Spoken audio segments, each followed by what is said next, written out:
go? Okay. Is this on?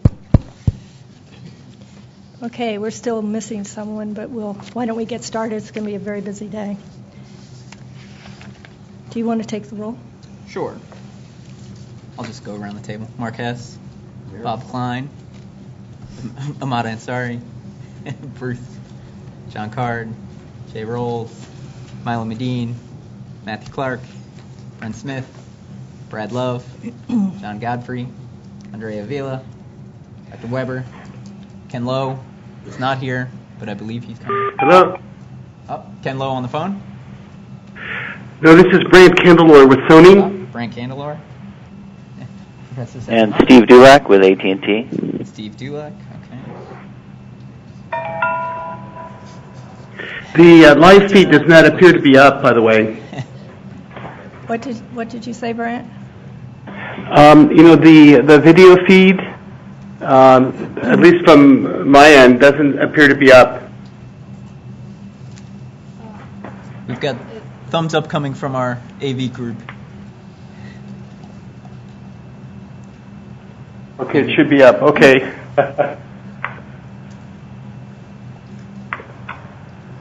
And Adam Goldberg is here as well. So I believe the only person we're missing is Ken Lowe from Vizio. Hopefully he'll show up in profit. Oh, is Robin on the phone? Robin Wilson? He's not on the phone yet, but he's told me to call in, so hopefully he'll identify himself once he's arrived. Okay, well, welcome to the penultimate DSAC committee meeting. We have a very full agenda today. The working groups, against considerable odds, have made their deadlines to produce near final reports, and there's a lot to talk through. Accordingly, the morning's going to be allocated to discussions led by Working Group 3 and 4 on their final reports.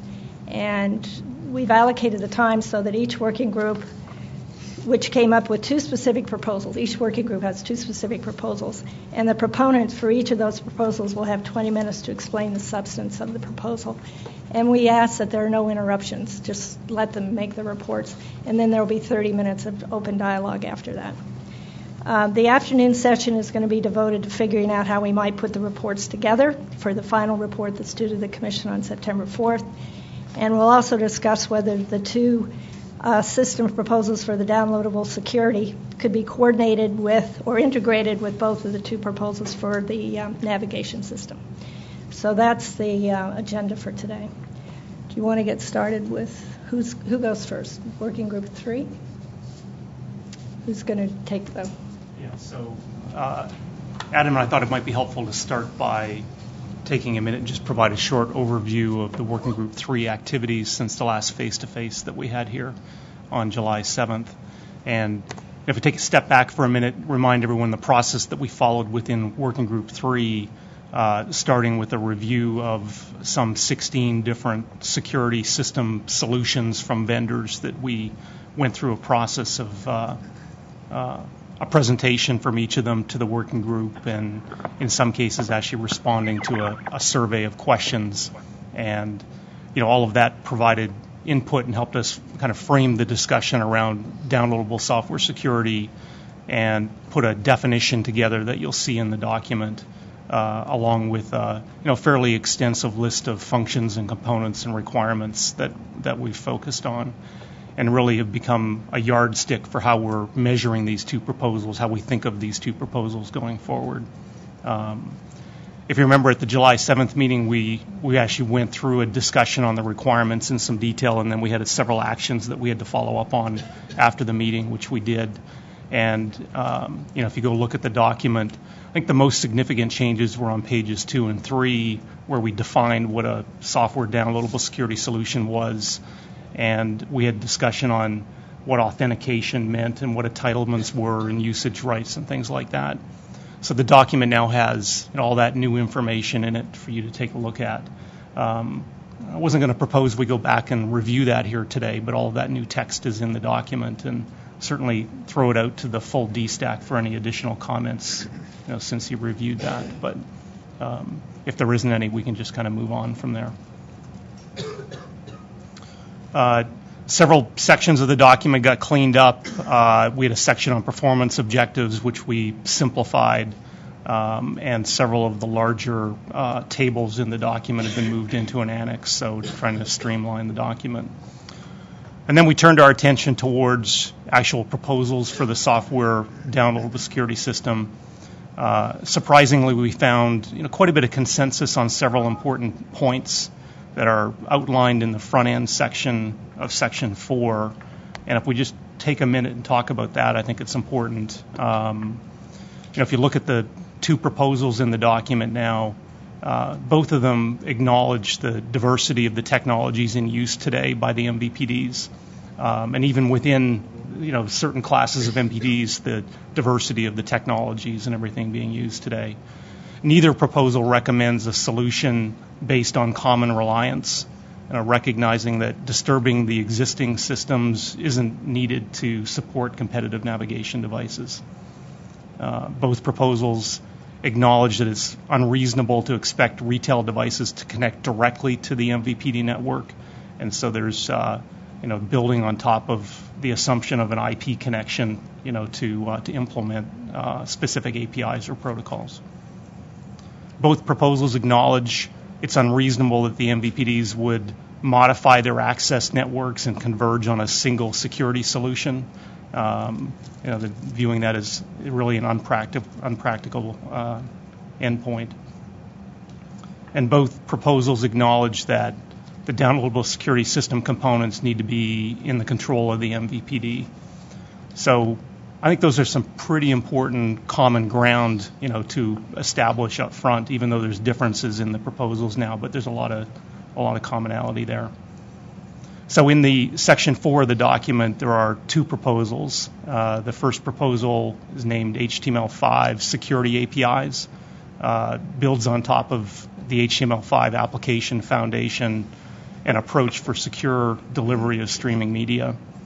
It recommends leveraging the encrypted media extension EME, media source extension MSE, and the web crypto interfaces. And Mark Vickers is here with us today, and he'll provide an overview of that proposal and an assessment of how it meets the requirements that are captured earlier in the document. The second proposal is named the virtual head end, and really aims to abstract the complexity of the MVPD network and provides the delivery of video over an encrypted link interface. Adam's going to go into that in more detail here this morning as well. So I think that's the kind of the background, the introduction here at this point. And if there are no questions from the committee, I think we're going to start with Mark Vickers from Comcast to provide an overview of the first proposal. And I want to just thank Mark as well. He's been a pretty important member of the Working Group 3, an alternate for Mark Hess at Comcast. So.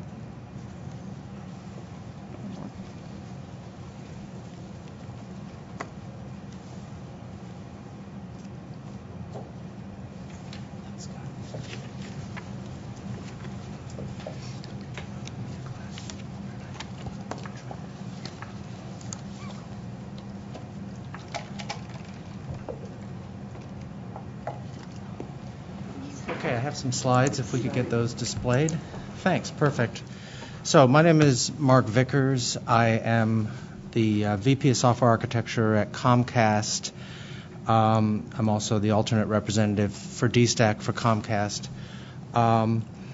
I'm going to be presenting about the HTML5 security API proposal, and this is an area I've been working in a long time. I've been the Comcast representative to the W3C, which is the World Wide Web Consortium, which is the standards group that defines HTML5, and I'm also co-chair of the W3C Web and TV Interest Group, which has been working on merging traditional TV and web video in HTML5. I'm not representing the W3C today, but I'm representing the DStack Working Group 3 proposal to use this technology.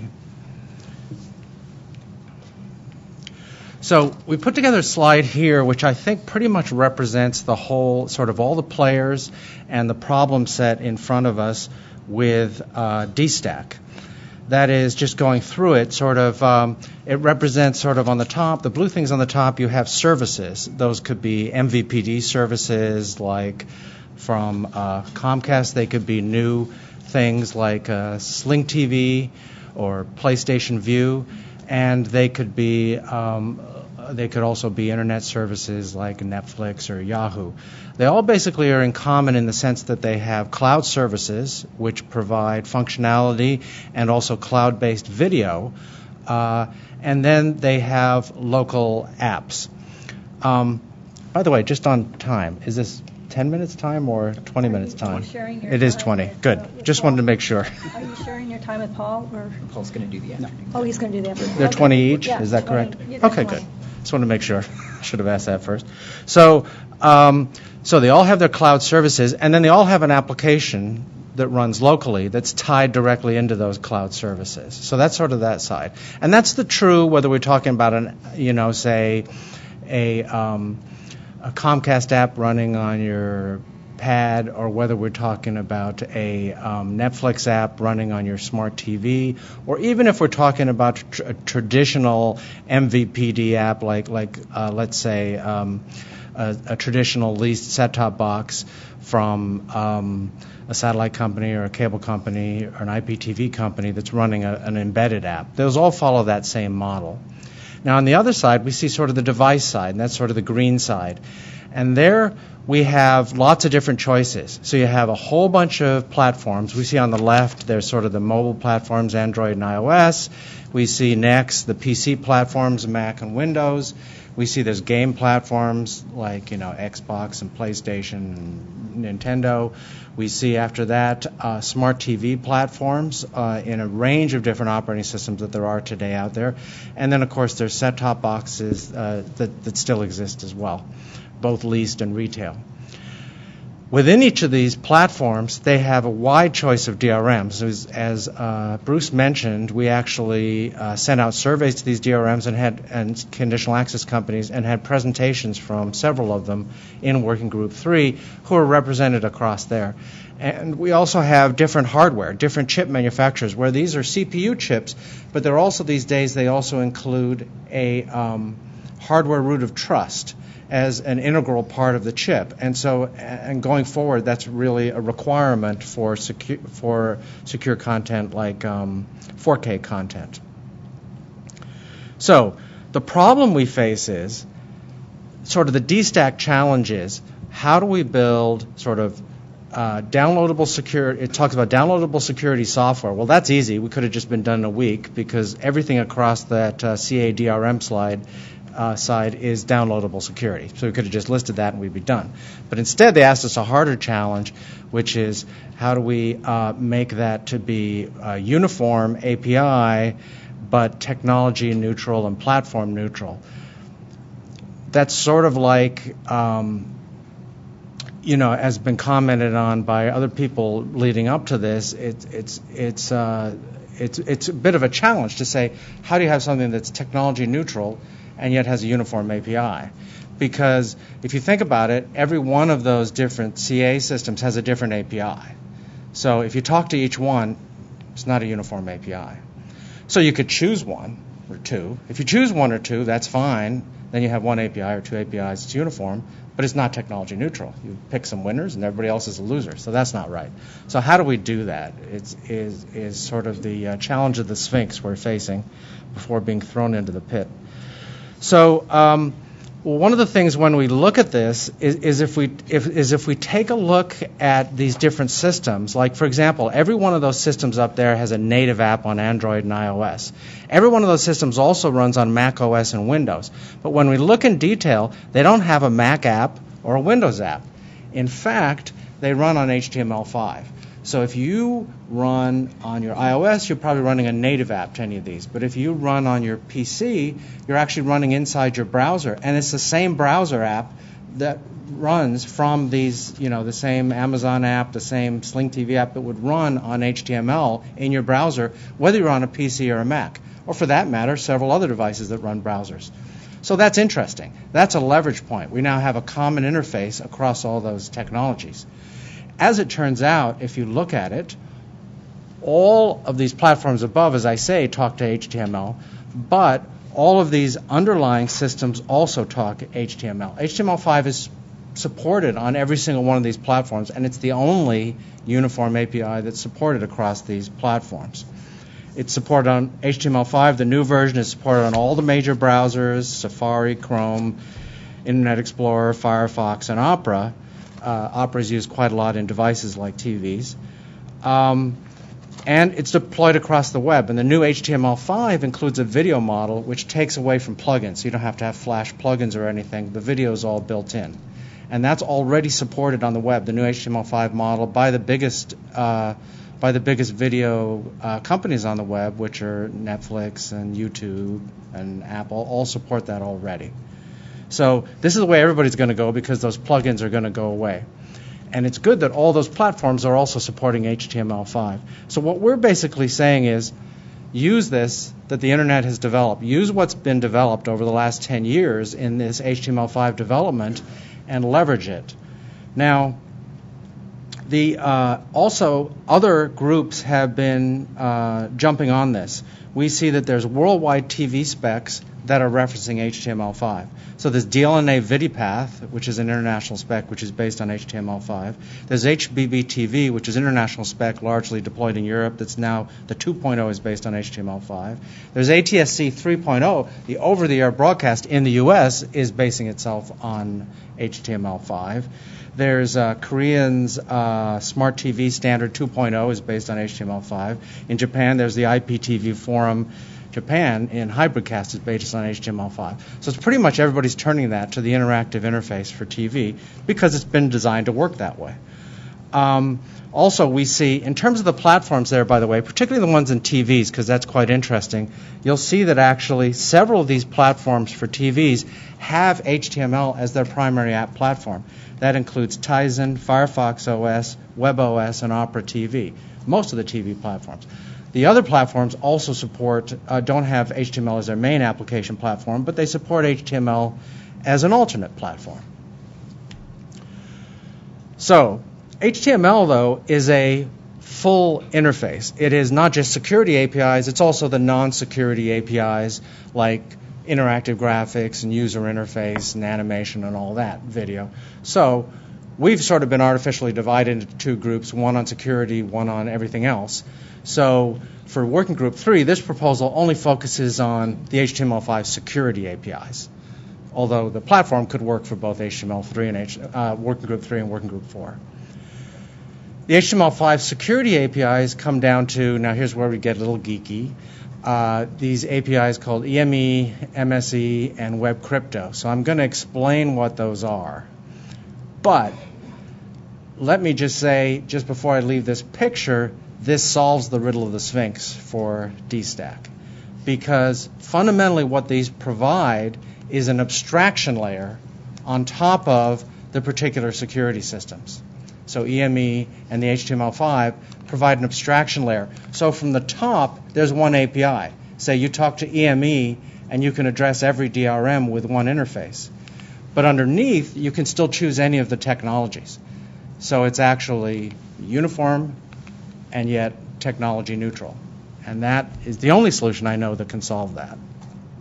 Now, the HTML5 security APIs are these. Well, part of it is in the HTML5 spec itself, which is a very large spec, which is the cornerstone of the Open Web Platform. The part in there you need are really just a few APIs related to security, which define how media types are accessed via standard internet MIME types, which is how we tell what type of video we're getting. Is it encrypted or not? What type of encryption? That's that API. Very simple. The encrypted media extensions, or EME, are the new abstraction for DRMs that's been built in as an HTML5 abstraction. So that is the key API that says from the top I can talk to any DRM with one API, but underneath I can have different APIs, different DRMs plug into that. Media source extensions ties into this very importantly for adaptive video, which is the technology you're used to that stops your video from pausing. It basically allows the video to switch between lower resolutions and higher resolutions depending on your available bandwidth. Although that's very important for cloud to ground, internet-based, when your performance can go up and down. It's also important in the home because Wi-Fi technologies, because of competing usage or just noise in the system, the technology can go up and down. And finally, there's Web Crypto, which is sort of a basic cryptographic library, which is really important for two things. One is it's important for pulling some security functions out of the area of the DRM to keep it minimally just involved in unlocking video and handling keys. For example, user authentication, logging in, can be done up in the application space and doesn't have to be done by the DRM, which makes it more portable. Secondly, certificate access. That's very important. A certificate is sort of a secret ticket that tells you your device has been certified or some other function like that. So an example of that would be DLNA VidiPath certificates. Now, one of the things you see up there under encrypted media extensions is we talk about common encrypted media decryption. And so what does that mean, common encrypted media decryption? Well, all that really talks about is when there is one format for the video and one encryption done to the video that different DRMs can unlock. So in other words, you've got one set of keys. The video provider gives those keys to different DRM servers, and then they hand it to their clients on different devices, but using the same keys handled by different DRMs. That means there can be only one source of video. That's actually how it's been done today. So, for example, if you go to Netflix today with an HTML5 browser, their entire content is available in one encrypted form, and yet it's decryptable by multiple DRMs. A picture of how that works is here. And what you see on the top is sort of a blow-up of a single example of a service like, say, Netflix, where they have on top, they have their services. I mentioned their cloud services. That would be things like your login or your browsing your pictures. And then to the right of that in the middle is common encrypted media. Now, it's media encrypted with a key, but it's one version of each piece of media. And then you see they have license servers, in this case for two DRMs. We'll just call them DRM A and DRM B. The service hands the same key to each DRM server, and then those DRM servers are responsible for getting it securely to the box and maintaining that security. That's their whole job. Then they have one application running on two different devices. So it's the same exact application running on two different devices. So you only have to run once for these different devices. And then it talks to HTML5 and EME. Now you'll see via EME, you'll see each CDM or DRM, that's CDM is the abstract name for the DRM, the Digital Rights Media Service, is it's short for Content Decryption Module, which just means a general interface for DRM. You'll see that the DRM-A communicates with its DRM-A client, and DRM-B communicates with its DRM-B client, but it is intermediated between the EME API, which gives it the common interface. You'll notice all the way, by the way, that we're showing kind of DRM-A is integrated down into the hardware, so it's using the hardware root of trust, whereas DRM-B is sort of what they call a white box model. It's not integrated into the hardware root of trust. Both can be supported, and that's sort of an independent decision of the device maker. So that's a basic thing on common encryption. It's also called key sharing. It's also called Simulcrypt. It's a very powerful cornerstone of being able to support multiple DRMs in a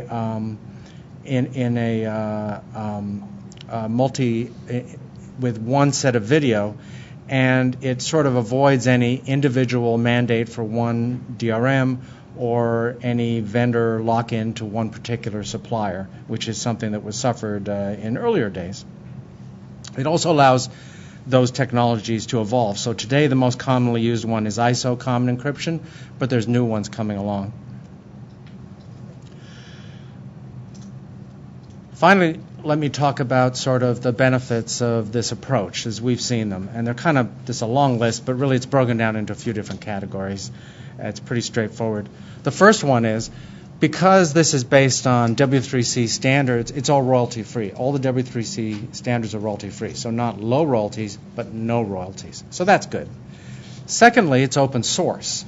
There are at least 3 well-used open source libraries. Chromium, which is the basis of Chrome, not surprising. Gecko, which is the basis of Firefox and other browsers, and WebKit, which is the basis of Safari and other browsers. Opera also uses Chromium. And these 3 open source bases are available also for no cost. So not only do you get the spec for free, but you can get implementations for free. And these are deployed on hundreds of millions of devices. Smart TVs, mobile, your mobile phone, any tablet you have, they all have these bases on them. The next point is portable applications. And basically the important thing here, just flipping forward for a second back to the diagram, is every single one of those platforms there is supported by those HTML5 security APIs. Every single one of those conditional access and DRMs is supported by HTML5 and EME, either today or they're in the process. This was one of the things we surveyed them on in Working Group 3 and got that information. So this is kind of new information I hadn't known before that every single one of those is supporting them. And finally, every one of those hardware suppliers supports HTML5 as well. In a lot of cases, the chip supplier does the port themselves. Just quickly flipping through the rest. The next point in terms of competitive security systems is very important. What this means is we still support the competition which is active in the security system industry. And that means that we can react to the growing sophistication of attackers who are trying to get at this content with new, more robust and clever security systems coming along.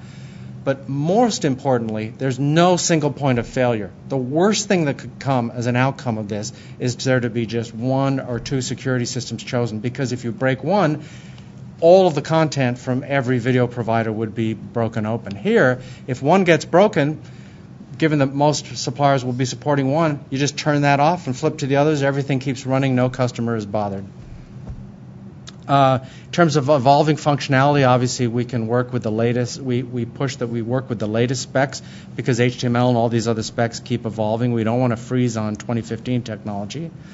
Supporting the TV and internet merging, that's obvious. That's clearly what the basis of HTML5 is about. Now we get down to issues which are directly related to 629. The field proven really goes down to this being not unduly burdensome. It's not unduly burdensome primarily because the services already support HTML, the platforms already support HTML, so something you're already doing is not unduly burdensome by definition. Having a uniform API, as I mentioned, that's hit in 629 by having these W3C specs that hit all the technology underneath. Technology and platform neutral, well, that's true because we have no technology mandate, and all the technologies we surveyed can support this. And finally, software-based downloadable security systems, those are all the ones below. Quickly going through the rest, we talk about CPE, security providers, and chip manufacturers, and MVPD, OVDs all have choice. This allows them to choose their security systems, their hardware, etc. All those choices are available, allowing them to have markets. It minimizes proprietary code. This is the last most important one. It minimizes proprietary code because this abstraction actually has the DRM just using the basic function of unlocking the content, and the app does more portable things like logging in, etc. And finally, it provides the abstraction to the MVPD networks. So in summary, I think this meets all 10 of the Working Group 3 common requirements. It supports all of these platforms on the charts, all the security systems, and all the hardware systems. And these things take a long time. HTML5 has been under development since 2004. It's been 10 years to get up to here. So we really encourage DStack to use the HTML5 security APIs, leverage those 10 man-years of work, and help us to continue to merge TV and web video, and don't send us down the starting path of designing a whole new system instead. Thanks. Thank you. That was excellent. Who's next? Okay. Excuse me. I'm Adam Goldberg, and I represent Public Knowledge in this group. The virtual head-end system, as I described for Working Group 3, sets out to deal with some significant obstacles that we've been dealing with for a long time in terms of compatibility with MVPD systems and and consumer electronics devices. Fundamentally, what we have is a set of different network technologies. Satellite technologies are different from the cable technologies, and they're both different from the sort of telco technologies like UVerse and Fios.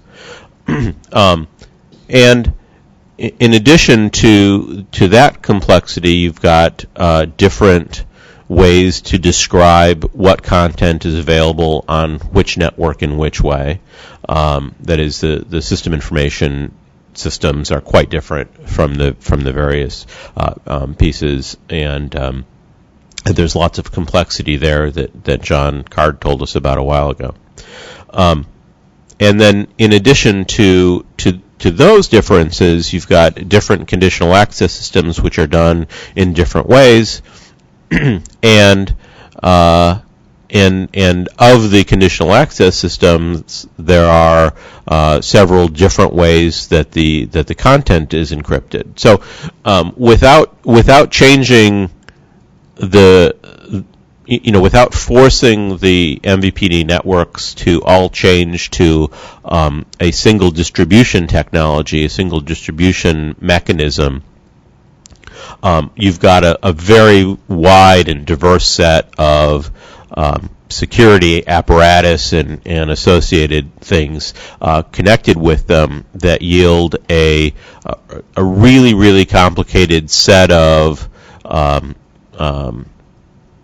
systems or implementations that need to be dealt with in order to directly access the content. So, in addition to all of the permutations on the network side of things and what the MVPD provides,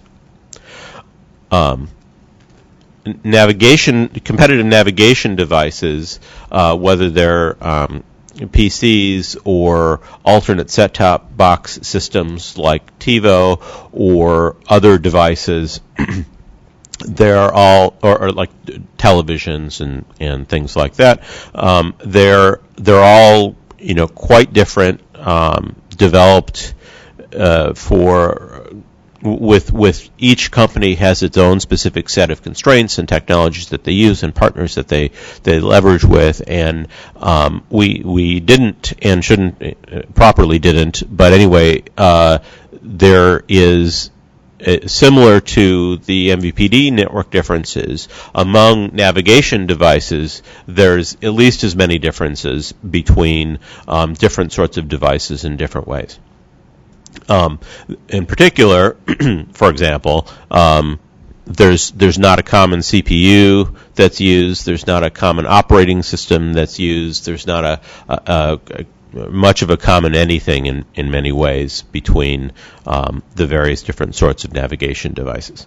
And so what the virtual head-end system sets out to do is say, look, we can't make a single thing that works across all MVPDs or is portable. We can't make a single thing inside navigation devices that works in all cases, in all ways. And so what we need to do is describe a single interface that abstracts away all of these differences on both sides, both the MVPD networks and the consumer or navigation device differences. And so fundamentally, what the proposal is to describe that the MVPDs should do whatever it takes in their network to provide a link-protected interface to the home network and consumer devices. So,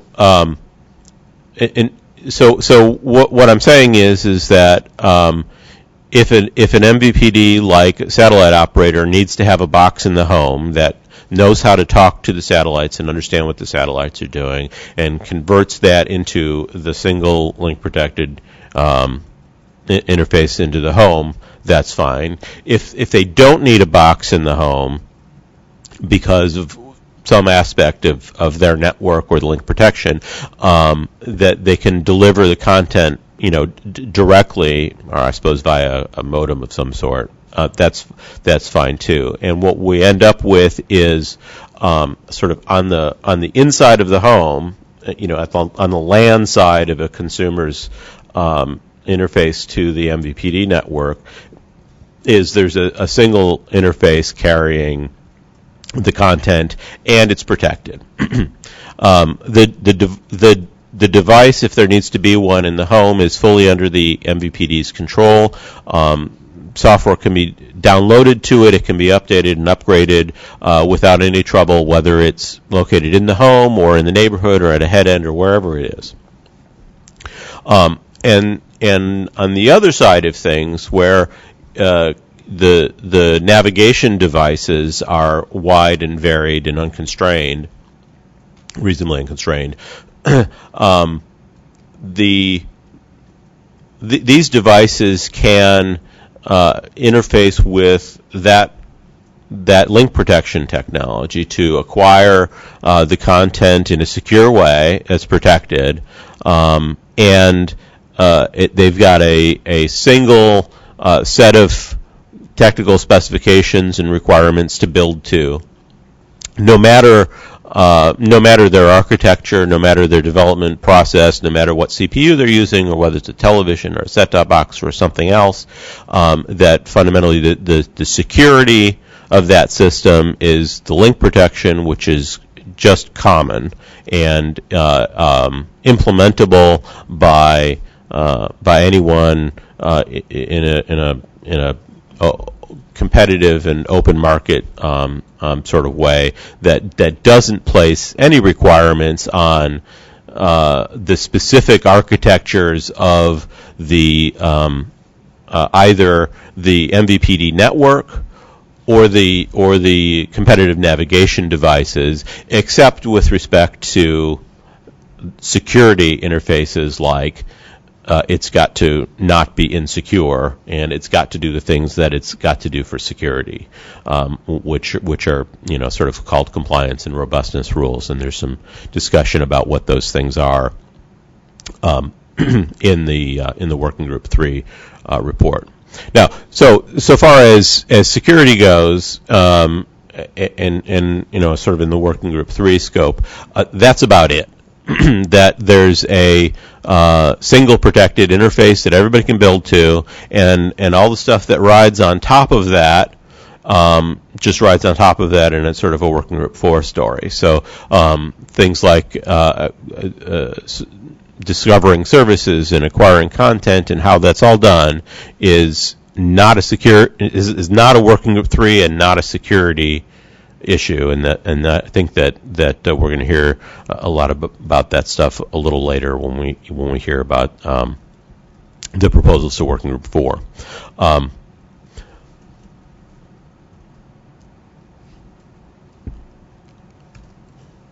Let me see if I've missed anything that I wanted to be sure to get at.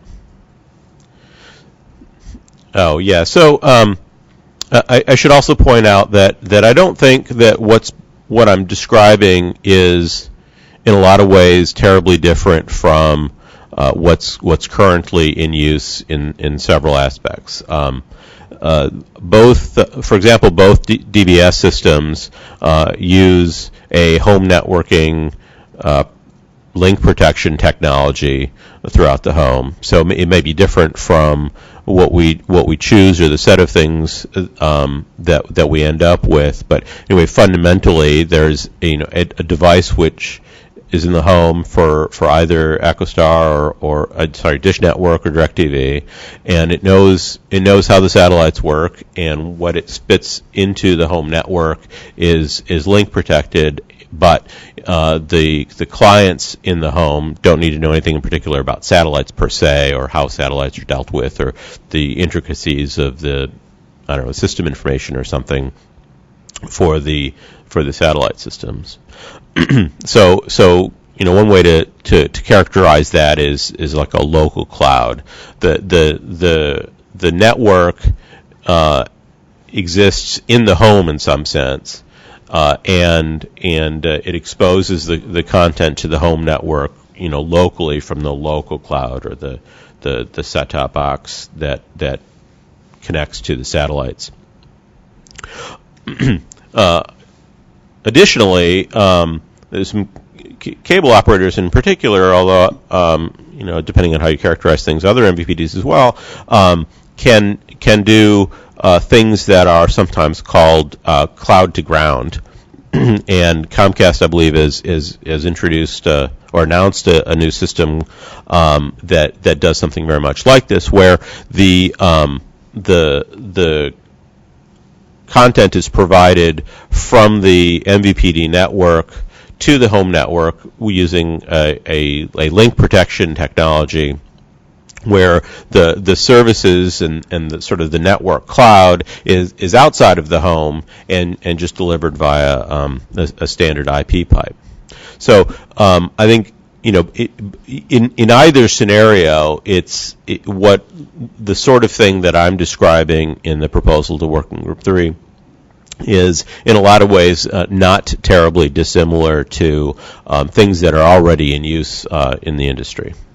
So I think I might be a few minutes shy of 20, but maybe that'll let us get back on schedule. So thank you very much. Thank you very much. We've left about 30 minutes for just a general discussion of Working Group 3's reports and proposals. So have at it. John? I got a couple questions. One for Workgroup 3 in general. That's probably worth clarifying, and maybe we're going to need to figure out how to deal with it in the final report. And I guess this is to any Workgroup 3 member, but I'll speak to Bruce and Adam as co-editors. Is it correct when you guys studied various systems, you chose not to look at over the top? I know we've been going back and forth on whether we should spend our time in DStack and over the top or not. I'm looking at your report and the surveys you got returned. It looks like most of the systems you're looking at were focused on DRMs, but you weren't looking particularly at over the top as a usage model or the potential of MVPDs being over the top. Is that correct? Or am I missing something that I should be finding in here about over the top services? Yeah, so I don't think we purposely dived into over the top as a category to analyze. Having said that, it's not like we ignored it explicitly either. So, as we did the survey of technology options, a lot of them apply in both spaces, it feels, right? They're used in both OTT applications and services and with MVPDs. So there we go. That said, I don't think over-the-top distributors are MVPDs yet. Yeah. I understand. So, we've been going back and forth on this since they're not yet MVPDs. If they will ever be, I suppose we shouldn't prejudge. They've been odd stepchildren in this process, and I'm not suggesting that we should immediately study them. That would be a little insane. So I think we categorize that as OVDs, I think is the acronym we used, okay. And you'll see that sprinkled throughout the document in a number of places. Got it, okay. Secondly, on the security solutions that you guys sent surveys to, did those go to any link protection technology experts, or did you guys think you had the expertise in the working group to look at link protection technologies and not need to survey folks like from DTLA or DCP? Well, I mean, speaking for myself, I mean, the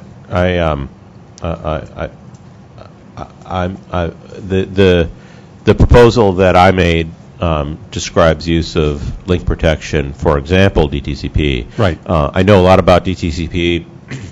It's widely used, sure. But there's nothing in particular about my proposal that requires it to be DTCP. There may be some other or some set of things which are better for one reason or another. But I mean, I think the answer to your direct question is, did we make a survey of link protection technologies? I think the answer to that is no, we did not. Okay. So you guys were looking at the DRMs and those kinds of systems in your survey. Okay. So then turning to the proposals, I think I understand the HTML5 EME proposal. I don't know if the question can be answered by other Workgroup 3 members or if we need to bring Mark back up. If somebody else has got an answer, that's fine. And maybe the question is too general, but in looking at that HTML5 EME proposal, it looks like in order to use that as a protection system, one would need to build enough of an HTML5 context to use EME as the protection system. In other words, if I don't have a browser in my device, I'd need to at least build enough of a browser to look like a browser from the other end of the system. Is that generally true? Yeah, I think it would be good to have Mark answer that for us, if that's all right.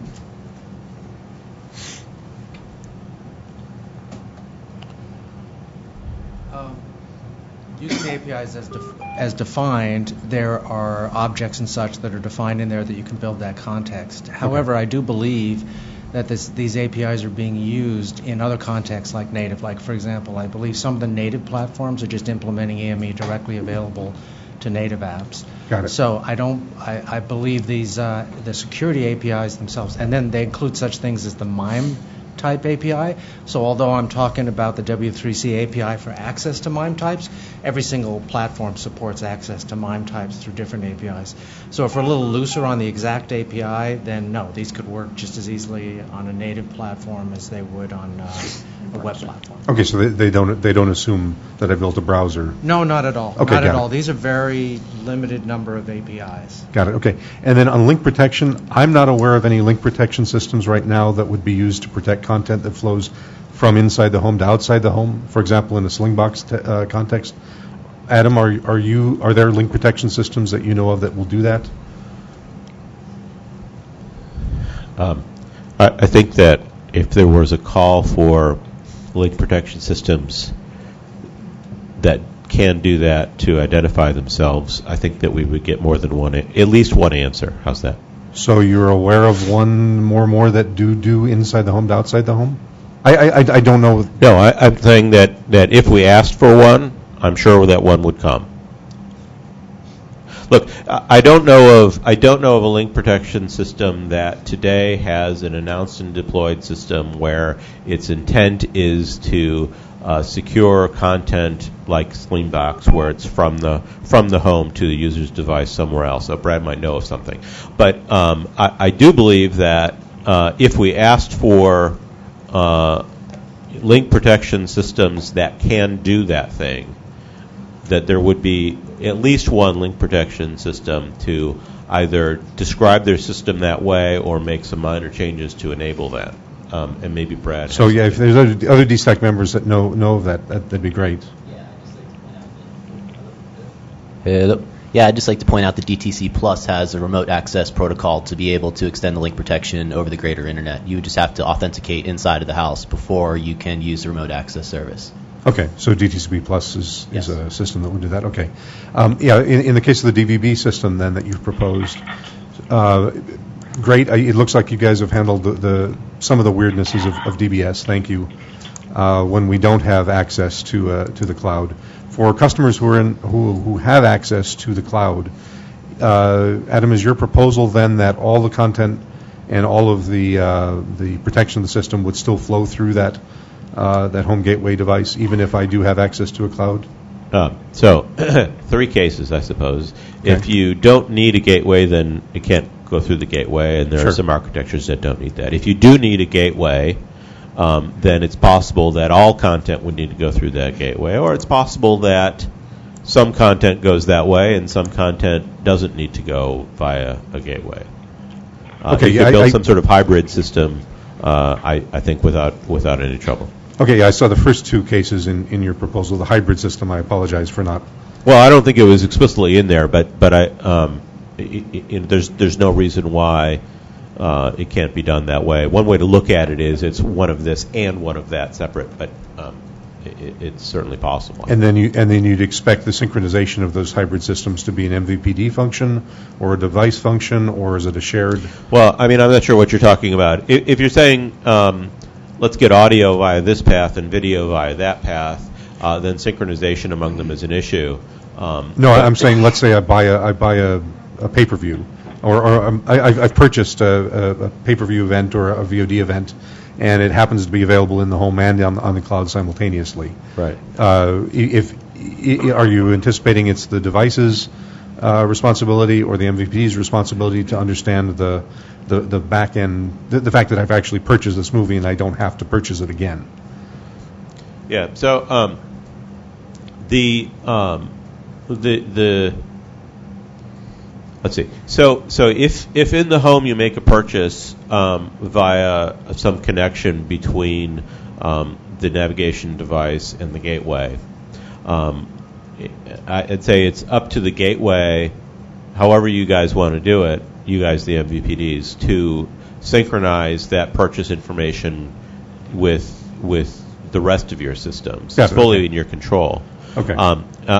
If the purchase is made via in a sort of cloud to ground scenario where the navigation device is talking into the cloud and making a purchase, and there's also a gateway in the home, it's the same issue, Okay. same solution, just flipped around. It's up to you guys to figure out how to synchronize that purchase information from the cloud to your gateways. Okay, thanks. That's clear.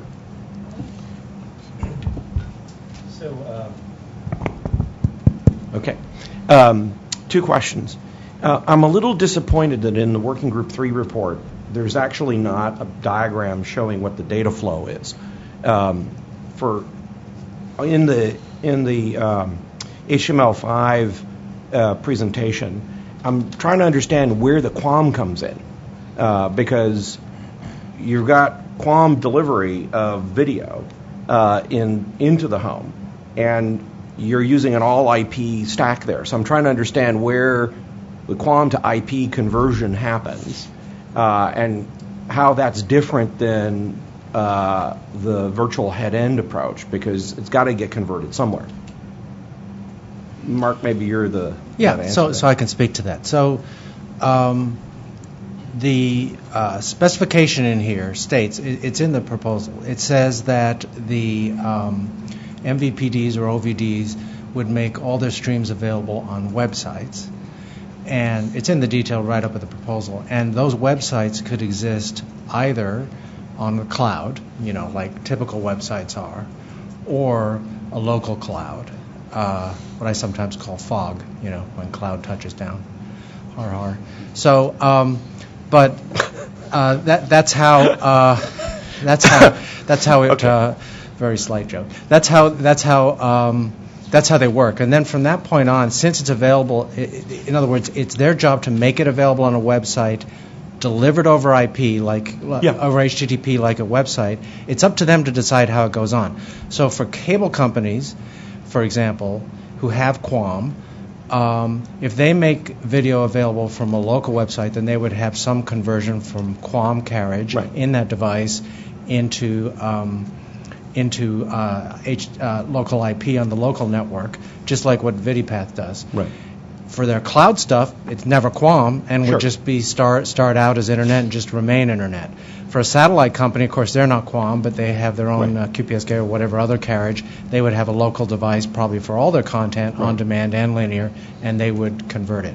So it's the model. It's the same model for having a choice of local content and cloud content that was defined originally in VidiPath and is now deployed in the VidiPath standard because it works for all the different network operators. So I think actually there's not that much difference between this and the virtual head-end approach. There's a conversion, whether it's in an all-IP network at the head end or locally in the home via some kind of gateway device. Because I think part of my concern was, if you took all of the streams that are currently sent as broadcast on a cable network and converted them to unicast through DOCSIS, you would just melt the system.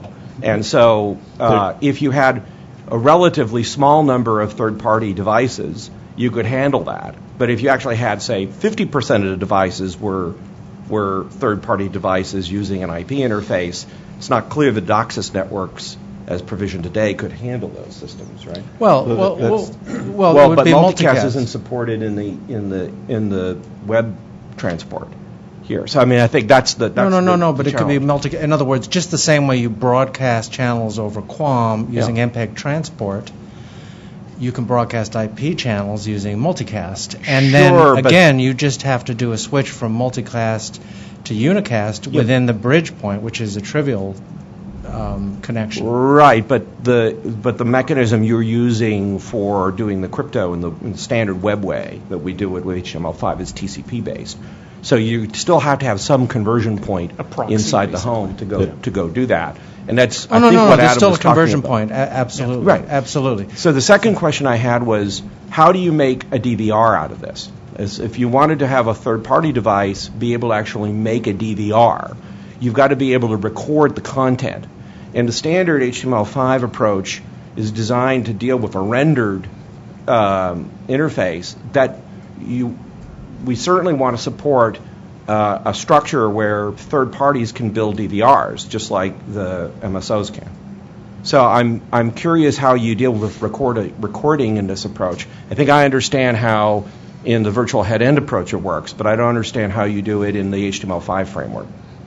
Well, and just let me comment on something you said previously. You said that the systems are the same. Otherwise, I mean, they are the same in that they both support the model that was originated in Vidipath, where you can have either local or cloud. Yeah, right. The locations are the same. Yeah. The use of protection technology isn't the same because it's in the virtual head-end proposals. I understand it's only link protection, whether it's from the cloud or locally. But Is that you're correct? using in the approach of the HTML5 EME approach, there is some conditional access that would go from the operator, from the MVPD, to the local FOG server, right?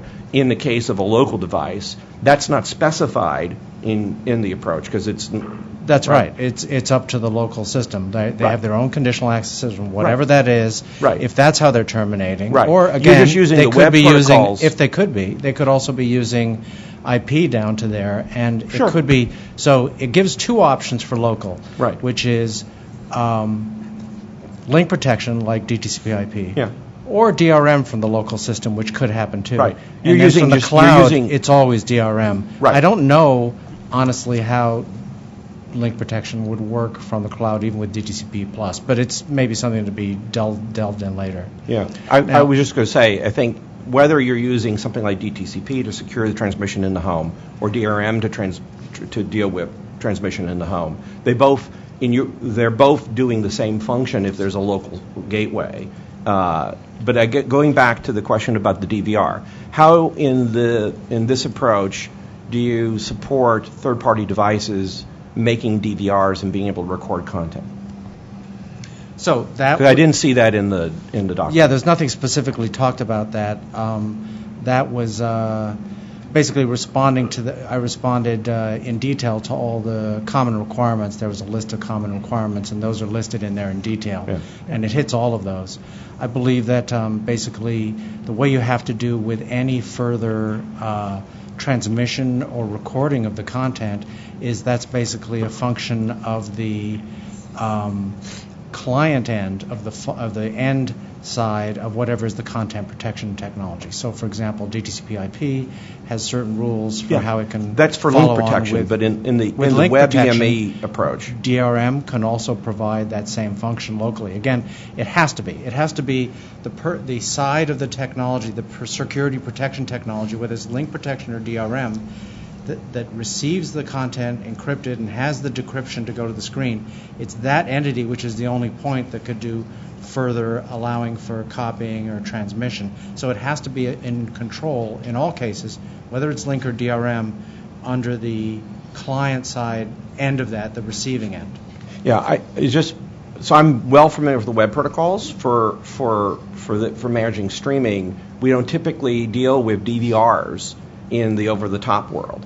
And in the W3C spec, I'm unaware of a implementation of the HTML5 mechanism that actually provides for local DVR functionality. Well, actually, EME, for example, or for that matter, for link protection. I mean, it's about what we're talking about, whether we're talking about an external DVR or DVR directly in the app. If you're writing the app directly, you can store any of the EME content in an encrypted form, which is what you'd want to do for a DVR, before display. You can just pull those in. So with the MSE API, the Media Source API, you basically pull in the segments under JavaScript control.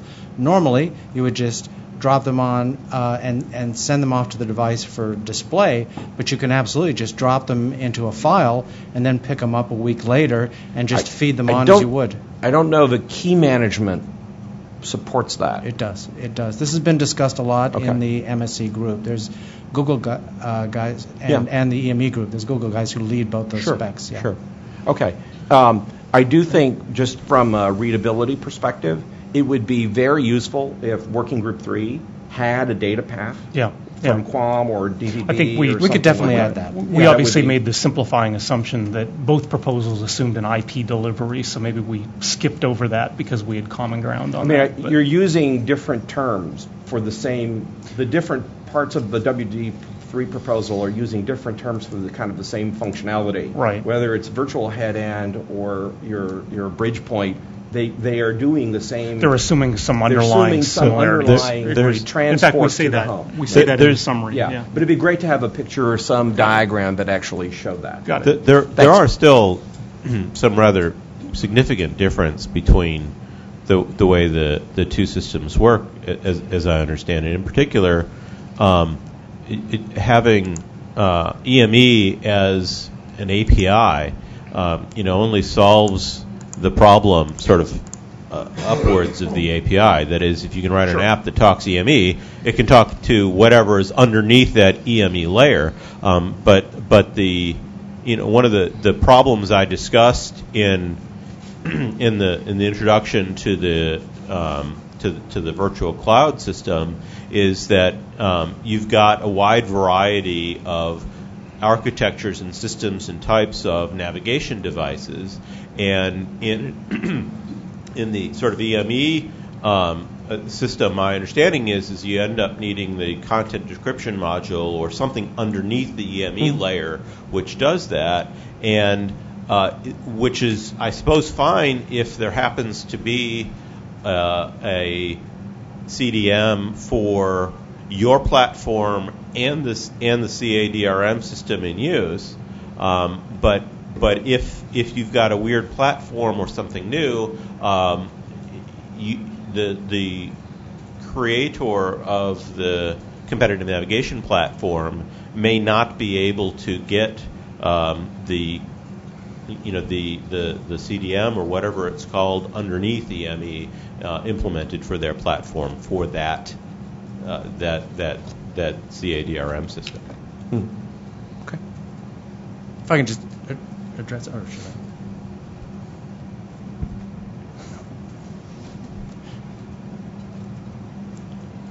I had a question for Adam about the virtual head-end proposal. The proposal is for there to be a commonly used link protection system used to protect between the virtual head-end and the CPE device. And I just wanted to ask, is the proposal that there be a single commonly used link protection system for all MVPDs to use, or if not, and there might be different link protection systems in use, how does the CE device know which one to use? Well, I think it would be easiest for all involved if there was one link protection system. But I don't think that's necessarily the case, first of all. And second, even if it is that there's one link protection system, like, for example, DTCP/IP, IP only gets you so far. It could be 802.11n, it could be 802.3, wired network. It could be any number of things also. So I think that it would be better if there's a single link protection mechanism that sort of underlies things. But I don't think it's. I don't think the system couldn't work if there needed to be more than one, and even if whether there's one or more than one, there's still plenty of opportunity for future-proofing and innovation in that there's lots of options nevertheless. I guess it might help if the proposal went into more detail about that. Okay. So this is directed towards Adam a bit. So within the Movie Labs specifications for enhanced content protection, there's a review of a layered approach for content protection, one of those being link protection. However, with DTCP Plus, one of the aspects is remote access.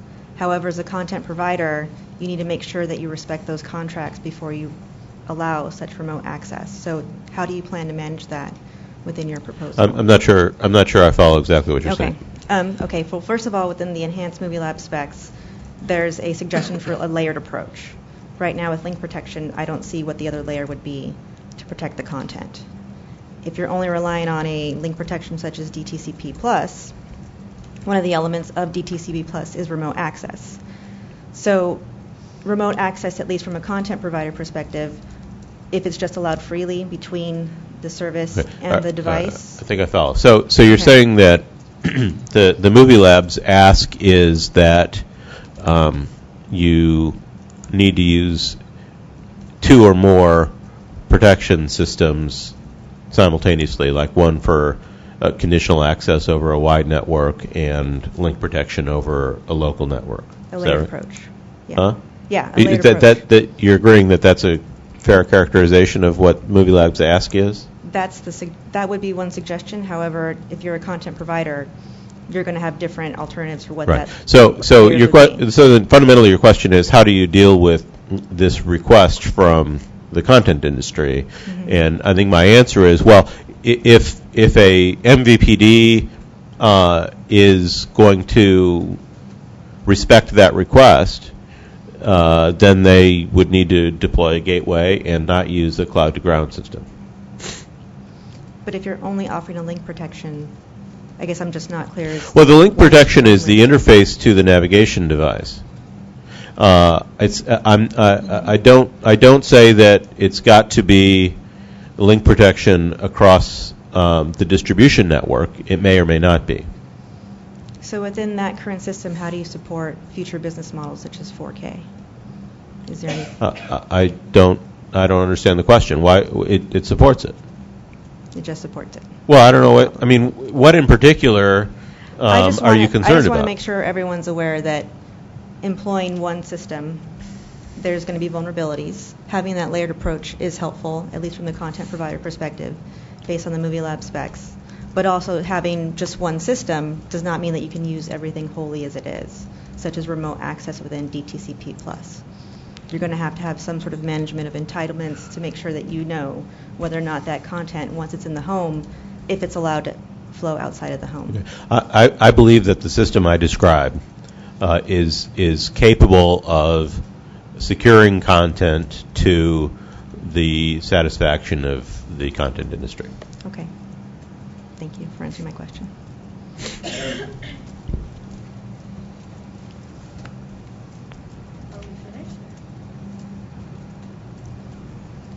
Okay, well, we forgot to build in a break for the morning, so we have a few minutes before the next session. Why don't we take 10 minutes? Okay. That's very clever. I hadn't thought of it. I hadn't.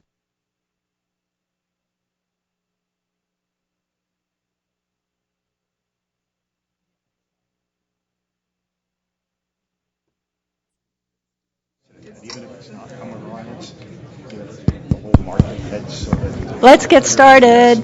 de facto common alliance, then you start getting security.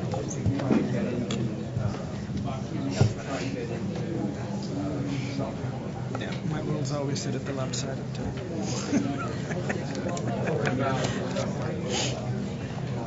I can't get this. Come on, let's get started.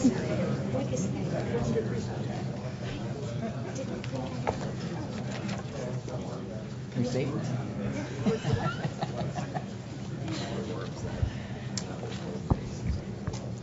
Okay, who's going to present for 4? This is John Card. I'm one of the co-editors for Worker 4. I will start the festivities, and then we'll turn over we looked at 2 systems, and we'll turn over the presentation on the systems to those authors. Depending on how much time we have left, at the end of that, we'll do a time check. We also have some analyses that were incorporated into our report, and if we have time, we'll try and split some split the time remaining into some discussion of the analyses that we've got as well, because I think those actually, we had a little bit more time to go into, here's a system, here's what it means.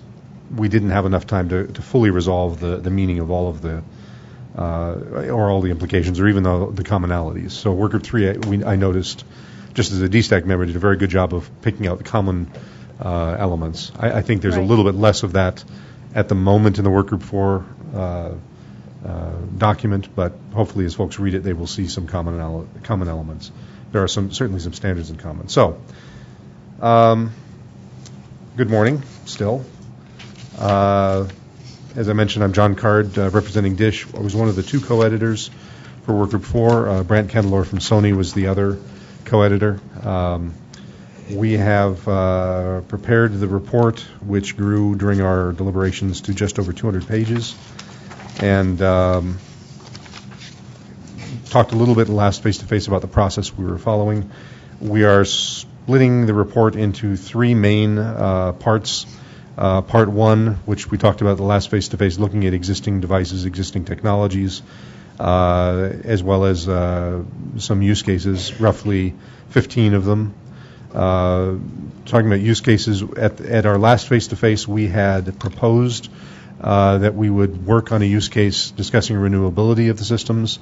If Workgroup 3 found some value in that, we weren't sure where that was going to fall.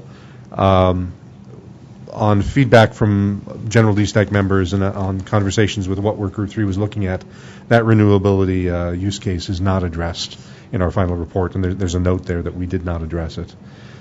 We have other use cases then covering linear programming, pay-per-view, VOD, etc. We talked a little bit about those in the last meeting, and then we also talked about some cloud delivery use cases as well.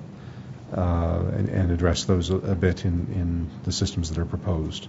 Part 2 then is kind of an overview of some technologies that are used that enable either MVPDs or competitive devices to receive content and interpret the service. In particular, they're intended to be used for retail devices, but oftentimes are also used in MVPD's own devices. And again, part 2, we had a face-to-face meeting, accepted a lot of input, talked about it a bit in the last face-to-face, so no more, you won't hear any more about that today. The exciting news is we did ask for systems that would enable new categories of navigation devices and received 2 proposals. One short title, competitive navigation system. Whatever inferences you want to make from the title, they're probably all wrong and all right simultaneously. The second, not so short title, is an application-based service with operator-provided user interface. They're fairly well laid out in the final report, and the proponents of them are introduced. So, for the first of the systems, which is our Part 3, Section 1, the competitive navigation system, Brad Love is going to present that and speak to that and describe what it is that we've got. Okay, go ahead. You have 20 minutes. Yep.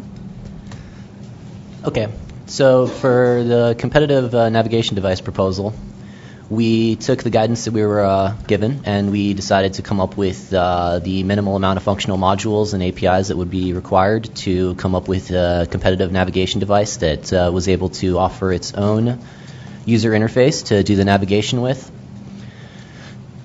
And similar to Working Group 3, we're proposing to harmonize on IP technology for the delivery. So the whole goal of the competitive navigation device is to offer a competitive device which can work across all disparate MVPD networks and allow the user interface to differentiate itself from the user interface defined by the MVPD. So the goal to be uniform and to work across all MVPDs requires something to terminate the CAS, or the conditional access system of the MVPD, and put it to an interoperable protocol, similar to how cable card interoperates today. It was stated in Working Group 3's report that both supporting 16 different CA systems and expecting all MVPDs to migrate to a single CA system is not the least cumbersome approach to solving this, and that's where the transcription and the CA termination come into it. DFAST right now with the cable card regime terminates all of the independent MVPD CA systems and offers the one specific security encrypted communication channel back to the end user. So the only thing that the competitive device has to do is interoperate with the DFAST. All of the details for the MVPD are hidden behind the transcription operation. So in order to take care of that, the system was broken into something that was at first called the virtual head end, and it still provides the operations that were described as the virtual head end, but we've changed the name to be a provider interface to more universally express what the interface is offering. It's just offering a way to interface with the provider. Because of that, there's 3 separate functional modules inside of the provider interfaces. They're the service discovery interface, the entitlement information interface, and the content discovery or the content delivery interface. So a little bit about each of them. The service discovery interface is just for the competitive device to be able to discover the services available on the network and the various services and video services that are offered by the network. The service discovery interface also has as a part of it a bidirectional communications interface for the MVPD to relay messages back and forth and to deliver HTML5 widgets to the competitive device's user interface. The entitlement information interface is what deals with the authentication of the device and is what describes the entitlements of all of the different services and content that is offered by the service discovery interface. The content delivery interface gets to the heart of it, and this is where we interface with the WG3 output by harmonizing on just IP protocols. So the content delivery interface also provides baseline standards of media codecs and delivery formats to keep things uniform and as small of a footprint as possible to allow for a wide amount of interoperation. So now a little bit more on some of these systems.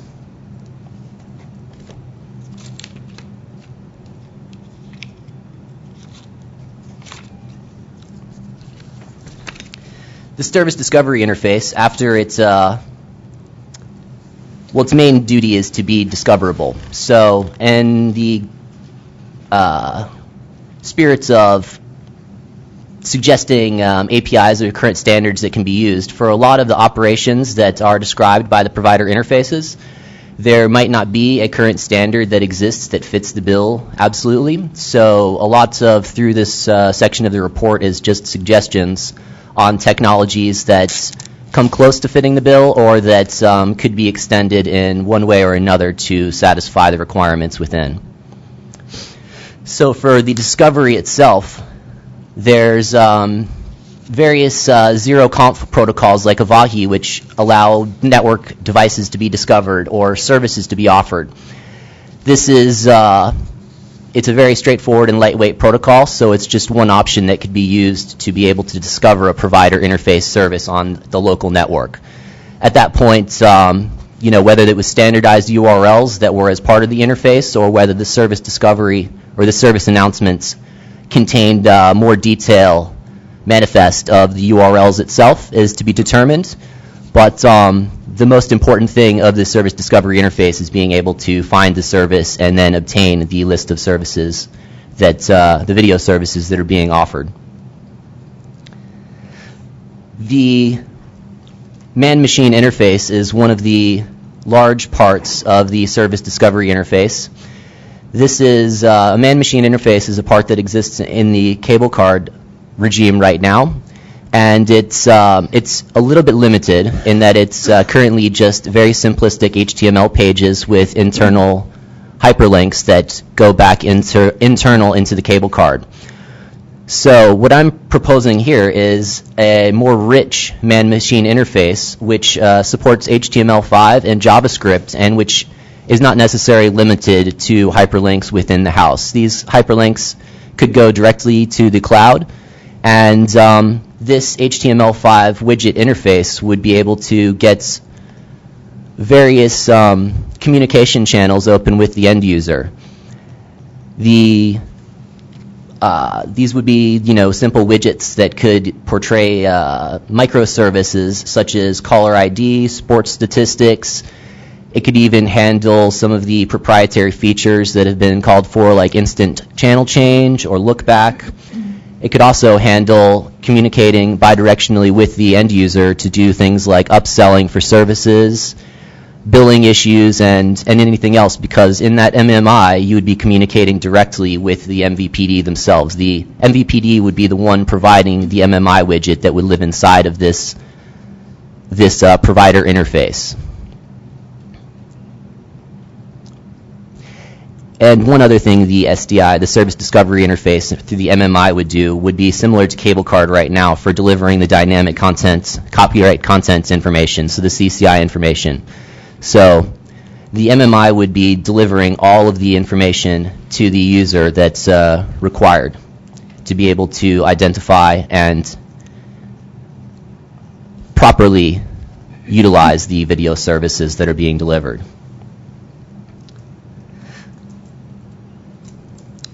So the list of services to be delivered, the video services themselves, we're suggesting just delivery possibly by XML formats. There's other formats that can be used, such as DCIP, the Data Catalog Interoperability Project.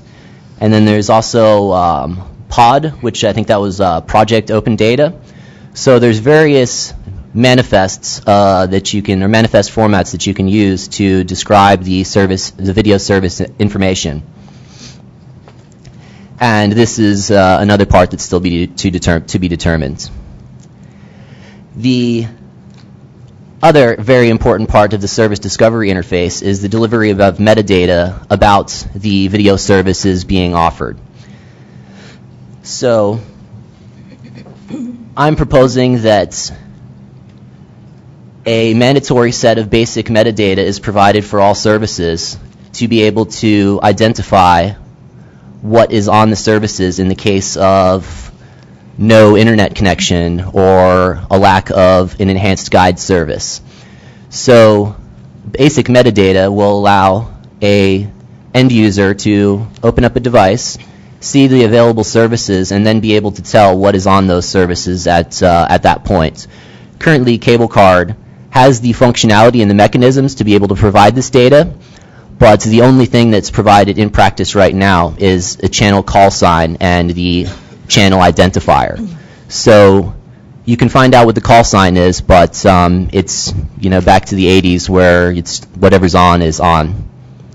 So the amount of basic metadata that I am suggesting is the mandatory minimum is channel ID and call sign to be continued as currently is delivered, but then the show title and episode title as well, since these are simple facts.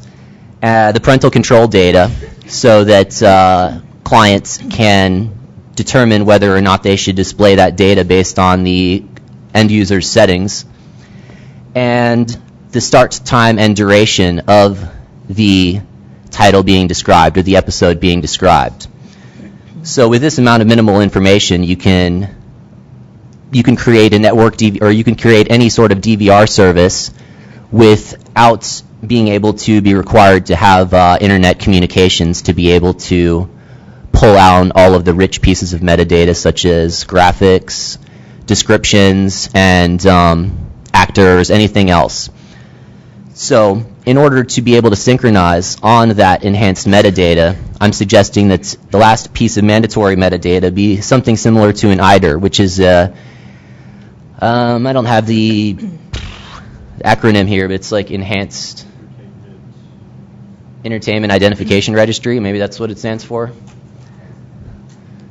but that is a lookup to where a media provider registers a title or registers a program, and then they're given an IDER, which is a one-to-one lookup inside of the database to be able to provide any of the further enhanced metadata that's associated with the program.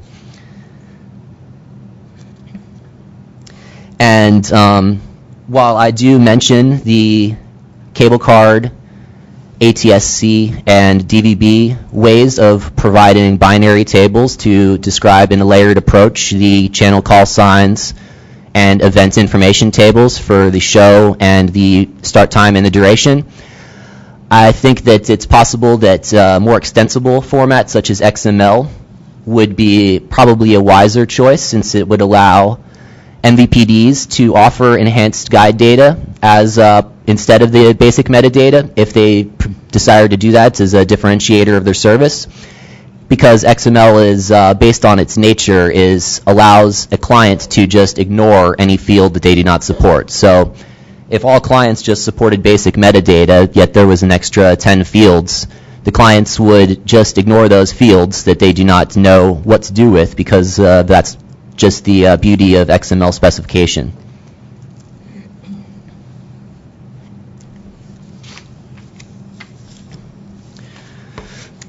So the next part of the interface is the entitlement information interface. And this is probably one of the simpler interfaces because its main duties are just to authenticate the user, similar to how Cable Card does it right now, before you can start communicating the more protected data with it.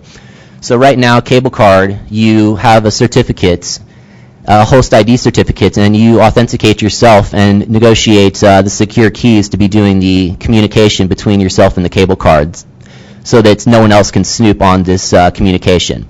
So I'm suggesting some sort of similar certificate system to be implemented, to where every host device would be given a unique certificate, and then after connection to an MVPD, the MVPD authenticates, verifies the certificate chain, and then creates the device certificates or the device keys for communicating securely with the device. So similar steps on how this might happen in an in-home device with Gateway. Each unique device has its own certificate number obtained after meeting all compliance requirements, similar to Cable Card today. So right now we have no testing and compliance regimes, so these type of operations would have to be defined in the future. Then after the consumer has negotiated and authenticated itself with the MVPD could just provide a simple HTML page for the authentication and to provide any individual services. If the end user device is the one doing this, then the end user device would just be able to store that certificate similar to Cable Card operation today in a secure storage on the device for future communication. In some cases, such as unidirectional services like satellites and DBS systems, some sort of other secure authentication would have to be determined, and side loading of the certificate into the system might have to be done in systems that there is just no way to do a unidirectional certificate authentication. So this was recognized, and it's one of the difficult parts of the system is to interoperate with the special parts of the DBS systems. Yeah, I'm sorry, the weird parts of DBS systems. And then, as well as the certificate system, there's an open standard of OpenSSL and SSL communications, so that would be one of the suggested ways for all of the communications to be done and to relay all the information to the user. So the last part of the provider interface is the content delivery interface. And this is the most important one. This is how you get at the video services themselves. So the content delivery interface is what defines the baseline protocols, the baseline media formats, container formats, and standards to be used in order to gain the widest amount of interoperation between devices, server devices, and client devices, or whoever is displaying the content. So there's there's a table somewhere in the Working Group 4 report that goes over the currently used streaming formats, and I suggested to stick with the most widely used format, which is MPEG-2 transport stream delivery over HTTP. And inside of the MPEG-2 transport stream, currently you can have either MPEG-2 video or H.264 video. So we suggest to continue to support those. And it's recognized that as media formats evolve and bandwidth constraints dictate, so more formats might have to be defined as part of the baseline. But just sticking with what's currently in the market right now would be, and interoperable would be the good baseline to start with. So besides HTML, direct HTTP communications, other streaming formats like HLS or Dash should be supported as well to allow for adaptive streaming formats and various delivery formats for non-linear content, such as video on demand or perhaps formats of pay-per-view. So in addition to HLS and Dash, RTSP is commonly used as a real-time server protocol for controlling check modes too. Okay. And then the content protection is the main part of this, and the content protection that we suggest to harmonize on is DTC-PIP or any subsequent future versions that that come about, to be able to be widely interoperable while being secure to protect content. And DTC-PIP is an industry standard, and it's used by various MVPDs, so we believe that this is a very solid and evolving to handle future media formats, security format to be used. So we believe that DTC-PIP should be the go-to link protection for such a system. And just to finish up, when we did this, we were asked to come up with a system that's allowed for a market for competitive devices and the interfaces that would be required to provide such a market. So this model right here allows for servers to be created by independent third parties with their own user interface with access to the MVPD video services, and allows for a market as well for client devices to be able to display the content on any screen, such as a tablet or a TV or any other format. So it's providing just protocols and standards and APIs to be able to interoperate with all secure devices. And I guess that's it. Your time's up. Thank you very much. That was good. So the second system that was proposed, the application-based system, Cablevision did the heavy lifting and coordinated input from a number of different DSTAC members, both Workgroup 4 and Workgroup 3. And Paul Glist, who's the alternate for Bob Klein, is going to present the information about that system. It starts in Part 3, Section 2 of the Workgroup 4 report. Okay.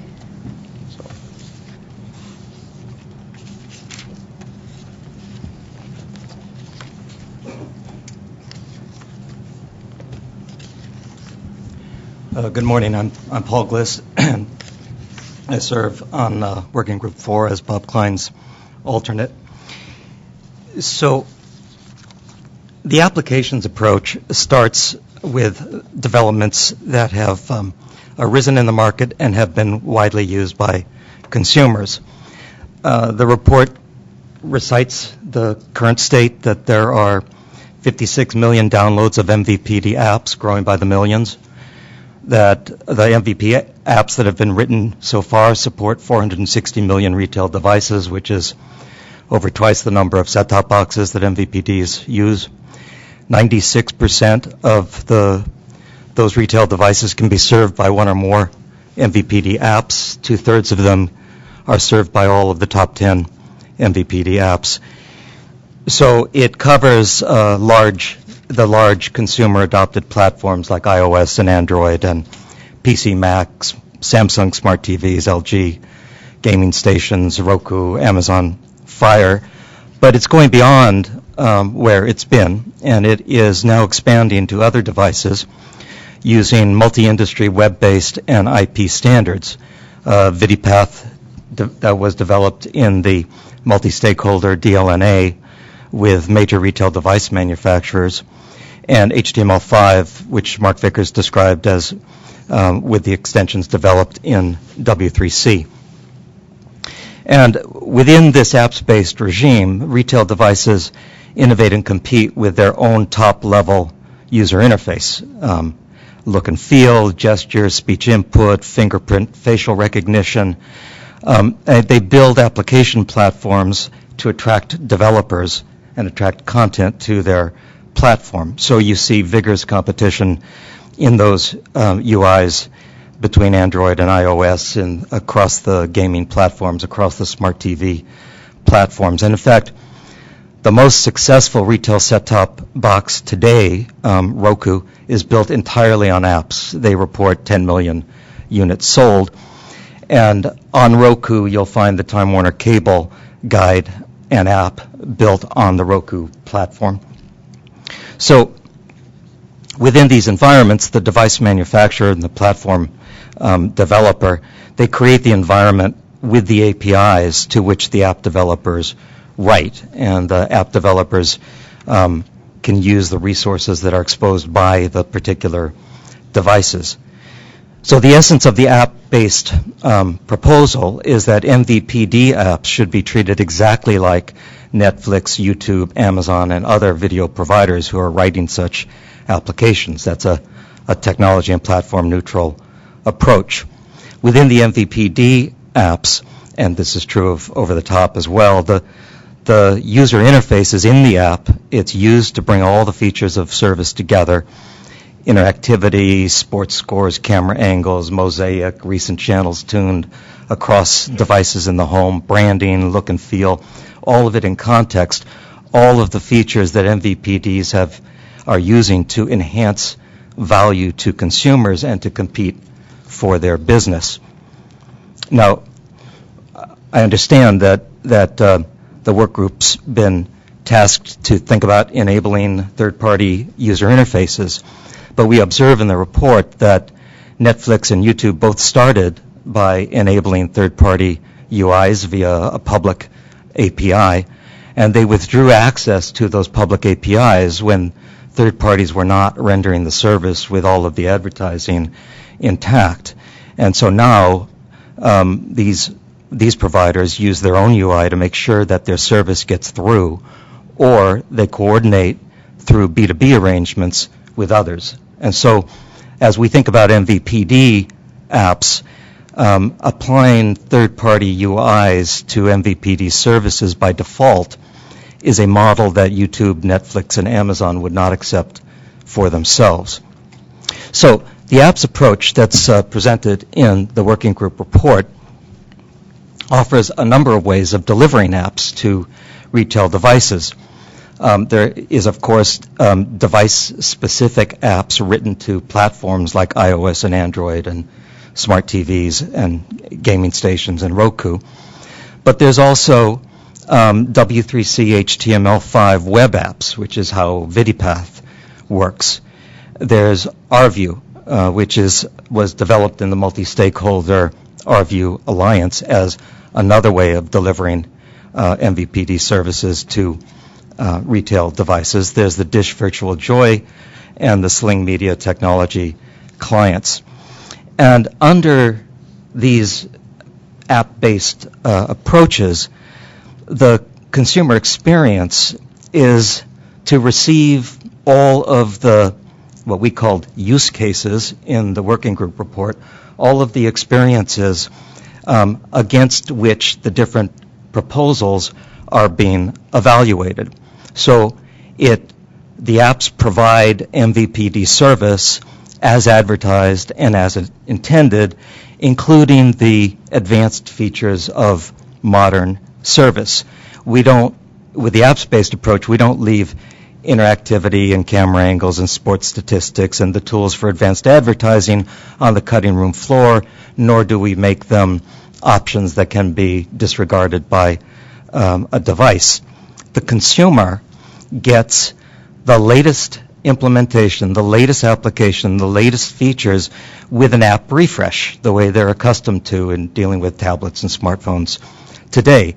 Instead of trying to fit new inventions through a fixed protocol or a to-be-developed MMI or a widget to be defined, or to change the entire industry over to new protocols. It also does all of this while respecting intellectual property rights that are in distribution agreements that Andrea has referred to. It honors the channel arrangement and the rules for branding and the rules for what's in-home versus out-of-home. That's how licensed distributors like MVPDs get their content rights and how they stay authorized with content providers. Now, it's taken a while. As rapidly as apps have developed in the marketplace, it's taken a while for MVPDs to build up the rights, but now you see full Title VI service to tablets and phones and smart TVs in the home, and the scope of services delivered via apps is only continuing to grow. And by taking advantage of the apps-based approach, it also assures that we can deliver all of the consumer and regulatory protections that is expected of regulated MVPD service. Privacy against government intrusion, KidVid, EAS, must carry, retransmission agreements. All of these are detailed in the report. So we look at the apps-based proposal and we ask ourselves, how well does this promote competition and innovation? And we start with the observation that there is a key difference between an apps-based approach and a protocols-based approach. When you work with MVPD apps, it allows the MVPD to use their very different network technologies and abstract them in the app. So, for example, MVPDs use different VOD protocols, video on demand protocols, inside their networks, but they can make VOD run on a variety of retail devices by writing code that executes on those platforms. The apps know where to connect to the many different parts of the different networks involved in delivering service, which aren't uniform, and they can still take advantage of the network efficiencies built into the discrete architectures of each MVPD. Some MVPDs are optimized for multicast. Some MVPDs are designed for efficiencies in one-way broadcast distribution, like our Weird System friend. And by contrast, when you try to invent new protocols, new standards, and when you do that in the context of prohibiting code from working on a device platform, you're talking about re-architecting the network and building a second new access network. So when you hear virtual head-end, or the interfaces formerly known as virtual head-end, it means second head-end. And that means losing network efficiencies like multicast. And other examples and the burdens are detailed in the report. So the second observation about how this enables competition and innovation is that the apps approach leverages technological advances. It's taken advantage of rapid innovation in consumer device platforms, as we've experienced in Android and iOS. It's taking advantage of the newest multi-industry web-based and IP-based standards, like the W3C, HTML5. And the apps are already written and expanding rapidly. When you compare that with protocols, you're talking about inventing new cable card MMIs and widgets, and this means practically years to develop not yet invented standards and then to implement them. And the report details what that entails based on the actual technology architectures of MVPD networks. The experiences that we have had in W3C, in building PKIs, in building platform-neutral man-machine interfaces, and finally getting to HTML5 with the EME, MSE, and Web Crypto extensions that Mark Vickers has described. So not only does it leverage technology advances, it means retaining decades of improvements in MVPD service. So the apps deliver multi-channel services as they are offered and provided by MVPDs today, not the way they may have looked 10 or 15 years ago. And it's not limited to where we are today. Apps mean that you can rapidly incorporate new inventions and new features, which are sometimes added with monthly refreshes, even quicker than that, in both the service side that the MVPDs provide via the apps and on the device side, because the devices keep changing their platforms. And the apps also allow us, as I mentioned briefly, to respect the intellectual property rights in this environment. And that is necessary to maintain and expand the great content and competing distribution networks that we have. The apps are working within the rights that are licensed by content providers to retail MVPD distributors.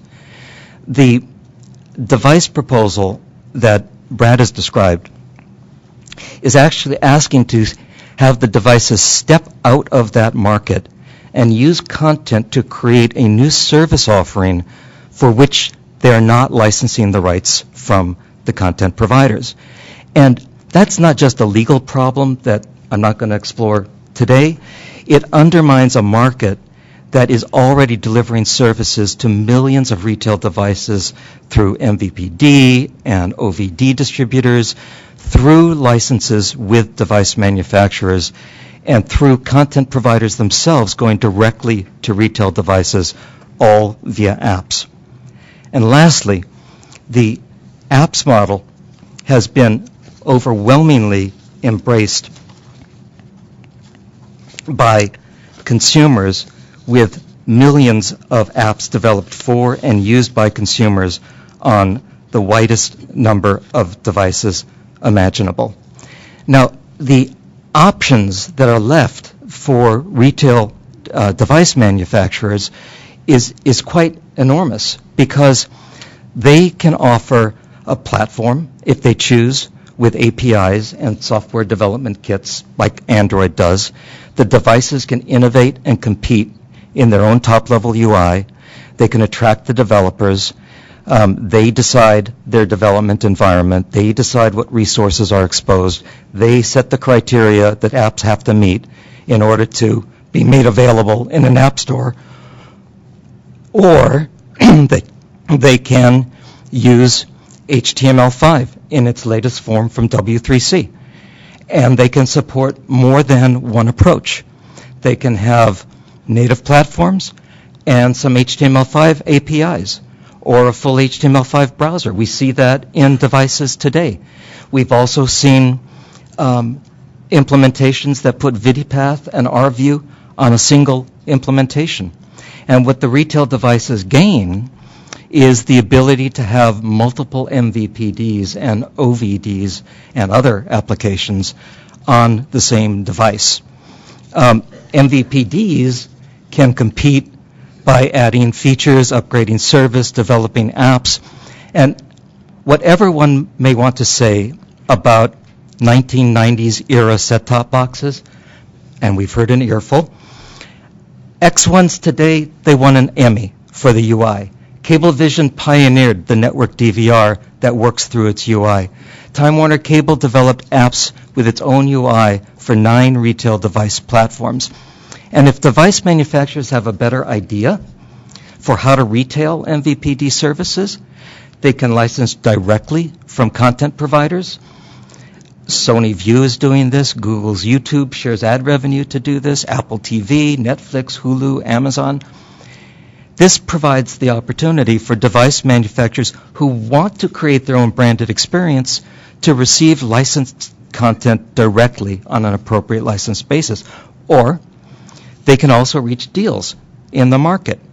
Netflix has a deal with TiVo on search, where the Netflix UI is presenting the service, but they've enabled other search protocols.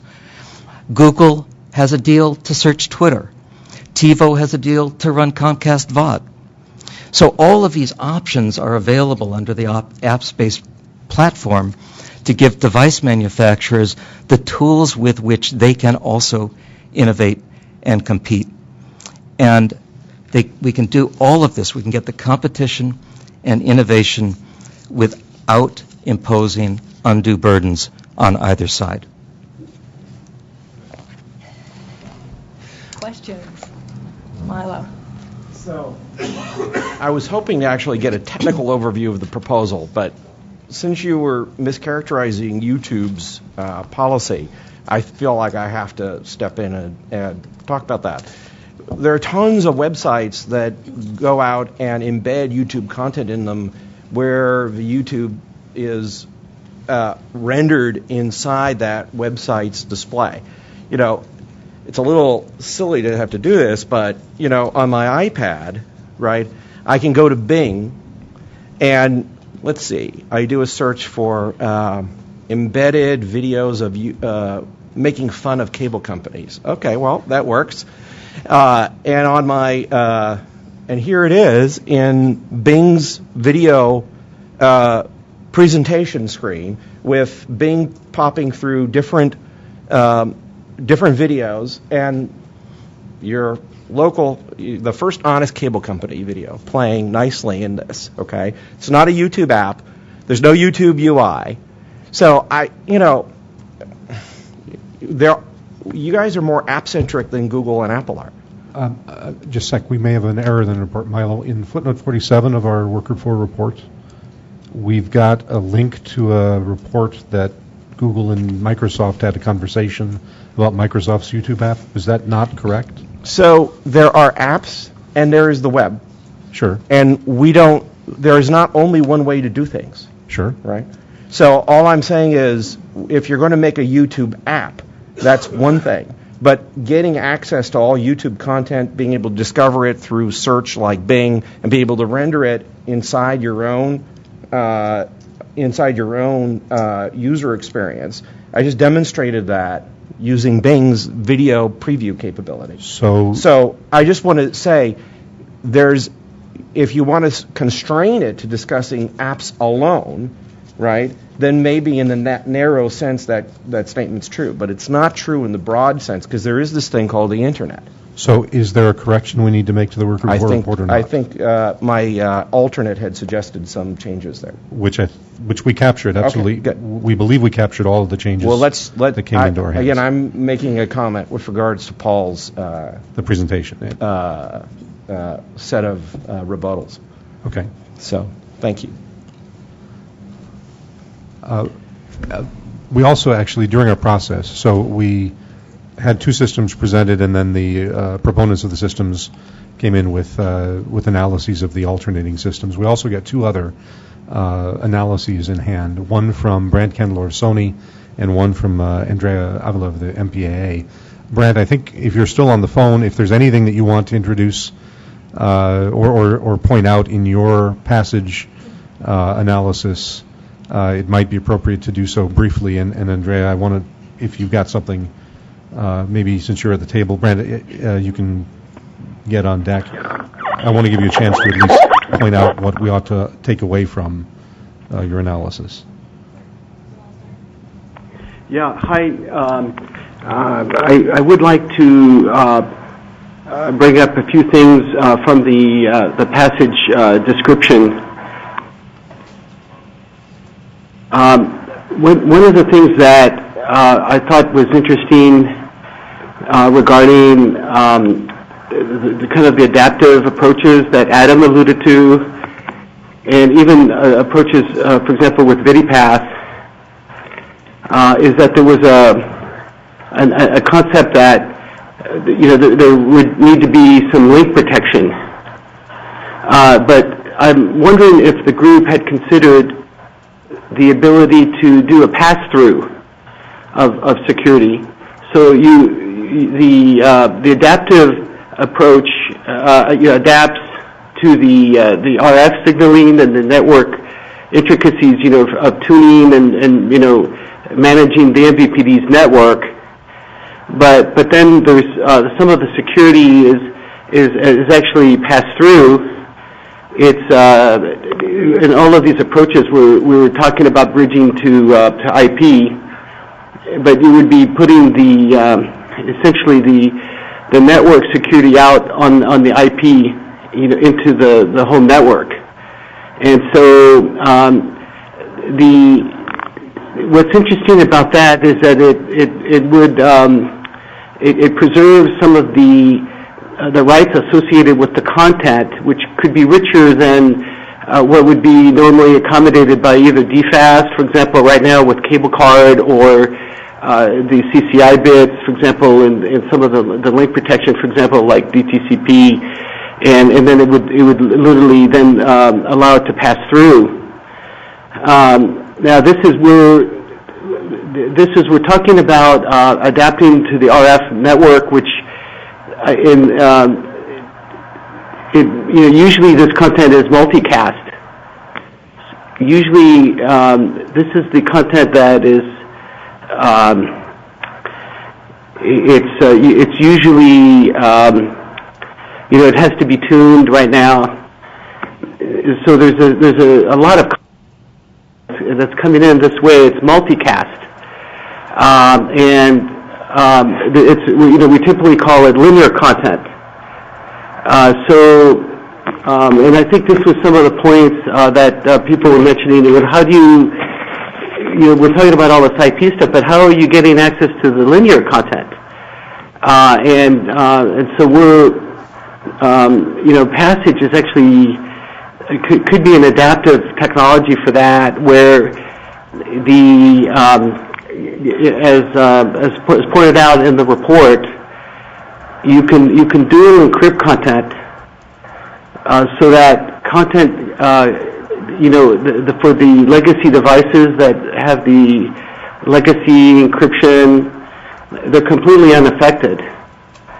But then you pass through DRM content with DRM security, and that content is the content that is IP wrapped, along with the other the content sent as part of the stream, to a device in the home. And so you benefit because the regimes that Mark Vickers was talking about regarding EME, some of the ways that security systems will be downloaded or used to upgrade devices, how we're going to be able to have this perhaps this adaptive layer where there's the DRMs get plugged in. Well, it could lend itself to also receiving this linear content, because it's kind of a debacle right now. We have essentially like two parallel systems. There's the legacy. Well, I hate to call it legacy, but because there's an awful lot of devices out there that receive the signal, but then we're going to get an awful lot of increasing amounts of content coming in through IP directly from the cloud and also from gateways. But it'll be encrypted differently from what we're calling legacy content. So the ability to adapt and perhaps allow pass-through encryption, to devices in the home, it could be something that it could help maybe in our discussions here with the group, and it could it could preserve IP rights, because you can have a little bit more richer control maybe over content. You could also, it enables usage rights, maybe more capable or different ways of using content that are protected by the DRM for this content. Okay, thanks, Brent. I think that covers the analysis that you presented to Workgroup 4. Okay. Okay. Is there anything else that you want to conclude with? No, I think this is a good discussion today. Okay. And I'm listening with great intent. Okay, great. Thanks. It's good to know that at least some of this is coming through the phone. Andrea, I think the MPA also submitted a couple paragraphs to us. We did. So, good morning. So, our policy analysis can be found on page 177 of the working group report, should you wish to review it. Within our policy analysis, we reviewed the mandate of the DSTAC. Examine downloadable security systems that are not unduly burdensome. If a single system or a one-size-fits-all system is forced upon video providers, then not only does this hinder forward development of the current diverse offerings of the market, but it also, through support of actions such as disassembly of services, is a violation of copyright and contract law.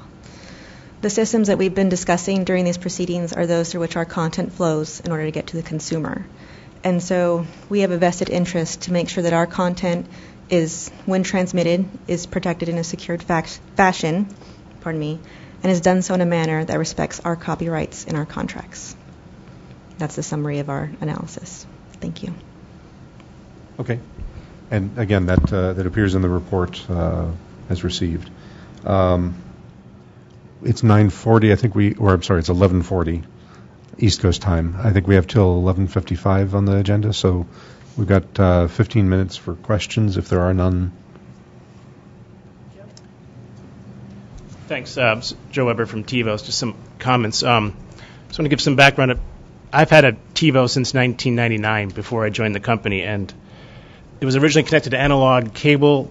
Then I went to this digital standard definition. I've moved 5 times and had multiple operators, and I always had the TiVo experience, the user interface. It knew what I liked, what I recorded. And I was looking forward to DSTAC to be able to try to build the next generation, future-looking TiVo as part of the next generation of technology. And in part of Working Group 3, I think I was really impressed with that fact that we had 2 different proposals, but both of them came to the same conclusion that the future is IP delivery. There's not this idea of QAM tuners, of cable cards, of LNMBs, switch digital video. All that stuff's behind us. And so both proposals said it's digital, it's going to be delivered over IP, whether it's cloud or fog, which I love that new term. And so I was looking forward to that. But then within Working Group 4, this sort of outlier comes up from an external consultant that, forget all that. There's an app approach. We're going to download your app to like a box. And this idea of that there's another user experience beyond how I click which operator I belong to, has nothing to do with security. It has nothing to do with a downloadable element. It's some sort of outlier approach that says, forget everything we've been doing so far in this community as part of DSTAC. So I just want to point that out, that I see progress within the others except this sort of app approach, which doesn't envision that there's an independent TiVo-like device, a DVR that I can record through my user interface or some other new competitor's innovative user interface. The only one is that app that the MVPD decides. I mean, again, not only the TiVo store, but we've also remember, at least I do, when my Motorola SeaTac phone had only the applications that the provider said I was allowed to run on that application device. The only way Motorola competed was how that phone looked, or as you said, which buttons they used to input it. And that's not truly competition in terms of this video space. So again, I think we should not look at an approach that goes backwards and that wants to close down innovation, but wants to continue it.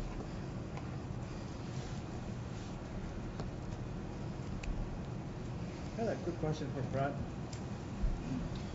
In regard to transcription, so the assumption is that the MVPD device will do that, transcription. What if the MVPD device is unable to do it and doesn't have enough resources to do it? So what's the plan? Something to be determined, but in the case of your system, I thought that the DRM that you use is close enough to an interoperable standard that was one of its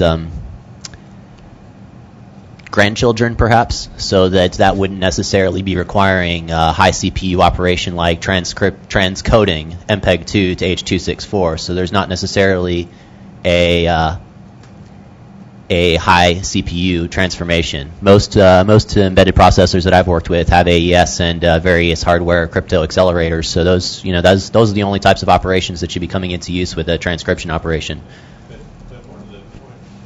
There we go. More to the point, I mean, I think we ought to be looking at, cognizant of the legacies, but if the best solution to the problem involves, in order to support a competitive device, that there needs to be a swap out of a set-top box for one reason or another.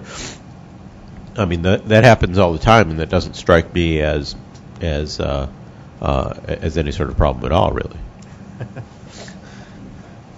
Well, John, no, it happens all the time. It does. I mean, of course, everybody that's an operator around the table is going to say, "Oh shit, I don't want to replace all of my boxes over the next 3 months," and that's certainly true. But if there are some cases where a box needs to be replaced, it happens all the time.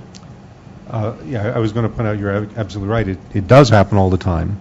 It happens kind of on a predictable scale. As, for example, Dish starts looking at bringing in MPEG-4, eventually new codecs will show up on Dish's system as we start leaving behind old encoding systems. That's absolutely correct. One of the other things that drives new boxes is the requirement for new code space, new space to download the software that runs the box, and as much as possible, those kinds of changes are managed, controlled, and driven by internal requirements. When external forces start requiring things like there's a brand new standard or somebody found a problem with a protocol, that begins to drive systems into kind of chaotic states. So you're absolutely right. Boxes are swapped all the time. That's a planned for activity. Things will make their way into the marketplace. However, Dish Network still broadcasts MPEG-2 standard definition locals for the millions and millions of set-top boxes that have been running for the past 8 or 9 years. So those boxes are not due to be swapped out now for another decade or so. So swapping everything is one thing. Swapping on a predictable timescale is another. So that's it. Yeah, I'd just like to add one more comment to Ahmad's statement for the transcription. It's like currently this is something that happens today. The transcription happens between 16 different CA systems inside the cable card, and it transcripts to an AES encoded DFAST encryption format. So that's like a 10 or 15-year-old PCM CIA format card that's able to handle 120 megabits of decryption and encryption on the fly. I wasn't really talking about cable card. Obviously, cable card doesn't apply to us or satellite companies. And we still have older set-top boxes with 200 to 300 DMIPS of processing power that will never be able to do the transcription that you even in a closed DRM kind of scenario will not be able. So we have to do a swap. Yeah, but the beauty about that is all the legacy devices, I'm not suggesting any changes in architecture. I'm suggesting that any new devices that are deployed would have to do that transcription. This would not apply. There would be no firmware upgrades pushed out to 10-year-old set-top boxes to try and do this. This is for new devices. So a legacy customer has to get a new device in that scenario. If they want the provider interfaces or whatever is chosen. Yeah. So, Brad, in your proposal, I noticed that you guys went out of your way to try and use, existing protocols and specs, and you said they were just suggestions in your verbal comments. It's a lot. As an engineer, I'm thinking, how could I implement this when I'm hearing, all these proposals? There's 38 different specs and proposals mentioned, but the interfaces you talk about are new. Is that correct? The service discovery, entitlement information, and content delay, those are new interfaces. Yes, these are the functional modules required to achieve the DStack goals. So those are absolutely new pieces that are supersets of functionality. And so it looks like through those interfaces you try to capture this this moment in time of how services are delivered, because I saw in the report that you try to accommodate some of the other kinds of things beyond just streaming that we do today. There's quite a bit of mention of trying to capture those in there. So, well, they were implied as being an important part of service. So since they were stated as possible to be relayed as HTML5, an HTML5 widget interface seems like a beautiful way to be able to relay those sorts of information. So what's the mechanism for evolving as operators evolve? Well, I also worry about the fact that it's kind of an homogenation. So you may have one operator who's got some kind of clever things that they've done, but this really attempts to homogenize or normalize how they're all treated. And I mean, with this scheme, I don't think you can really avoid that. But then how does DFAST work today? But I'm talking about how do you evolve this and move this as things change? I mean, things change, right? And so that's. I mean, I think that's the thing that it really hit me in the head when I was reading your report. That is sort of the beauty of the app thing that we talk about, is that ability to change so fast. And so how do you think we would change this over time? Because things you don't want it to be sedentary in time. So Adam. I'm trying to understand how there's any change in the app proposal at all. Really, I mean, I think today operators can build apps and they run on devices that run them, and I think that's what's being proposed, is that operators write apps and they write them for whatever platforms they care to, and they run there, and you see the operator's UI on whatever platform they're running on, and there's no change at all. I mean, I think that the fact that operators can evolve their UI is fine, but it doesn't amount to change in the way the industry works. Jake, but these interfaces have to be implemented by the MVPDs. Hang on one sec. Right, to instantiate their services. So I think there's a little bit of confusion from the semantics going on. If you look at the data plane, where the video is transported and there's secured all the way into the home, those things change on a relatively infrequent basis. But you're right, you have to be able to evolve crypto systems and the rest.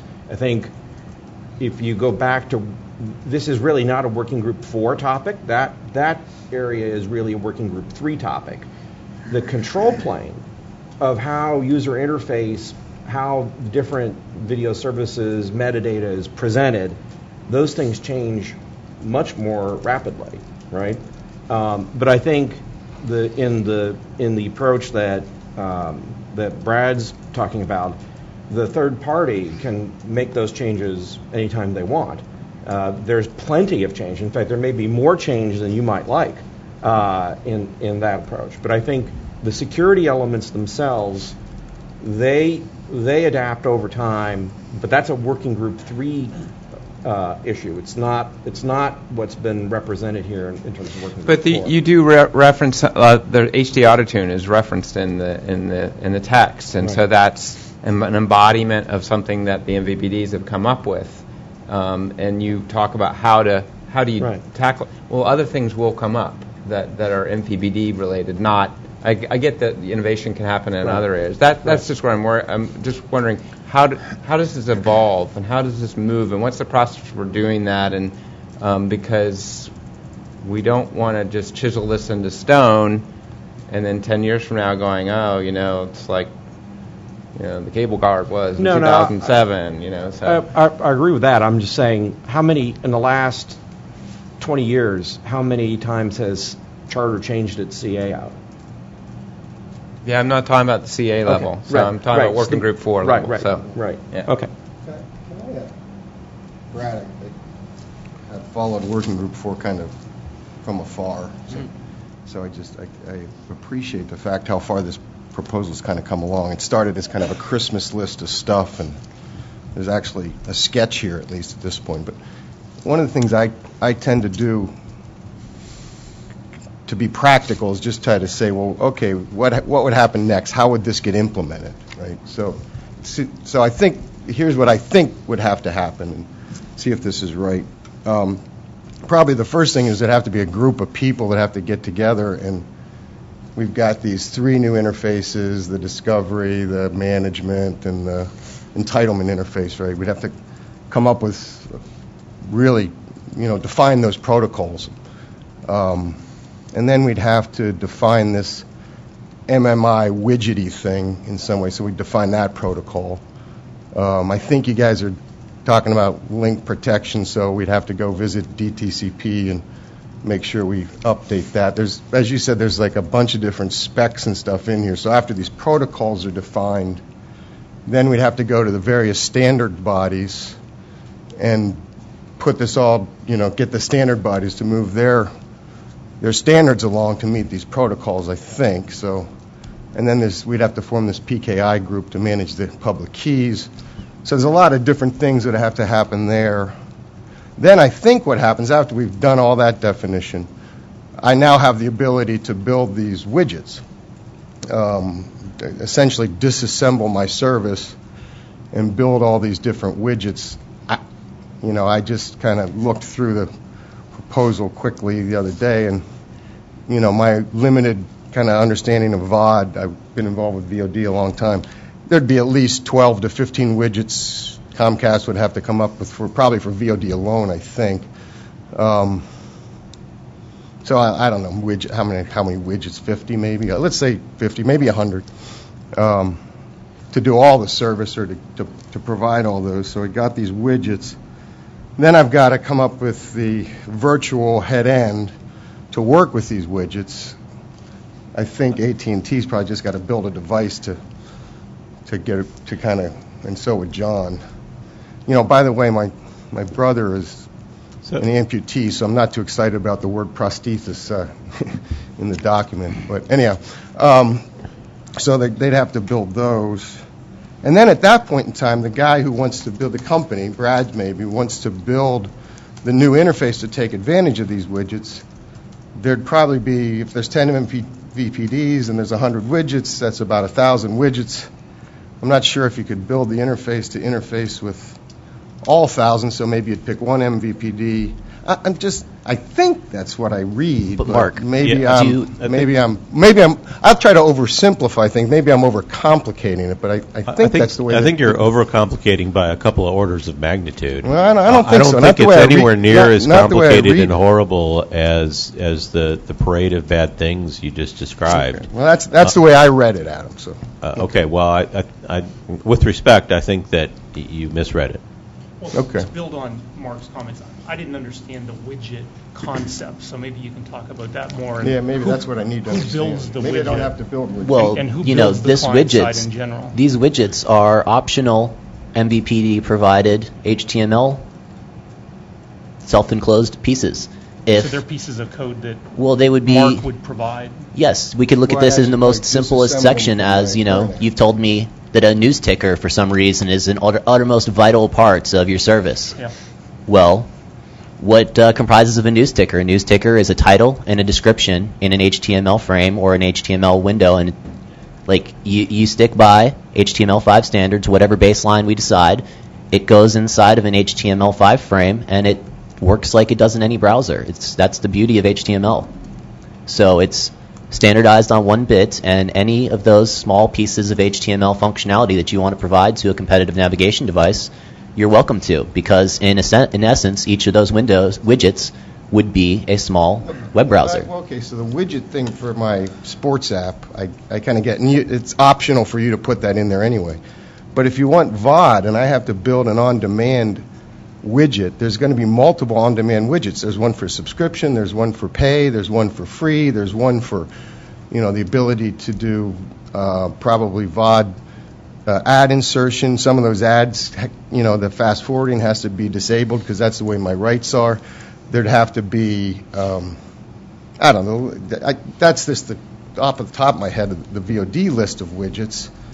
And then there's, every part of my service would have widgets, I think, attached to it. Some of them are mandatory for your service. Some of them, as you said, are optional. Unless you're right, Adam, unless I totally misread it. But I read it kind of. Look, it's actually not that detailed in terms of how. Like I said, it's a good sketch. Came from a laundry list to a sketch. So maybe I did misread it. But I think a lot of us would have to get in a room to try to understand what those protocols are and what that widget really is or what those widgets really do. So that's my only point. Well, okay, but maybe I'll just stop there. Fundamentally, though, if your service needs to be displayed without your full control over every bit of the user interface, if that needs to happen, then you're going to have to do something to enable the things that need to be displayed. I mean, no, peace. I'm with you. I'm trying to describe what I think the activity would be for me to get there. Yeah. And then the other end of that activity is the person who's trying to build the company in the garage that's trying to build this set-top has to look at all these different protocols and interfaces for the first time and actually decide, do I do all 1,000 or do I just work on dishes since at least I get national coverage that way? I mean, those are the practical things I'm just trying to bring out. When you go to load a website, do you have to choose, okay, which browser should I use? That's the beauty of an HTML5. There would be no device maker trying to implement a device for a specific widget. The widgets, that's the most simplest part of this because the widget is just a frame of HTML. Yeah, and I wouldn't obsess over the widgets. I'm actually talking about all the different categories of stuff we'd have to do. Yeah. Well, in other words, we will have to work together, and further work will have to be done on this. Yeah, it's a lot of work. Yeah.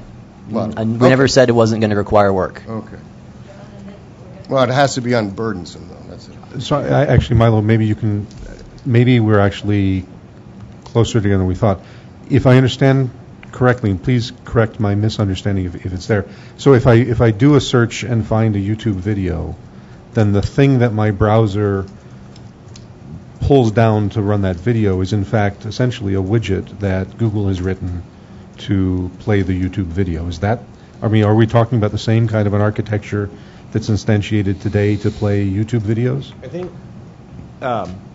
I think the competitive navigation spec approach is using widgets to create the messaging scheme for MVPDs to send data down, right? Okay. For things like tickers, et cetera. It has nothing to do with the data plane or the core video transport. Okay. Right. But does YouTube actually essentially download a piece of code to play YouTube videos? Is that the way YouTube? Well, in a web browser, yeah. I mean, in a web browser that is done. So it's okay. Thanks. Yeah, I mean that's HTML. That's how it works. Okay. But that's not what Brad is talking about in terms of widgets in the competitive spec. It's not about playback. It's about messaging. It's about control. It's all control plane stuff. Okay. All right. Thanks. Okay. Are we ready for lunch? Well, it's maybe a thought before lunch because I think in the afternoon we're going to look at how we can match up the systems. And I actually see there's an interesting foundation there. But, the one question I'd have is, or maybe the point I'd make at this point is, there's going to be work involved in one way or another, whether it's apps or something else. I mean, there's 10 different Xfinity apps on Google Play that have to be supported, and that's true. Every operator will make their decision about how many apps they want to support and which platforms to support. For me, level of work to some degree is we just have to be pragmatic. When you're going to do innovative things, work gets done. Right? But other than that, I'd also say, one other thing we have to think about again is, being at Amazon, we like to think about the customer. And right now, the customer would like to get, their linear services in a variety of different ways. And apps, I think, are fantastic. They've been around for 10 years now. And, soon, hopefully, we'll see lots and lots of apps from operators there. They'll always have that option. Right? So I think the proposal they have is the option they have today. And it's a good one, and I encourage them to pursue it. What we should discuss this afternoon is other options. Right? Very good. We'll see you back at 1 o'clock, maybe 5 after.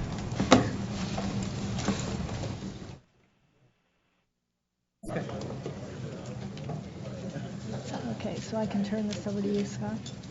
Okay. Okay, so our discussion this afternoon, our first discussion will be how the 4 different proposals in the 2 working group reports might or might not sort of fit together. And to lead that discussion, Dr. Jordan.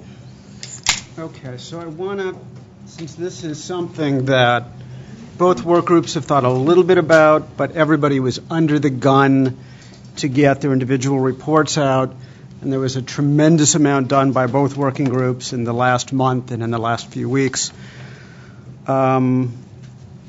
I know that they haven't had a lot of chance yet to think about where the 2 come together or don't come together, but it's come up repeatedly in both working groups as to what the touch points are. Given that we're under a very tight timeline from here on out, I want to spend time now, because this is kind of essentially our last opportunity to do this as a full DStack. So I want to try to structure the discussion, and I want to structure it in 2 ways. One, given that there's 2 proposals from each working group, I want to work through all 4 combinations. I think we'll spend much more time on certain combinations than others, based on how I read that they are likely or not likely to fit. But essentially, I want to bring all 4 of them up and talk through the technical details of all 4 of those combinations. But to structure that discussion, since we're looking at this as proposals marrying up to each other, and again, all of my engineering background says, in some sense, that defines interfaces. I'm going to give you just my own list of, after having read through all 4 proposals and actually both reports in full, is to the interfaces conceptually that I picked up on in both reports and from all 4 proposals. This is not a FCC proposal in any sense whatsoever. This is me trying to digest what I've read from what you all have written. And I don't mean by calling it an interface to imply a public interface, a private interface, something that is just a hidden interface within one particular system. It could be any of the above.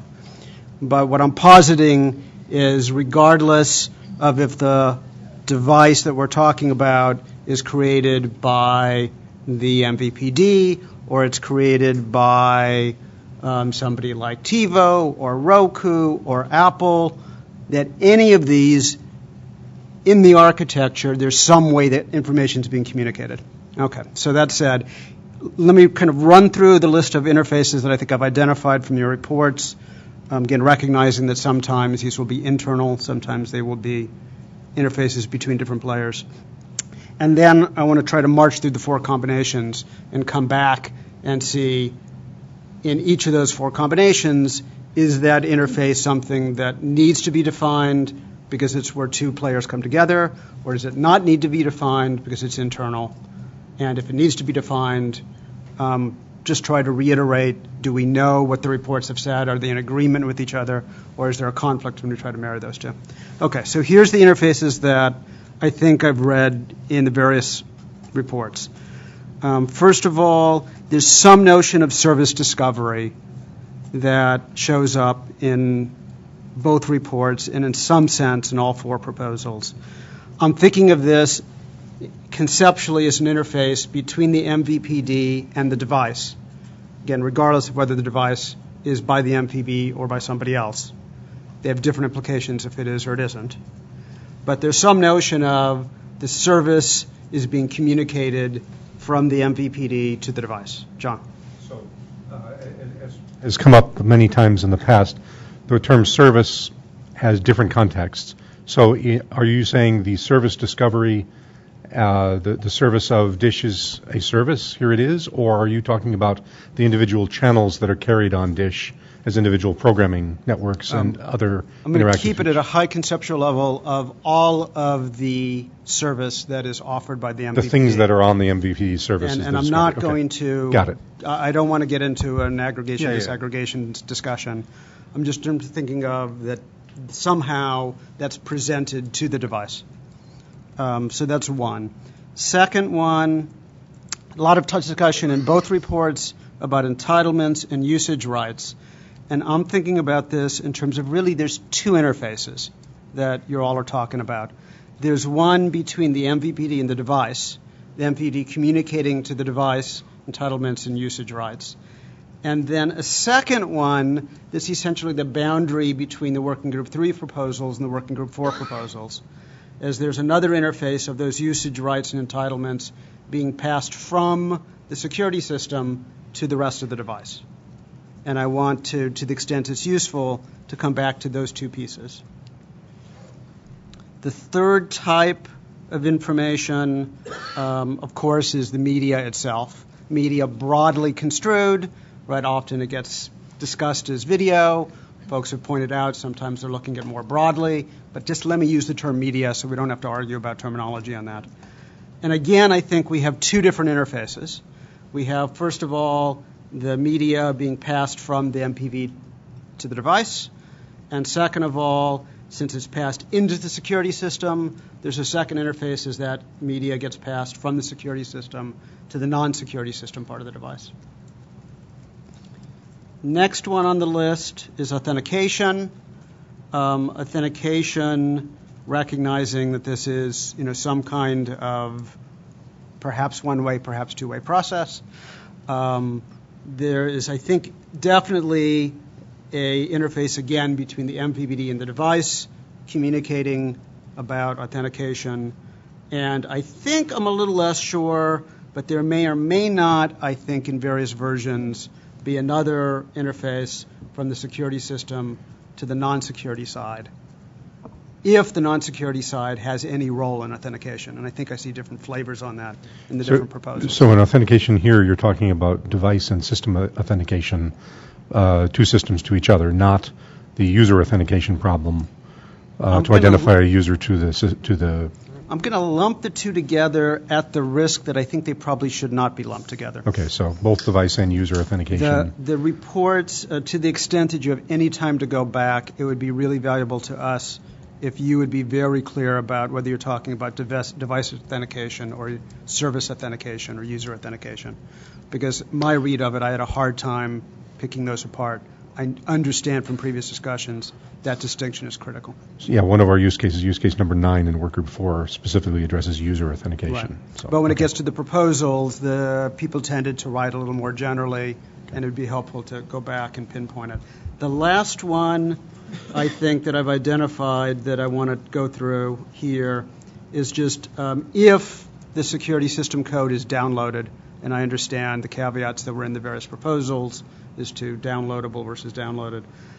Ignoring that distinction for the moment, just if it's going to be downloaded, there's an interface from the MVPD to the device to download that code, understanding that there's other ways of the code getting there. And so that seems to be the last one. So, again, not implying any particular solutions to these, recognizing some are internal, some aren't.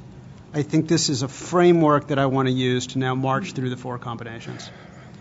Okay, so let's start with, I want to start with the HTML5 proposal from Working Group 3 paired with the MVPD UI proposal from Working Group 4. And apologies that I'm sure I'm not getting the terminology right as to what names these were all called, but let's just use that as shorthand. Okay, so putting those together, it seems like they were clearly had some similar goals in mind as to how to interpret Section 629. Don't want to get into that since most of us here aren't lawyers. But I noticed some differences maybe, and I want to see whether they're real differences or they're not real differences. The ultimate goal, and probably we'll spend, at least half an hour or so on this, I'm guessing. We'll just see where the discussion goes. But the ultimate goal I want at the end is for us to understand, going through the next few weeks as you put together a final report, is this to be construed as a joint proposal going forward of these two recommended systems, the HTML5 system and the MVPD UI app-based system, or are there differences that they have to be presented separately? Because the co-editors of the final report and you all reviewing the final report, right, need to make that decision of will this be one proposal or not one proposal. Okay, so to help follow that through, one thing that I thought that jumped out at me on this, so first of all, both proposals used a diagram. I think it was the first diagram that was shown on the PowerPoint of showing a series of components in a vertical structure. The Working Group 3 proposal stressed putting HTML5 in as a way of presenting some kind of a uniform interface halfway through the series of components. And the language in the proposal mirrored that. It said, paraphrasing, that MVPDs should adopt HTML5/EME/ a few more standards as one way of deploying the service. Working Group 4 included HTML5/EME/ the other ones as an option, but suggested other options. And so if these two are going to be understood as one proposal, I'm looking for some discussion there of are those compatible or incompatible? Kind of how should we understand that? So this is John Card from DISH. I will speak to my understanding of the Workgroup 4 proposals in the app interface of the MVPD system. DISH is represented using the virtual Joey interface and the Slingbox interface. EchoStar at one point was also an RView member, so I can speak a little bit about RView as well, and those are three of the systems. I think, Scott, you correctly pointed out the HTML5, since it's built on the W3C standards and has already been instantiated, you can kind of say that's pretty well done. And we heard from Mark Vickers, a lot of the app interfaces already use HTML5 EME and similar kinds of architectures today in their application instantiation. So the iOS, Android versions, the downloadable apps seem like they're kind of manageable. So those two are easy. In the case of the Slingbox interface today, the functions that need to be performed by a Working Group 3 system, like the HTML5 EME system, are instantiated through a DRM. Since HTML5 EME is kind of a wrapper around a DRM, that's one level of indirection, and as we've hand-waved before, that's just another layer of indirection. It's just software. There are people in Denver who are tearing their hair out as I say that, but that's likely to be something that can be solved for the Slingbox part of the MVPD proposal. The RView and system today does not rely on something as complex as an HTML5 EME interface. It can do so. That would actually bring in a lot of extra features that RView doesn't need. It's been instantiated and working in the market since 2012, before all of this was finalized in W3C. But if there are necessary features that it could take advantage of, my belief is that RView could kind of do that. I don't know if Steve DeLuck is on the phone. I know he had some commitments this afternoon, but today RView doesn't need the HTML5 EME interface. It could take advantage of it if it was required to do so. The virtual Joey interface, which is described in fairly high level in the system, also takes advantage of a lot of the features that HTML5 EME uses. We are kind of built one layer down in that we rely on things like TLS and some of the same sorts of standards that HTML5 EME relies on. We could abstract that, again, build one layer of indirection around it, and I think fairly interoperate fairly well with that particular Workgroup 3 proposal. So for those three parts of the Workgroup 4 proposal that I suspect I'm the expert in the room on, there's a good match. I think others who are more familiar with HTML5 deployment or app deployment can probably talk about the meshing, but my understanding is that that's pretty clean and kind of already instantiated in the real world. Just to add on, remember there was the HTML5 and then there was the native. That the native was discussed a lot too. So Bruce, does that seem to you kind of consistent? I'm looking to kind of Bruce and John as, in some sense, the leads on these. At least on that component, does it seem like those two join together? Well, they clearly made up well. Yeah. That doesn't mean they were structured to be mandatory, if you will, right? The idea of having native apps was still an option and a variety of other ways to do the Working Group 4 proposal. But it seems to make sense there would be a proposal. Those two things together, provides the uniformity across applications and whatnot, so that, having them grouped together and running that through the process seems to make a lot of sense. Okay, so, John. Also, the other thing on the Workgroup 3, the HTML5 EME is a well-defined, very clear standards interface. So for folks doing a native application or re-implementing Slingbox or Virtual Joey, we've already got the documentation in hand to start that work. I will say, quote, tomorrow. I promise you no one is going to pick up that work tomorrow. But the definition, at least coming on the security side, those APIs are well-formed, well-defined, and clear.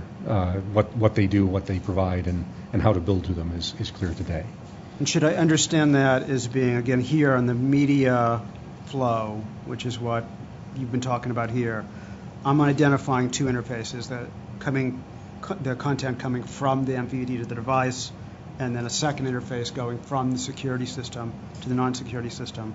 So I think what I'm hearing, at least in the HTML5 version, is that HTML5 is offering both that interface from the MVPD to the device, and that from the security system to the non, I think you talked about various set of essentially IETF standards for the way that the content would likely be encoded, wrapped within an HTML5 interface in some sense. Yeah, with the caveat that DBS is going to be weird and the device that you're talking about isn't really the device that you care about. Yes. We have that extra device that's going to be required with the LNBs and the old-fashioned RF transmission. Yeah, so we'll come back to the layer 1 through 3 stuff in a little bit later this afternoon. Okay, so then here's the part where I think I got really confused reading through all the reports. And so I want some discussion on this from everybody.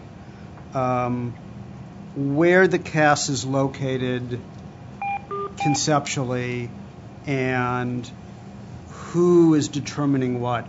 I'm going to use CAS and DRM interchangeably for this discussion. And who's determining it.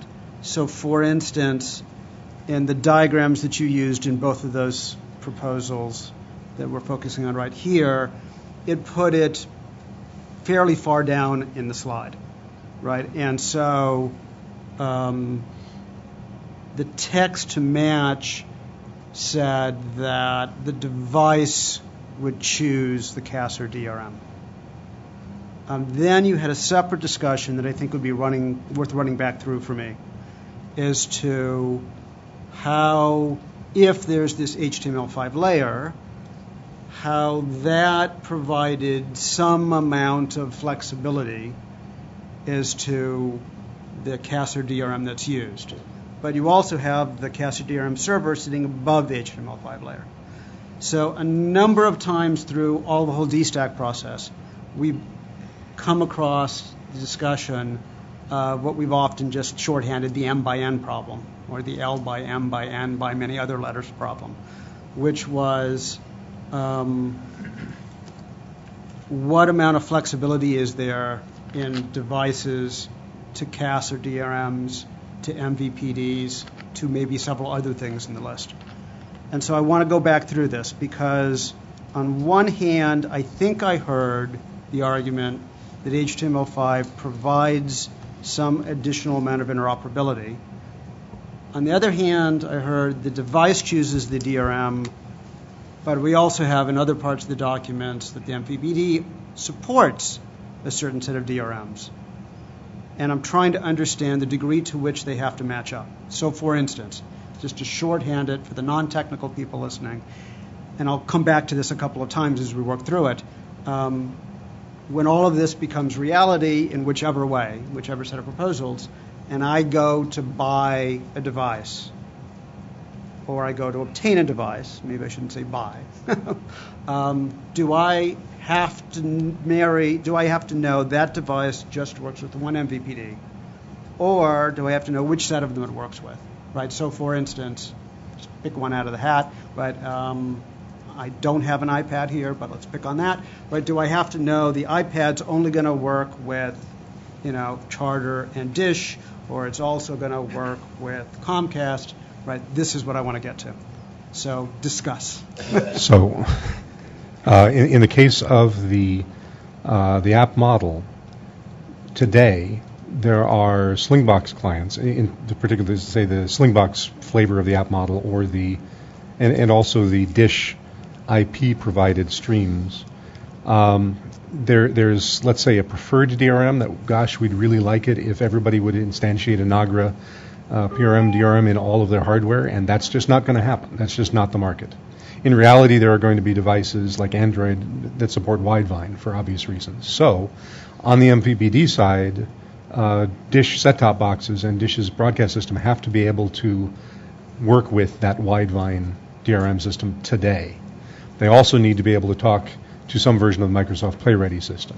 If they can't rely on any DRM, if somebody's made an odd DRM choice, odd from our point of view as an MVPD, that means most likely my client that I have built to download into that device, the app that's running there, is going to abstract and instantiate some version of that DRM, likely in software. It would be wonderful I could get access to hardware root of trust, but I'm not going to necessarily have an agreement in place with Microsoft and Xbox to be able to do that, to get whatever Microsoft's native DRM is. I'm going to probably have to plug in, use an EMEM interface, and go through HTML5. I think that's where the market is today, that MVPDs have to kind of support whatever those devices out there, the decisions that were made, and other MVPDs can speak to that.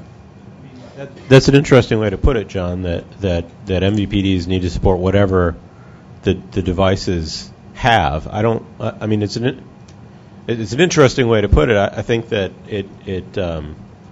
I'm not sure it's a realistic way of looking at it. I think the problem with the sort of EME based systems are that there's got to be an overlap between an intersection between the security system or systems supported by a particular device and the security systems supported by a particular MVPD network, and there's no guarantee.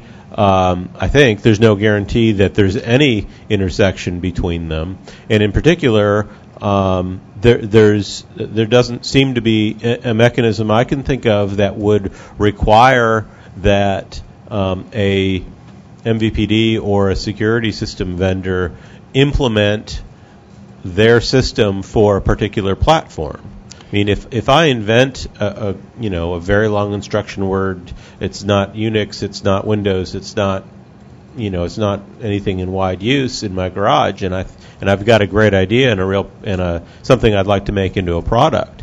The likelihood of me being able to convince any security vendor that's in use in an MVPD to say nothing of all MVPDs, it seems rather low. So, actually, directly responsive, Adam, in the Working Group 2 presentations, information about Sling TV, which is over the top and is kind of maybe latest player to the game, Sling TV has to instantiate and does instantiate Secure Media, PlayReady, Nagra, Widevine, and Fairplay. All 5 DRMs are instantiated by the MVPD because client devices might use any one of those 5 or may map to any one of those 5. So in reality, in what's actually deployed today, the thing that you say doesn't make sense, it's the way things are done. You're right, it doesn't make sense, but that's in fact what MVPDs are already doing. So I've learned something from other similar advisory committees. Let's go to if you have something that you would like to add, turn a card vertical, and we'll queue people up. Milo. I think it's important to understand the different pieces. When you said CA or DRM, you're actually convolving a couple points, because in most cases, DBS has one set of crypto that conditional access that's sent over the satellite. Cable has protected content coming across CA across its QAM system. And then to get to the DRM spec that you're using to get to the end device, you transcript today. So that's how you do that, right? So you're going there's an adaptation from the network layer, right, from the physical transport of how the thing is modulated and protected over the long-haul network to get to the user. In the case of mobile devices, oftentimes they're served directly from the cloud, right? But devices in the home, the primary feed, whether they be DVB or whatever you guys use, or cable delivered via QAM, there's a conditional access, and then there's an adaptation to it.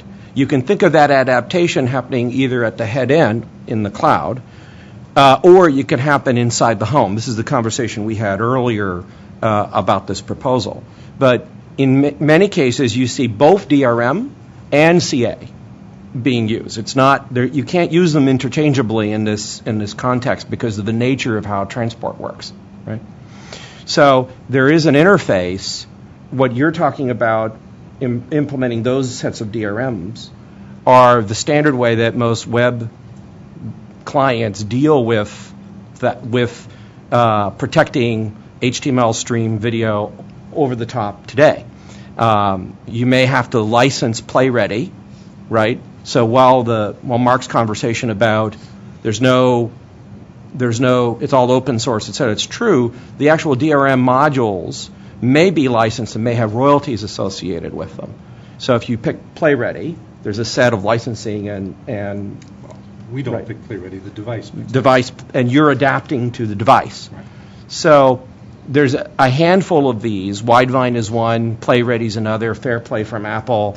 These are mostly driven by platforms in the infrastructure, and they are somewhat orthogonal to the actual transport of the data plane of the video or the media coming into the home, which is protected by maybe 16. There's probably 16 different CAs represented in this room, right, or more. So there's that adaptation point, right, is whether it's in the cloud or in the home, is the cutoff between CA and DRM. And I think I'm right on this, right? Yes. Yeah. Okay. John. Yeah, we would love to only have to instantiate Widevine, for example. Yeah. Props to Google. Or PlayReady. Well, yeah, there are features of it. Or PlayReady or Nagra. But that's not what the market has done. That's not what competitive retail devices do. They make their own decisions. Whose license can they get? What ecosystem are they running under? That puts the burden of adaptation today and continues through the Workgroup 3, Workgroup 4 mix that we're looking at on the MVPD to match what the competitive devices are doing. That's the same as we expect today.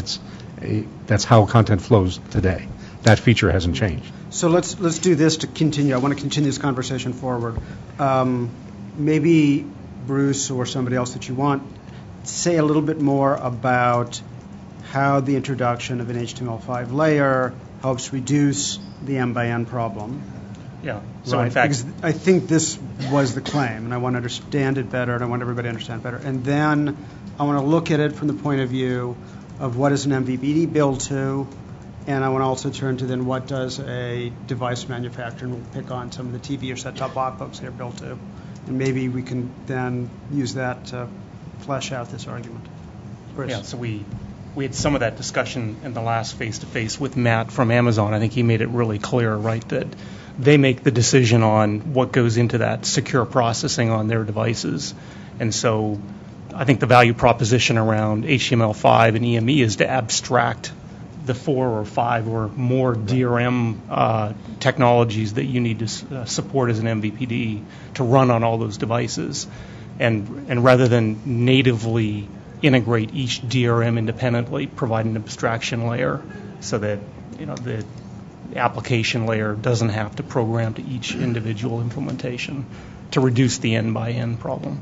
So you have a single HTML5 based API that abstracts the underlying security modules. So should we understand the proposal, if these two are married together and presented as a joint proposal, should we understand it as that it is recommending that MVPDs as one option, right, that they're building to this HTML5/ME layer, and if they're not doing that, if they're going native, that they're building to an OS as to a particular device? No. So what does an MVPD build to under this recommendation? It's the same. If you're building a native application, you'd use the HTML5 EME APIs to whatever the native device's DRM that it supports. It might be a software DRM, might be a root of trust. You might have mixtures of both of those. So in all of these instances, that API defines above the line the common bits that I don't have to re-implement across many devices, and then below the line, that's what I'm relying on a DRM vendor to go off, the experts or the platform experts to go off and build, to surface that API. So Jay, Milo, and then I want to turn to some of the folks that may be having to build devices. Mine is short because it had context about 3 minutes ago, but it might not now. But maybe of interest to you is I went through the exercise of shopping for a DRM. We did this a couple years ago, and all the vendors would parade in, and they would all put up these matrices about how they cover most or all the devices. We ended up selecting one that I think covered everything but one device, and they were working on that last device. So we want the broad application when we look at that DRM security layer, and one-stop shopping is absolutely what we go for. And to some degree, I guess we use the DRM manufacturer as our abstraction to be able to hit all the devices that we can, So, but broad and wide is the goal that we aim for. So just one comment and then actually a question back to John. The HTML5 framework creates an abstraction layer, but it does have plugins for the actual DRM. And so you still have to use PlayReady, Widevine, Fairplay, et cetera, something like that. The abstraction doesn't get away from the need for using a DRM that is certified on both sides, right? For the MVPD to actually be willing to send protected content down, and from the device to vet that it's going to be safe in the device. So there's no way around that. You're not trying to say Absolutely that there's... right. Okay. The question about the app is an interesting one because you're saying if you're not using HTML5, you can use the APIs to talk to an app, right? An app can use the same APIs. The question is, can a third party write such an app? If a third party can write such an app To talk to a DRM? to talk to the HTML5 backend, you're talking about an app, how an app works. A third party could write an app that would use those same APIs. Yeah, but then you get into the other list that Scott had on service discovery. What's that interface look like? Entitlement, what's that interface? All these other things right on top of that. I'm just saying that there's a set of APIs. If an MVPD can write an app using those APIs to get at it, presumably a third party could also use an app. Write an app that could get at it. I want to come back to that, but I want to still spend a little bit more time in this CAS DRM issue before turning to the other interfaces. So maybe a way to carry this forward. If you were, let's say Samsung or Vizio or TiVo, just to pick on three random choices. And again, we'll get to the other combinations of proposals in a little bit. But if you were trying to build toward this merged proposal, what does, with respect to CAS and DRM, or this M/N problem, what does that look like to you?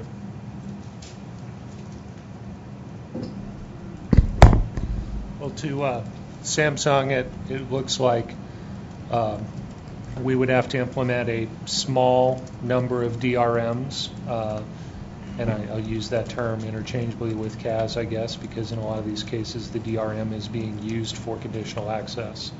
But a small number of DRMs to cover a wide range of MVPDs. But the HTML5 EME interface, does look implementable to us. For Vizio, it's the same as for Samsung. We'd have to implement multiple DRMs, and we already can implement HTML5 apps right now. with our smart TVs. This is Joe at TiVo. I think we heard this is status quo. That's what the TV manufacturers are already doing. I get to Adam's point to answer your question is it's unknown what this intersection of the Venn diagram is. If I do 3 or 4 DRMs, I get these 3 or 4 MVPDs. There's no guarantee of uniformity or portability. So the status quo is that way as well. I mean, I can't buy a TV and know it's going to work across operators. And I think this proposal has the same flaw.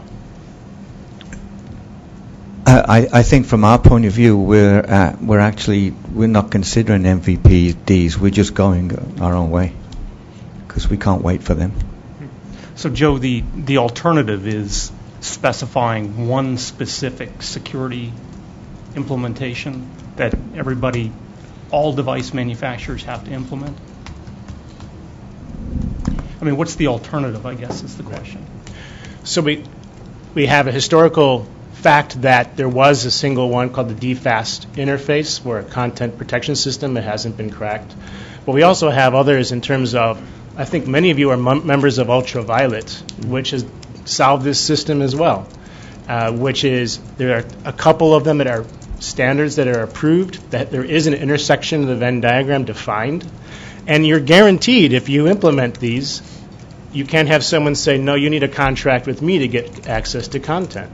And more importantly, in more modern ones like Ultraviolet, they have the idea of, I can remove one that had a security breach, give time to manufacturers to implement one that fixes it or replaces it, and there's a whole ecosystem around it, as opposed to, here's 20, if you build something, you may or may not get content. So there is this, again, ecosystem that we can point to. I'm not saying you would adopt DFAST for everyone or that you adopt Ultraviolet, but there are ways to solve this. Okay, well, but in the work group 3 process, we were looking for other proposals and alternatives. Are you saying Ultraviolet is yet another option to propose? Is that what you're saying? No, you were asking how do you solve it? There's a single one in our existing proposal, and the proposal does not mandate a single one. And I would say the same for the HTML5. Again, I think within Working Group 3, both are very plausible, interesting ways that we should continue to investigate. And within the HTML5 EMEs, is it, well, how do I know which of these many stacks we saw from Mr. Vickers, which one will guarantee you content? There is no guarantee. And the other proposal was, how do you know which link protection to do? And I think we can define in either approach a solution.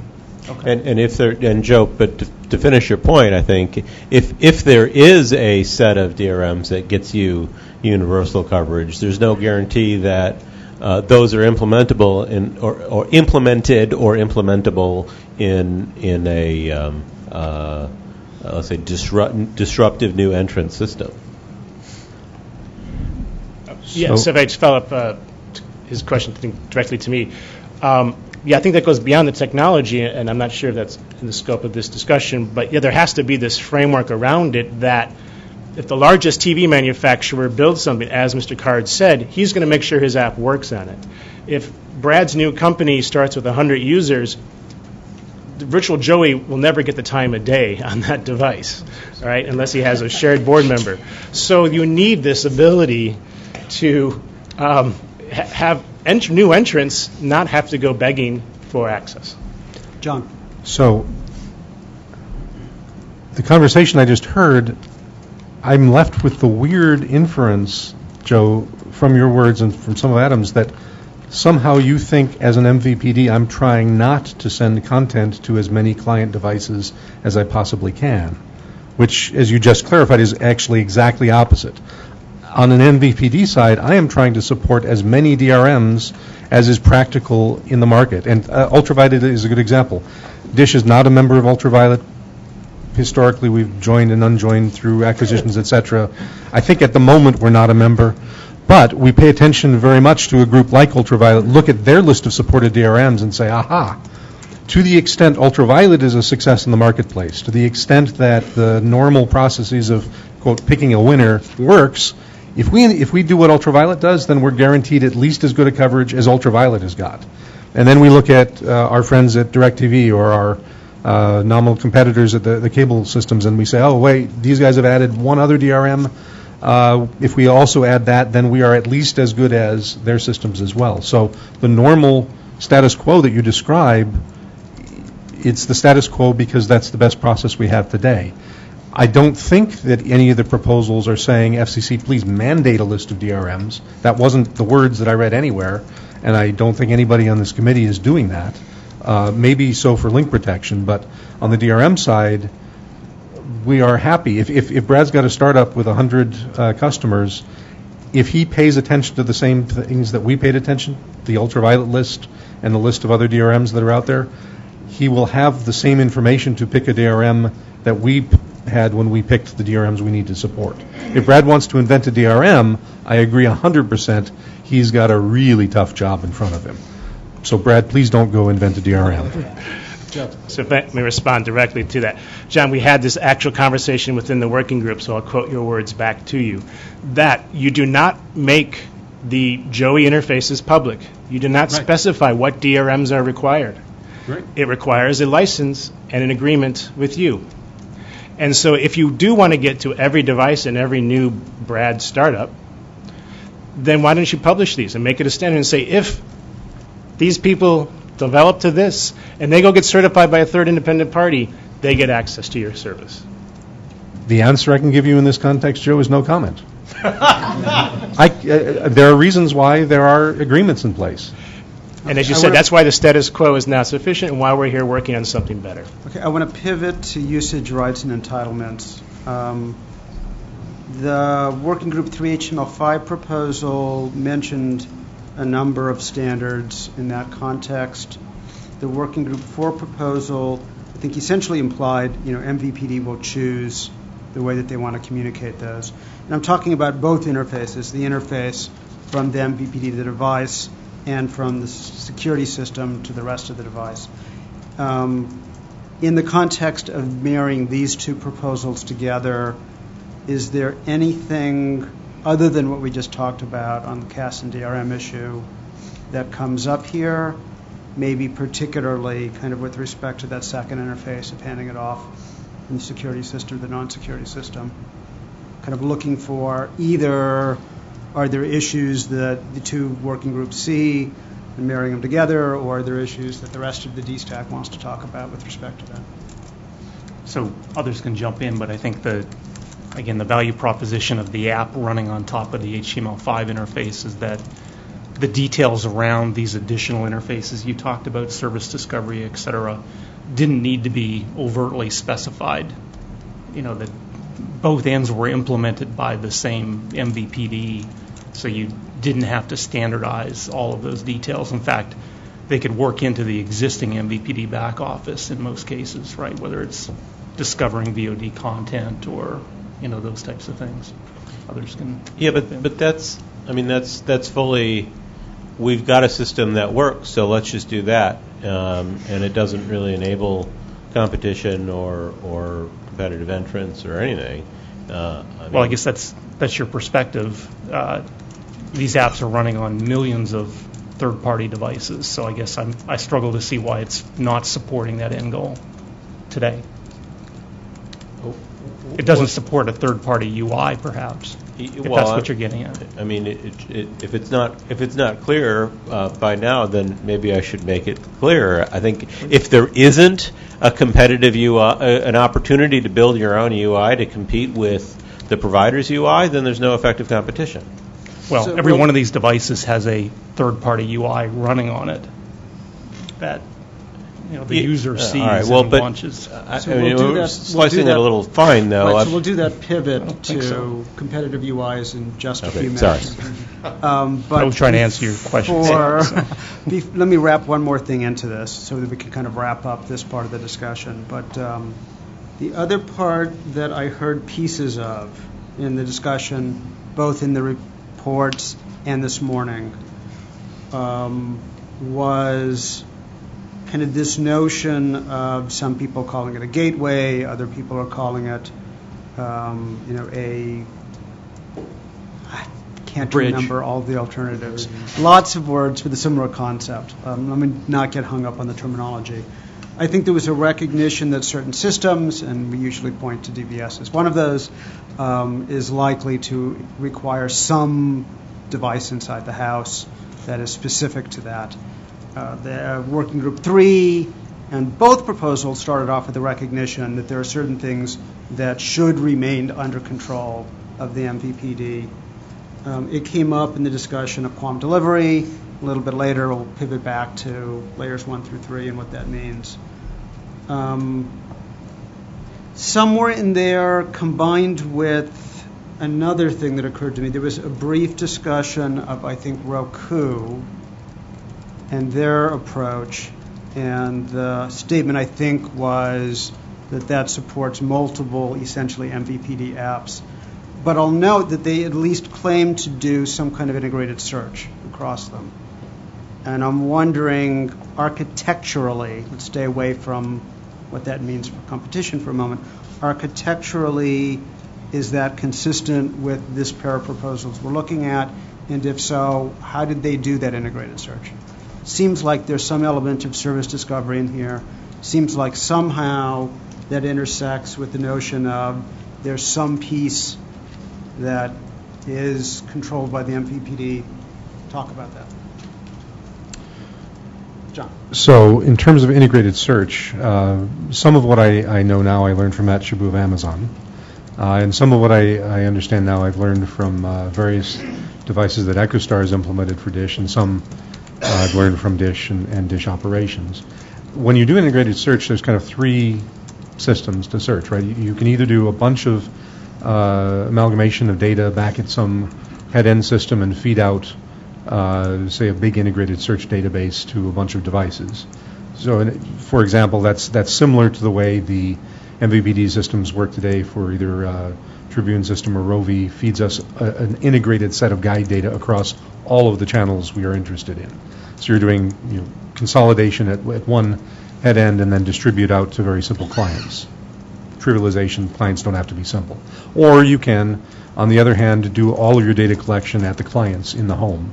And once you've consolidated all of the information from a bunch of different feeds, present your data. And that's very similar, I think, to the way broadcast television works today with ATSC tuners. If you're going to build a consolidated guide, you get guide data from each of the channels you tune to, and then consolidate that guide in the television set. And then there's a hybrid where you might feed some consolidated data that you're able to build from a back-end system and do some local consolidation from local sources that you can get access to in the home. In the case of the HTML5 applications, as a software designer, I'd like to write as light and thin and easy to test client as possible, so it would be wonderful when I can plug into some source of search data. The problem on the MVPD side is I don't know any APIs, protocols, or standards in existence today that I can use to feed those. The proprietary data services that are out there, Rovi and Gracenote, do their own thing and tell us how they're going to give us their data, and as an MVPD, I have to accept their database as it comes in. The one of the Workgroup 4 proposals, the other Workgroup 4 proposal, talks about two interfaces that exist, neither of which have been ever built on a DBS system for trying to do guide data consolidation. So it's an interesting question, and maybe that's a feature left up to the device manufacturer, how much search they support. In other words, it's a much different size problem if I'm going to search what's on right now versus what's on in the next day versus what's on in the next 15 days. And my data set's feeding me, if I'm getting some of that data set's from broadcast, I might only get a couple hours of broadcast source. I may have to rely on an external third-party source to feed my search engine. So should I interpret that as that type of service discovery or integrated search is neither supported by nor prohibited by the combination of these two proposals? I think so. Yeah, I was going to ask the same question. There's nothing in the app proposal that would prohibit exportation of search information, I think, right? And I think there's examples, Joe, today with how you do cross-search on your platform. Is that right? Through a business arrangement? Maybe not through a standard interface, but through some sort of arrangement? Actually, as John had said, in ATSC and SCTE under cable card, there's a lightweight service discovery API, and that allows devices like Devo to see what are the services, and then use a third-party source to augment that, do integrated search. As you said, in the app approach, it doesn't prohibit that, but it does take it away. Where there was a defined service discovery API within SCTE or ATSC, there is none in the app approach. It doesn't prohibit it, as you said. Are you able to do that with other applications running on the platform, not just the ones coming through the MVPD? I think our focus here is MVPDs, and we can do it across MVPDs that are either ATSC or SCTE.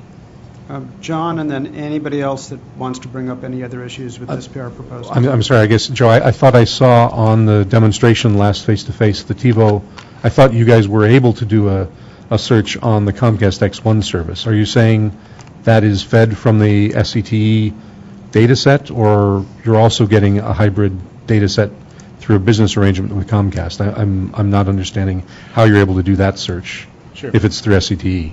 For linear services, we can do it through the two specified specifications. You do it, or you can do it? For on-demand or over-the-top, we do it through, as we said, bilateral agreements today, which we hope to expand. Anybody else that sees issues with marrying these two proposals? Otherwise, we'll move on to the next pair.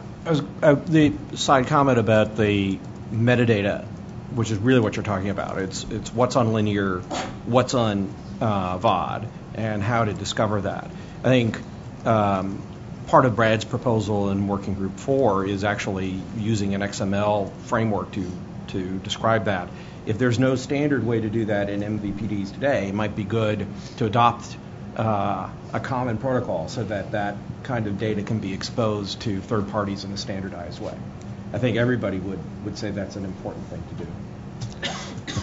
Or maybe not. On the list of important things, Milo, that's got a place somewhere on that list of important things. Yeah, okay. Sorry.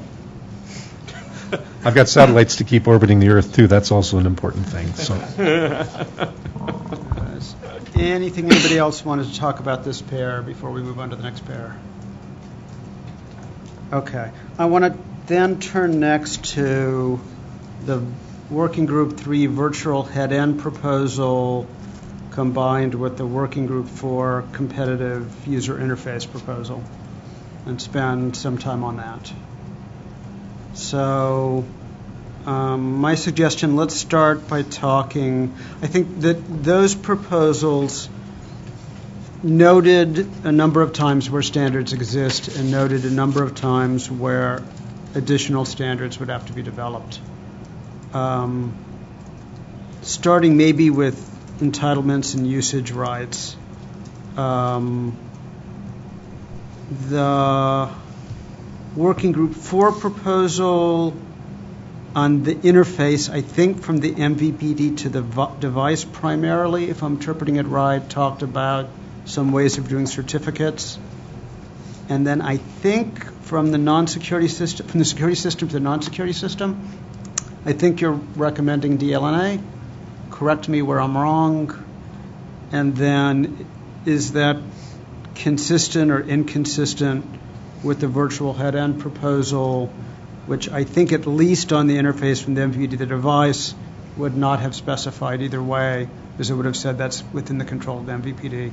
So maybe it would help to just talk about that. And again, the ultimate goal is, do these two marry, or are there any issues? So when I think of the interface between Working Group 3 and Working Group 4, I don't look at DLNA as a proper interface to that. DLNA to me is an interface on the output side of Working Group 4. Output to? The client device, the renderer, whoever is doing the navigation. Okay. So that is for in-house end-user discovery and operation. The interface between Working Group 3 and Working Group 4 is a secure communications channel. So you authenticate and generate the keys to do the secure communication using the certificate with the Working Group 3 module. And then you can communicate over the secret channel or the encrypted channel that way. I don't necessarily see the interface between the working group 3 and the end user, except in the case of HTML5 EME, if that was getting loaded somehow just based on the service discovery list as a headless device that was just accessing content directly. But the protocols in between working group 3 and working group 4 were much more simple and defined as just bidirectional communication, not necessarily with DLNA or an end user technology. So I think there was, in the working group 4 report, some concerns about developing those standards. Maybe we can have a little bit of discussion over that. Right, again, just kind of focusing on entitlements and usage rights. So I actually had a clarification. Brad, your proposal talks about both link protection and DTCP and PlayReady. Yeah, so for PlayReady, since DTCP/IP is more of an in-house local protection, and Cloud to Ground has been mentioned lots of times, Cloud to Ground, I suggested one of the approaches to secure digital output similar to PlayReady, or a widely interoperable DRM format for Cloud to Ground, or in some cases maybe local fog to ground implementations. But the Workgroup 3 proposal is proposing a virtual head-end, so there is no, is it correct, Adam, there is no Cloud to Ground directly to device, or you're not always assuming a virtual head-end? Well, I don't think there's from the competitive device perspective. There might be differences in the link protection in the link protection used, but from the competitive devices perspective, it shouldn't care whether the cloud is in the sky or on the ground. It doesn't matter. It's still talking to a device via the link protected interface. It's connecting to something via the link protected interface, and it's getting services and whatever back. There's whether the cloud is local or remote is not is no essential difference. I think you're actually talking past each other. You didn't, because you said DRM. Yes, and you said link protection. Right. And so DRM includes the issue about what rights and capabilities, whereas link protection provides security alone. So I think that's. You're right, Milo. That was my. So the Workgroup 3 proposal that you got doesn't include, for example, the PlayReady. Doesn't. I didn't find that anywhere in your proposal. I'm sorry. I don't know where the PlayReady is. You're looking at me and talking about PlayReady, not because it came in Brad's. So we're talking about the mix of Brad's proposal and your proposal together. I see where there's good alignment, and then Brad's got this PlayReady DRM capability assumed on top that I don't see the corresponding piece. Well, okay, so to begin with, the Working Group 3 stuff says, for example, DTCP, and I didn't mean to limit it to that. But there's, as we've said on Working Group 3 calls, DTCP can carry DRM rights information. It's a link protection. It's not CA and it's not DRM. Right, I understand that. But Brad's proposal mentions a DRM system as a thing he's relying on. So where's that piece that Brad is relying on in your proposal? If I could just play interpreter again. I think I don't like that job. I think the issue here is you're communicating the semantics of entitlement. What are the rights that are being that the particular thing, the particular media has? That's what your question was. In the case of, I think, your output on Working Group 3, the link protection can carry the semantics of what those rights are enumerated in the transport. You're talking about DRM, which is a mechanism for actually effecting those rights in storage or on the end device. Those are two somewhat different issues. That is to say, the MVPD can convey the semantics, what rights for that media are being delivered. It's a different issue to enforce them on the device itself. Is that right? No. Okay, sorry. Maybe I'm not adding value anymore. From the Workgroup 4 report, from the proposal, it's like I'm going to give you guys the page number that I'm looking at that's that's leading me to my confusion, or my apparent mismatch. I'm trying to understand this mismatch. So, in Part 3, Section 1. What page? I'm getting there. And which report? This is Workgroup 4's report. This is where Brad's proposal is outlined. This is I'm looking at page 122 on the content delivery piece, where Brad calls out in the case of cloud-to-ground delivery and approves secure digital output formats such as Microsoft PlayReady. And I understand, Brad, you're saying that's an example of a DRM that would allow for interoperation with a wide variety of client devices. So I read that sentence, and I believe I read it to say, hey, for the client devices that implement the DRM, PlayReady looks like that's one. That might be applicable to a transcription case for Media Room. It might be other devices that happen to implement PlayReady DRM. So it looked to me from this language like you were including a DRM as a part of your proposal. If I misunderstood that, if there's not a DRM in your proposal, that's where we're missing it. PlayReady was often used as an example since it is on the approved secure digital output list, but in those statements we talked about lots of material coming directly from the cloud, and material that comes directly from a cloud is going to need some DRM. Okay, so you need a DRM. I'm not forcing you to say it's to me, when I would get the information, there would be an asset list, a catalog full of that data, Sure. And that data might say this cloud content is secured with PlayReady. That would not be an output of the Working Group 3's security module, except for the discovery of the services and the entitlements, therefore. Got it. So you're relying on a DRM piece to do protection of some content. For cloud content. For cloud content. Got it. And Adam, you're not providing a DRM piece in the Workgroup 3 proposal. Well, I don't think that's right at all. You are providing a DRM piece in your Workgroup 3 proposal. I think that the link protection can carry, and the link protection systems can enforce usage rights for DRM systems. I just don't. I think they're. I think you're trying to talk about things parallel that are orthogonal.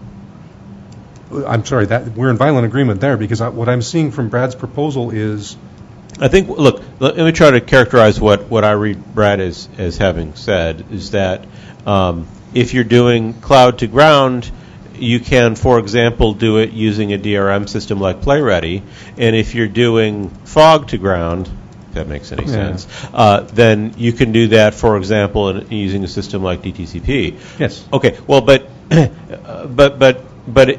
I can invent some extensions to DTCP that makes it work cloud to ground, and I can finagle maybe a PlayReady that lets it work fog to ground. They're just examples. So am I to infer then that your Workgroup 3 proposal has those inventions in there somewhere? If we're saying that Brad needs these additional DRM-ish bits on a link layer system for Brad's system to work, I don't find those additional DRM-ish bits. I didn't see them in your Workgroup 3 proposal. If I'm missing that, please show me where I'm missing it. That, again, we're trying to talk about the match between these systems. Okay, look, the question is, does your proposal have DRM, or is it just link protection? Yes. That's the question. Yes is the answer. Look, I'm not trying to be facetious about it. Okay, but it's not written in there, but it is now. So the answer is yes. But the answer is yes. It has link protection or DRM to the extent that they're different or not orthogonal. Or I don't know. The point is that for the Working Group 3 part of it is there's a secure link between either the ground level fog or the cloud in the sky and the device that's connected to the home network. And that secure link carries things like usage information and what you're permitted to do with it or what have you. I don't know whether in Working Group 4 terms that's link protection or DRM or both or what. But I don't think. I always think that how you characterize it matters a heck of a lot, whether it's DRM or link protection. Let's take a slightly different angle. I want to come back to, again, focusing on entitlements and usage rights. Let me focus on these two interfaces. Communication of them from the MVB to the device, number one, and passing them on from the security system to the rest of the device, number two. On number one, you've mentioned certificates. Is there also a need for some kind of entitlements rights language that has to make this work? Is that part of the model? Something might have to be extended or created to be able to convey the amounts of rights that are to be reflected in today's systems. So the rights language is not specified because that would need to take input from the various parties to see what is actually required of them. But if I could just add, I think in the Working Group 4 report, you talk about things like protocol-based approaches like Project Open, data catalog interoperability protocol, et cetera. That metadata cache can contain the rights that are appropriate for the content. I mean, I think the issue is for service discovery, you're presenting effectively the catalog of media that's available along with whatever rights that particular user has access to.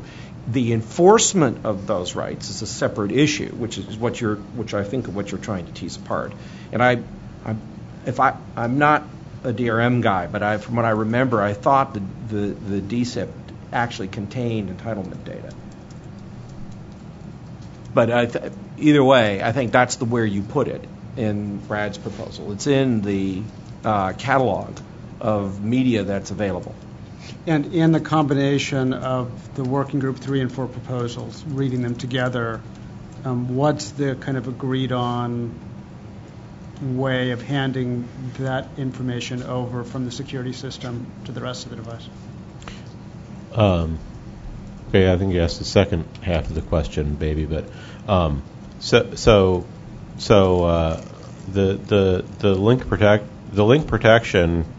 linked protected interface between either the cloud or the fog to the competitive device, it carries the permitted uses of the content. So the thought is that's kind of the container, and then is the Includes the idea that container. however you're expressing the entitlement from the MPD to the security system, that same language would be used to pass it through to the rest? Well, it doesn't have to be. It doesn't have to be the same language. I mean, the language used across the link protection needs to be something that the link protection sync understands. But if that requires translation from the CA side of things, the you have access at all kind of gate, then that's fine. John, and then I want to turn to layers 1 through 3. So, Adam, from the Worker 3 proposal, page 34, second paragraph, this is in part B, virtual head end. You say that the best, I'm going to paraphrase and catch my paraphrase if I'm using it wrong. You say because there's a wide variety of network technology in use, the best solution is to create a technical solution that abstracts the network differences of MVPDs away. To the extent that rights and entitlements are geographically bound for DBS, where we have big footprints but are restricted in local areas to only offer local services within a local DMA, I don't understand how you're abstracting away the nature of the DBS delivery network to constrain the rights that are available to any particular competitive device. So, I think what you're trying to ask about is you're required to not give the New York station to somebody living in Chicago. Yes. I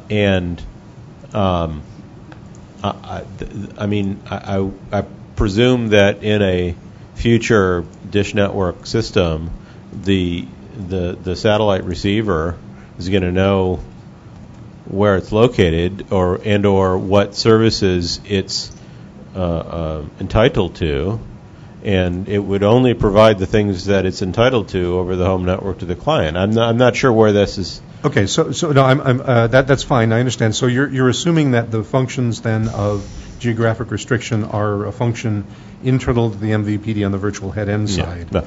Look, no. So, I mean, suppose there was a cloud-based dish network system.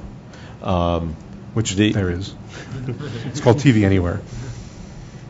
When a user or a client authenticates with the system, the system knows what that user or client is entitled to, and sends only the stuff that it's entitled to it. So, fine. I mean, I don't think I'm suggesting that this is any change from the way things really work today. So, are you assuming that the entitlement management then is at the admission of the media into the home network, and that this isn't something that has to pass downstream? Because in other words, let me paraphrase what you said. If I'm not allowed to offer it to the home user, that's my problem, and I need to manage that, and I won't offer it. So I know we're trying to say CA and DRM are the same thing, but my way of looking at it, and I apologize for distorting your simplifications, Scott, but from my way of looking at it is conditional access is the thing that makes sure that I only get content that I've paid for, and that that it's okay for me to get. And DRM is the stuff that says this is copy never content, or this expires a week from Tuesday, or what have you. So I think that what I was trying to explain a minute ago is, look, if I am a Chicago-based subscriber, and somehow in order to receive anything, I've somehow authenticated with the Dish Network system. The Dish Network system knows that I'm in Chicago and gives me the Chicago stations and not the New York ones. No trouble, right? Right, and so your system doesn't care that you're in Chicago or New York. It's just what content can I show? Your system cares. Yeah, but mine does. Right. Yeah. And the system you're proposing doesn't care. I think that's right. Okay, so the entitlements then in this matrix match of that Workgroup 3 system with Brad's system, all of the entitlement information lives in a layer above the security layer. Because you're providing the security layer, Brad is doing all the non-security functions. Yeah. I mean, I would say it as the conditional access is on Dish. Right. Sure, yeah, okay, got it. So that means if there are any entitlement functions which need to be secured, your system doesn't secure them because it doesn't know from entitlements. I'm not sure what you mean by all of that. A pay-per-view purchase, for example. Well, I think Brad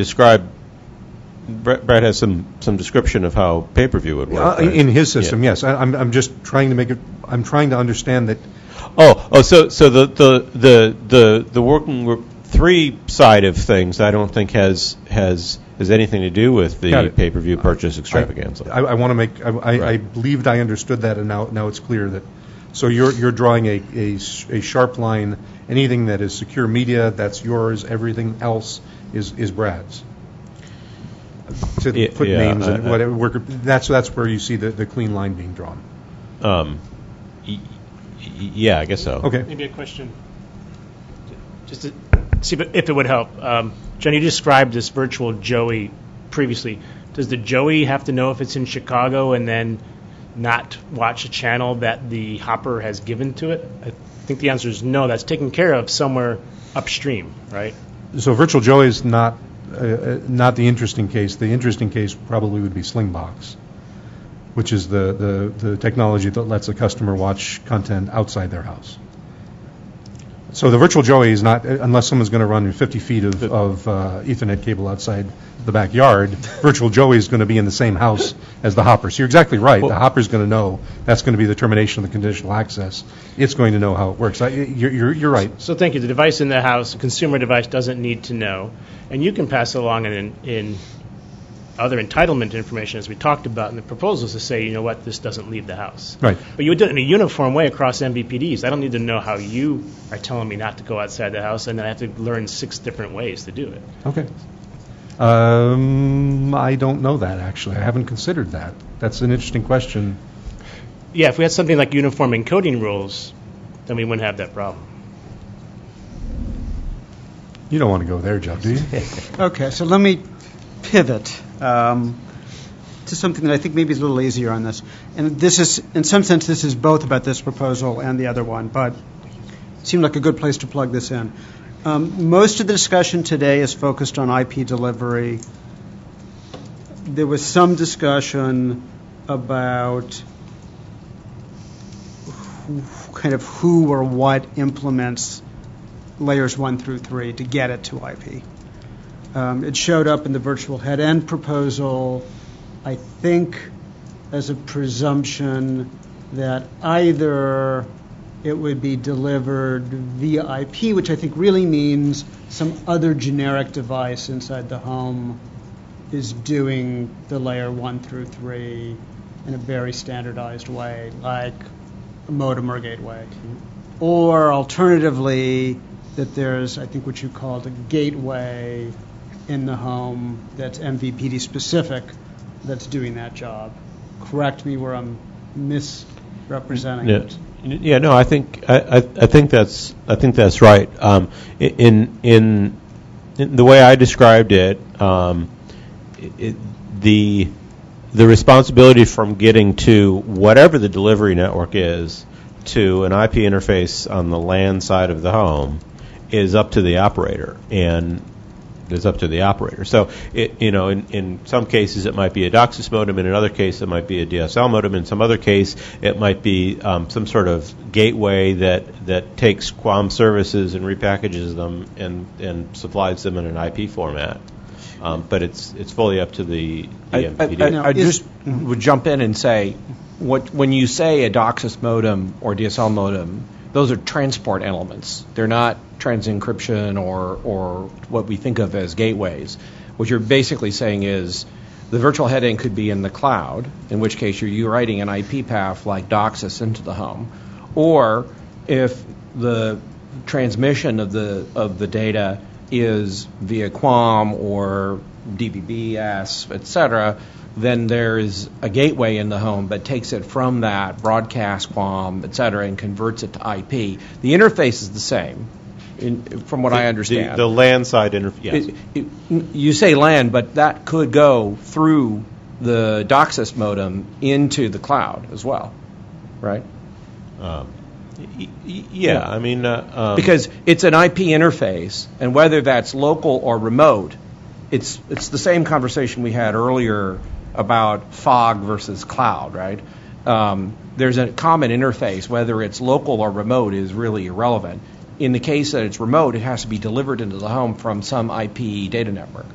Yeah, but I'm sorry. I thought the question was, how does it get to be IP inside the home? And so the answer is it depends on what the MVPD wants to do. They can do it any which way. So here's the direction I'm going. I think I am sensing a point of agreement across all proposals that either the service is delivered essentially through an IP interface, or if not, that those layers 1 through 3 are using kind of standardized, understandable, interpretable, usable, whatever you want to, words you want to use, set of protocols that a competitive device in the context of this proposal can hook up to it? Objections? Misinterpretations? I think I'm hearing kind of there's two models that keep showing up again and again in every proposal. Either it's delivered via IP, recognizing that inside the home there are layers 1 through 3, as I get from device to device. Or if it's not, then essentially we got two options. Either I know that physical cable and I know the protocol's running over it, or the MPD is providing that piece of it. Is that uniform agreement everywhere? This is just trying to say this one thing that we don't have differences on. I believe so. Let me restate what you just said from the other point of view and see if we're also in agreement there. I believe that if a retail device manufacturer chose to implement a physical layer and they chose IP/Wi-Fi/some instantiation of IP, they are, we'll use the term guaranteed access to MVPD content. I think no MVPD is contemplating a system of microwave relay beams inside the home, for example. That was literally in Workgroup 4's Or a proprietary outline. plug, There are or none. some proprietary layer if what you're 123 saying is protocol. IP over Wi-Fi/MoCA/Ethernet/HPNA a safe choice, Yeah. if a retail manufacturer makes that choice, yes, I think 100% agreement from everything we've heard from everybody, including some non-DSTAC members. Put an IP interface on your device, and if you do only Wi-Fi, for example, be ready to adapt to it. Or if you only do MoCA, be ready for what that entails. Yeah. Don't do USB. Don't do 1394. I just had one question here. Yeah. If a third-party device shows up in a home, and the home has a cable modem, but there's no way of getting from that cable modem, well, he could run if the device had a LAN connection. What if it only has a Wi-Fi connection to it? Who's responsible now for that third-party device to get connected to the network? Can you add a little bit more detail? Because somewhere in the midst of that architectural description, you lost me.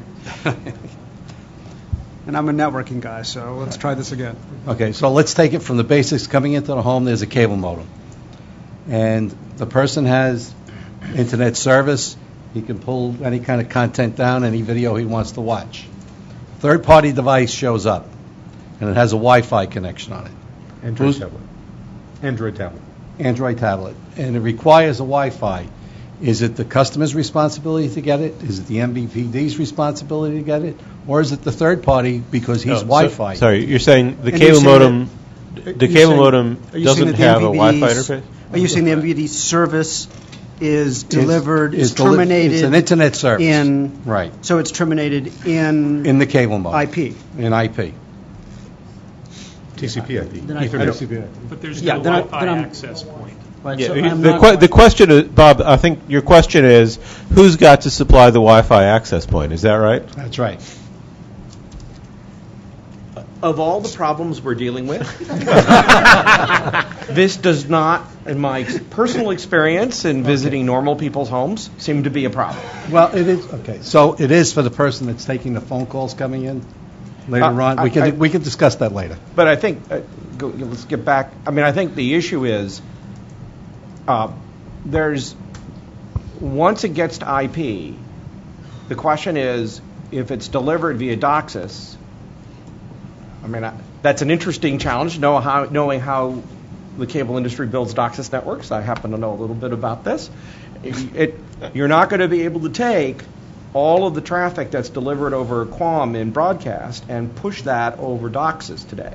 So there's going to be some interface that goes from the QAM system into the home in order to deal with that, unless you have relatively small number of devices or you're dealing with many smaller size streams, right?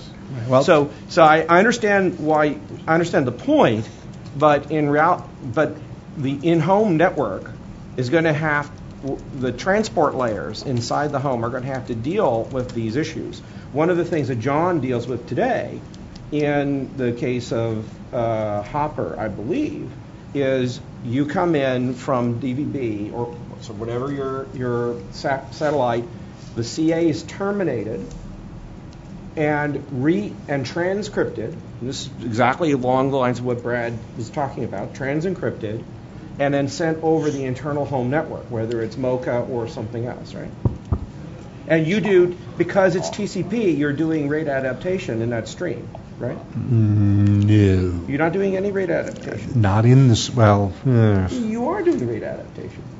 we have a transcoder in the Hopper to serve those devices that need it, but we also have the Joey clients, the virtual Joey clients, where we don't do any in-home rate adaptation. However, as a feature of the broadcast network, it's variable bit rate streams. Right. So it works. The box you drew around the whole system, somewhere inside there's a bunch of grungy details. Yeah. I do Are there still analog cable systems that we ought to have worried about? Now, when we agreed about IP, that's great for all us digital guys, and even DBS has been. Analog's not protected, so I think that's great. Well, we're talking about retail access to analog No, cable. but Are we talking retail just focus access to on this one issue. Let me say that analog still has some notion of layer 1 through 3, even if it doesn't terminate in IP. No, I understand. But, so I think we still have agreement. In the I want to committee, celebrate we have the agreement. In the Okay, committee, we have so- agreement. I think Yeah. that IP is great, but I don't know that we have a lot of. I guess we got Evolution Digital. Well, I think Who's I'm digital. still hearing an agreement that if it's delivered via analog, then could get either the converted to MVPD IP. is taking care of that termination, or there's a well-understood standard as to Well- how another device would interface. So the reason why I ask is because, Milo, yes, we do have the transrate transcoder in the system. I understand the MicroStar had on the complexity and cost of building a transcoder. Right. To add an analog input to that transcoder now to do the in-home MPEG creation.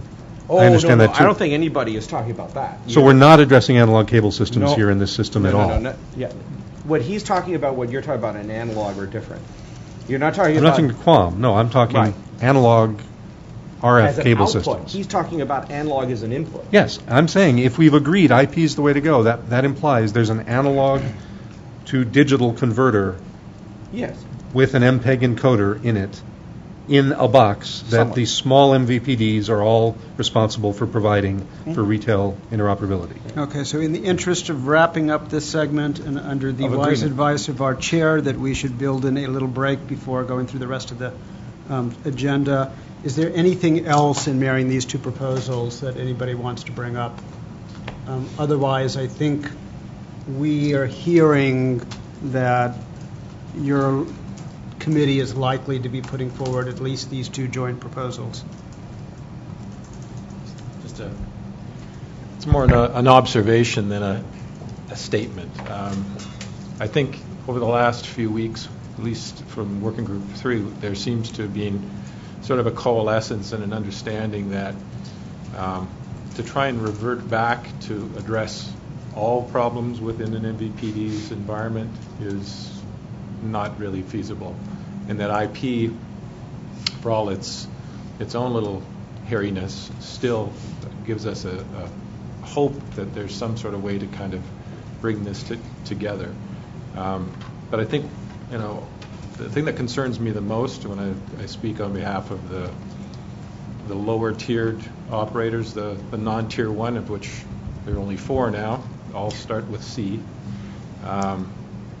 Anything below that, because the cliff goes down pretty quickly in terms of subscriber size, but also in terms of infrastructure, engineering support capability.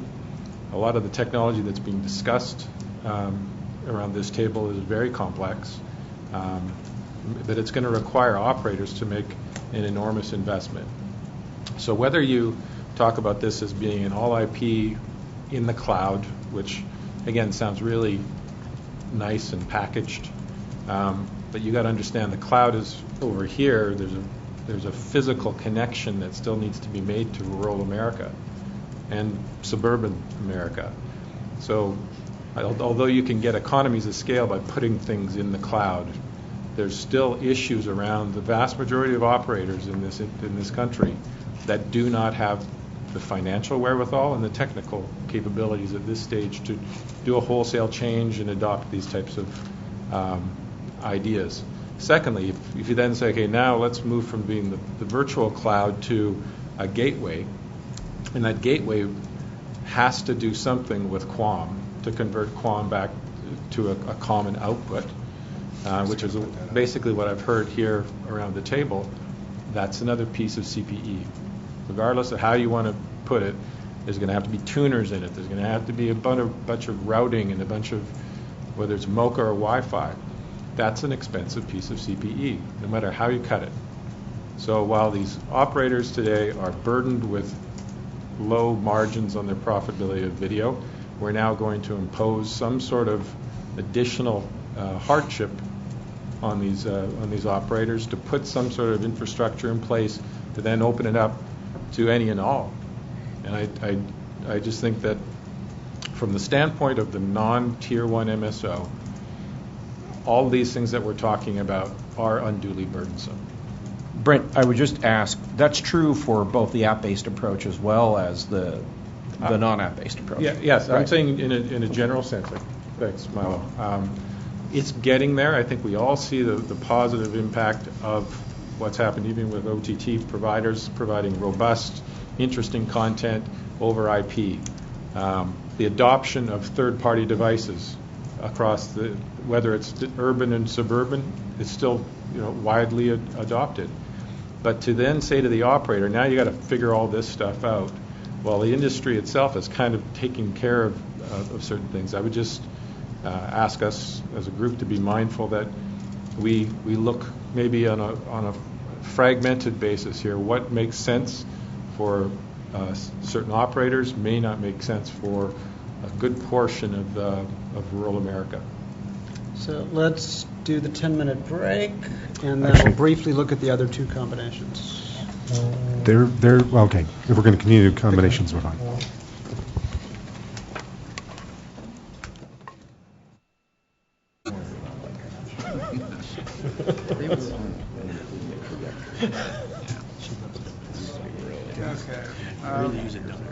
Reconvening. Okay, so we've gone through two of the four. I think those were the tough two. But I want to make sure that we at least briefly look at these other two combinations. Let me turn next to Working Group 3's HTML5 proposal, potentially combined with Working Group 4's competitive user interface proposal. And this is in the context of giving guidance to folks who are going to be trying to draft the final report as to whether this is something they should consider or not consider. I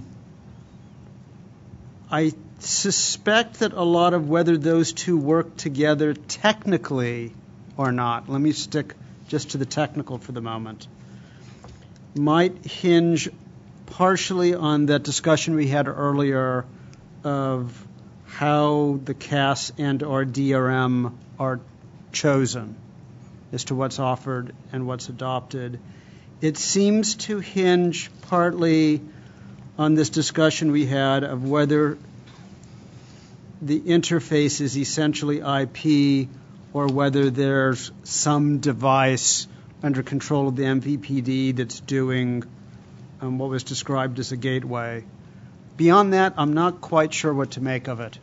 And so I'm just hoping we can spend a few minutes discussing, first, is there technical compatibility or incompatibility between those two proposals if one wanted to marry it? And then maybe separately, is there any advantage to doing those over the two that we've talked about? And I don't know who wants to try to dive in there.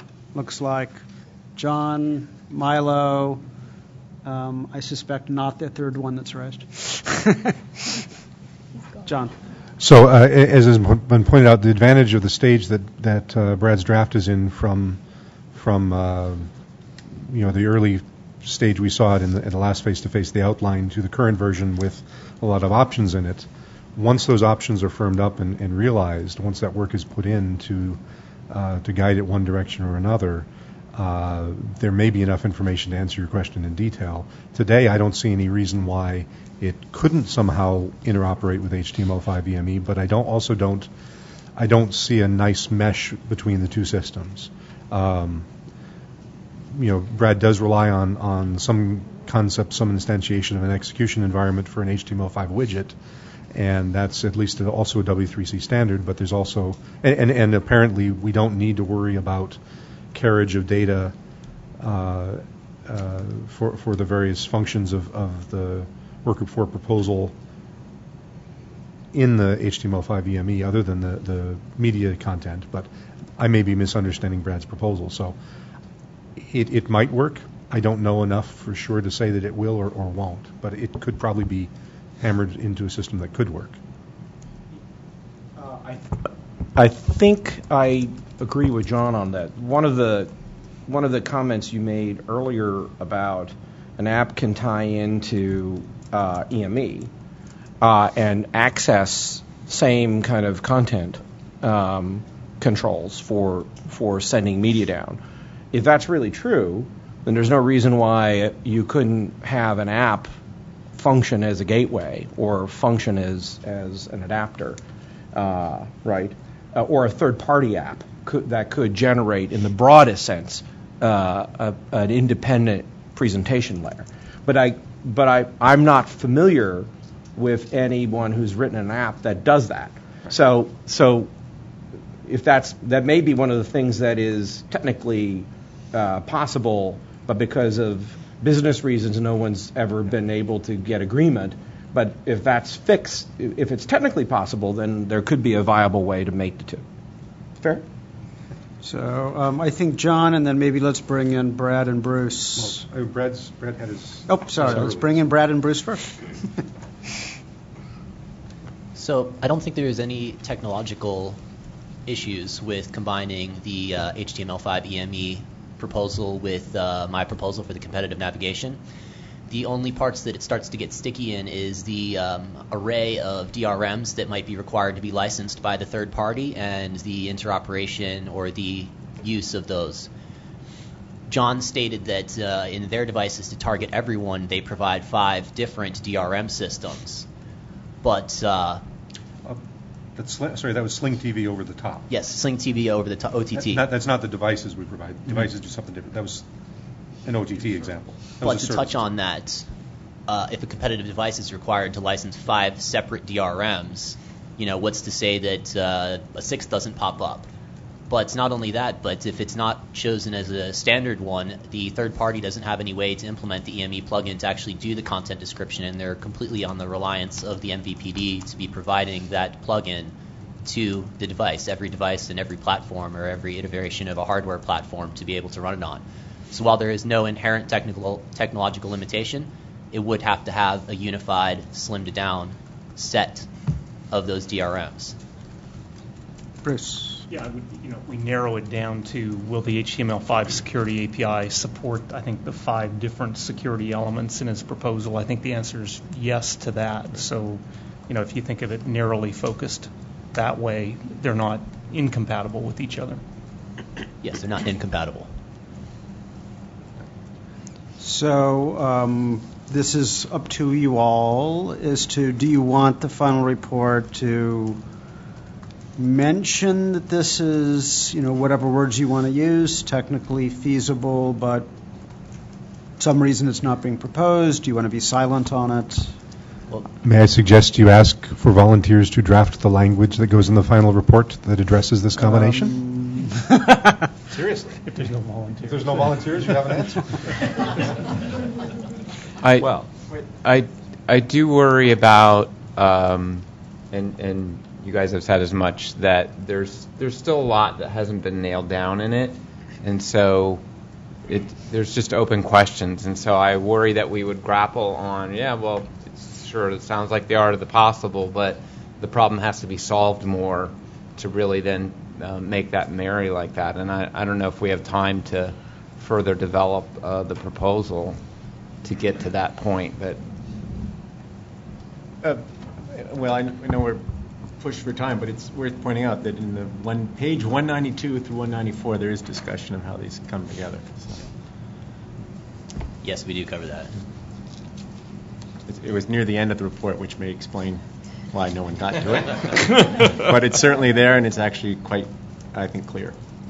So one approach might be to kind of quickly acknowledge that in the summary report, acknowledge the commonality and the fact that they don't not work together, right, but focus the energy around the other two, perhaps. I don't know. That's a good idea. Is there consensus around the table on kind of Bruce's suggestion? Yeah, I think so, yeah.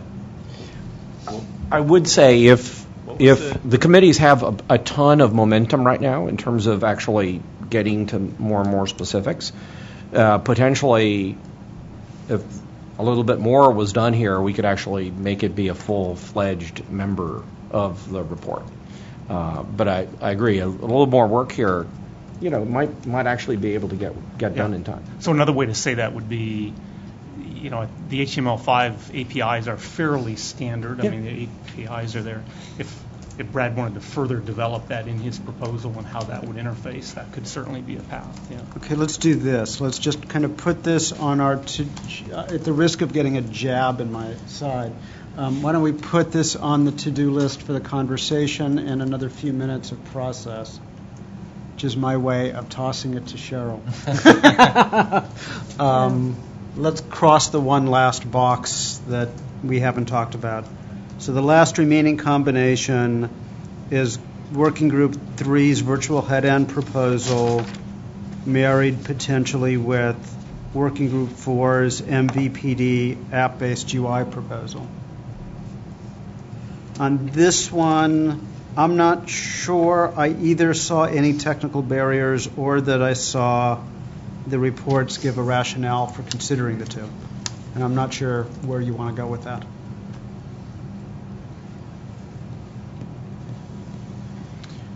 John. I'll make a comment. I think this definitely should be included in the report, but I'm not volunteering to write text. I'm sorry about that.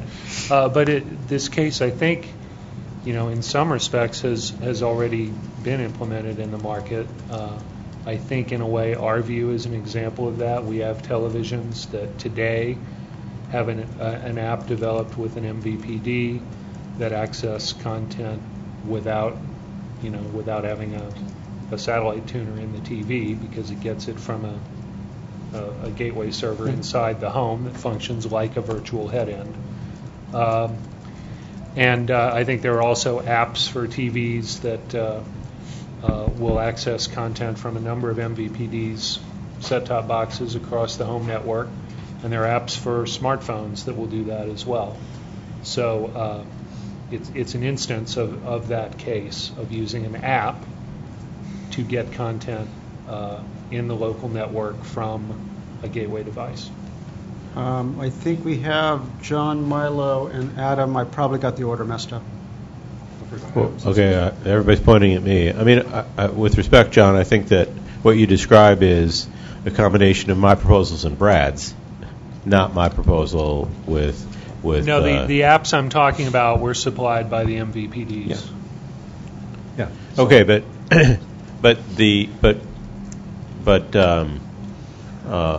it's acquiring content via the link protected home network and a gateway rather than.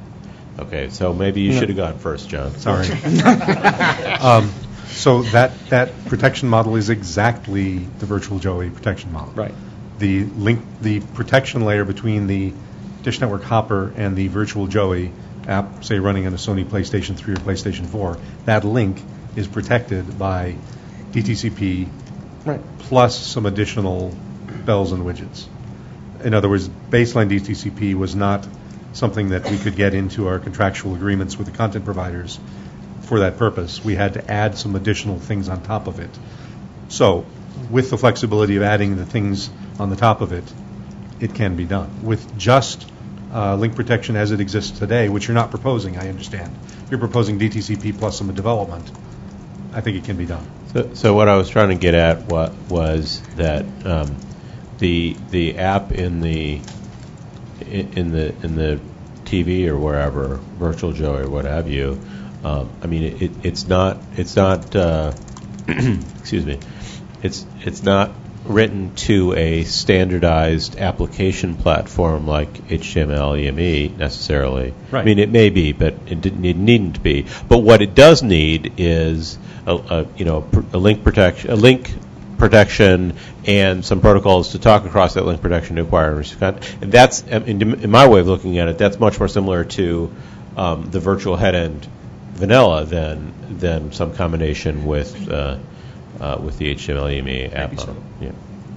If we'd gone longer in Workgroup 4, we would have uncovered a lot of these similarities, frankly. Yeah. But you're not wrong. Brad's not. Yes. So this matrix can be filled in. We can spend the time to do that. And as pointed out, it is basically that's the virtual Joey environment today. Yeah. The one thing I was going to mention is to the extent that there's a ecosystem, right, for secure transport of media that's already been developed for either an app ecosystem or in the case of the virtual head end, that could be common and support both models, right? Because we're not actually, I don't think anybody here has proposed that operators would not be able to create apps and interfaces. Operators can continue to do those things. The question is whether or not, how do third parties get equivalent functionality?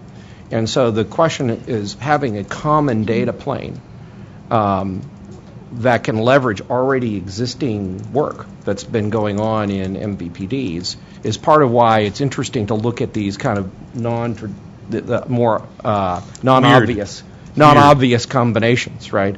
Because as John says, their model, they have a virtual head end already in the system. So I think there's actually a lot more commonality here when you actually get down to implementations. I would also say that with regards to the HTML mechanism that was talked about earlier, in the case of FOG, you do have a virtual head end there, right? There is something there that's already doing transcription in the home, just like John's doing today. So I think there's only so many ways to skin this cat, and we all come back to the same ways, right? So given the congressionally mandated deadline on producing the report, and predicting the inability during the time between now and then to investigate these two boxes in the level of detail that you'd all like to do, how do you want to address or not address them in the final report? How do you want to deal with those two? You could do just that, just what we said, which is maybe focus on the two pairs, try to give some airtime to the other two pairs, but definitely reflect in the report, whatever the level of optimism or that had the shot clock not run out, that might there might be some fruit that would be bared from that. So, and in Working Group 3 and in Working Group 4, there are references like the ones that were pointed out earlier that we can reference in the pointers to how these things may be combined. There is actually text in the doc, at least for part of this. Joe. Yeah, just going back to Scott, your original question on that combination. I admit I haven't read all 200 pages yet of the Working Group 4, but it looks like the app proposal is status quo of what's going on and is kind of independent of what Working Group 3 did anyway. In short, if Working Group 3 had said carrier pigeon is how you do downloadable security, the app approach for Working Group 4 would continue forward. They're still going to write an application for the iPad regardless of what Working Group 3 says or doesn't. So it seems to me that combination, I think we could simply write it here and now, is the Working Group 4 app proposal pays no attention to the Working Group 3, so that combination can work because it doesn't matter what the Working Group 3 said. With respect, Joe, no. There actually are some points, and Andrea, feel free to jump in as well. One of the problems inherent in the status quo right now, if you look at the Movie Labs guidance, for example, it calls out reliance on a system other than the currently built DTCP/IP link protection for carriage of 4K content. So we are kind of at the end of life of those systems that have been operating nicely in this ecosystem for a decade plus. And new systems are starting to be proposed, and some of us are well aware of that, or many of us are well aware of that. So the Work Group 4 system, in looking forwards, and say in the instantiation that we've done for Virtual Joeys, we've had to do more than is the minimum that you'd expect to have done a decade ago using DTCP/IP as link protection. We've had to go, and it is talked about in the Work Group 4 report. There's a certificate layer. There's a reason why there's a business agreement in place between Dish and Sony to be able to distribute that Virtual Joey application into the PlayStations and expect that all of the content the Dish has rights to carry will flow through that link. If there was not, if this was just purely a retail device relying on standardized, as implemented DTCP/IP, 4K content would not be flowing over that. And I think you can see strong indications of that if you read kind of the Movie Labs guidance and the discussion in Workgroup 1. So, with respect, we're starting from the status quo, so we don't leave anybody behind, but we're trying as best we can with as many optimal steps as we understand to move forwards and bring content to the next generation of competitive retail devices, not just the iPads and Android tablets that are out today. But John, you didn't refute my point that you're going to do that regardless of what happens in this committee. Well, thank you for agreeing with our filing that we didn't actually need this committee in the first place, but I don't think you meant to do that, so I won't put the words in your mouth. A lot of these things are being handled in the marketplace, and that's conversations elsewhere, et cetera, et cetera. So the work that we're doing here, there are things that we need to document, like the fact that 4K doesn't flow over DTCP/IP, and we need to resolve those, either resolve those questions or maybe propose things if we can do so in the limited amount of time. I'm not going to bring in a proposal to say, hey, this will work, but I think we can clearly say this is a feature or a requirement or a missing piece between the Workgroup 3 Adams proposal and the Workgroup 4 MVPD proposal. I think we can at least be very clear in the final report of, in our analysis, this is unresolved. That I think is a minimum that can clearly be done. We may not be able to resolve them, but we can point out, don't know. Andrea, then last chance to chime in on combinations proposals, and then our chair wants to transition to a discussion of process and timelines going forward. Okay. Well, just wanted to follow up. Joe, just want to understand more about your suggestion before I can truly comment. So you're saying don't just keep Working Group 3's CE suggestion the way it is, and don't be mindful of contracts or copyright or anything of that sort? Sorry, not at all. Okay, that's why I'm trying to get some clarification. Just getting to Scott had asked about should we explore the combination of Working Group 3's reports with the Working Group 4 proposal of the app approach. Since the app approach is independently of this committee dealing with important things, as you mentioned, then it doesn't really matter what combination you can combine that with the Working Group 3 report. There was nothing about ignoring content. Okay. Is there anything that comments support of contracts and copyrights that secure content within the Working Group 3 security report? I think both reports handle that. Articulate that? Yeah. Okay. Because, again, to just build on John Card's comment, the Movie Lab specs promote more of a layered approach. And so that's the content provider perspective on how that content should be secured. Any last comments on combinations? Otherwise, we're moving on to timeline. Okay. We have less than 30 days to put out a final report.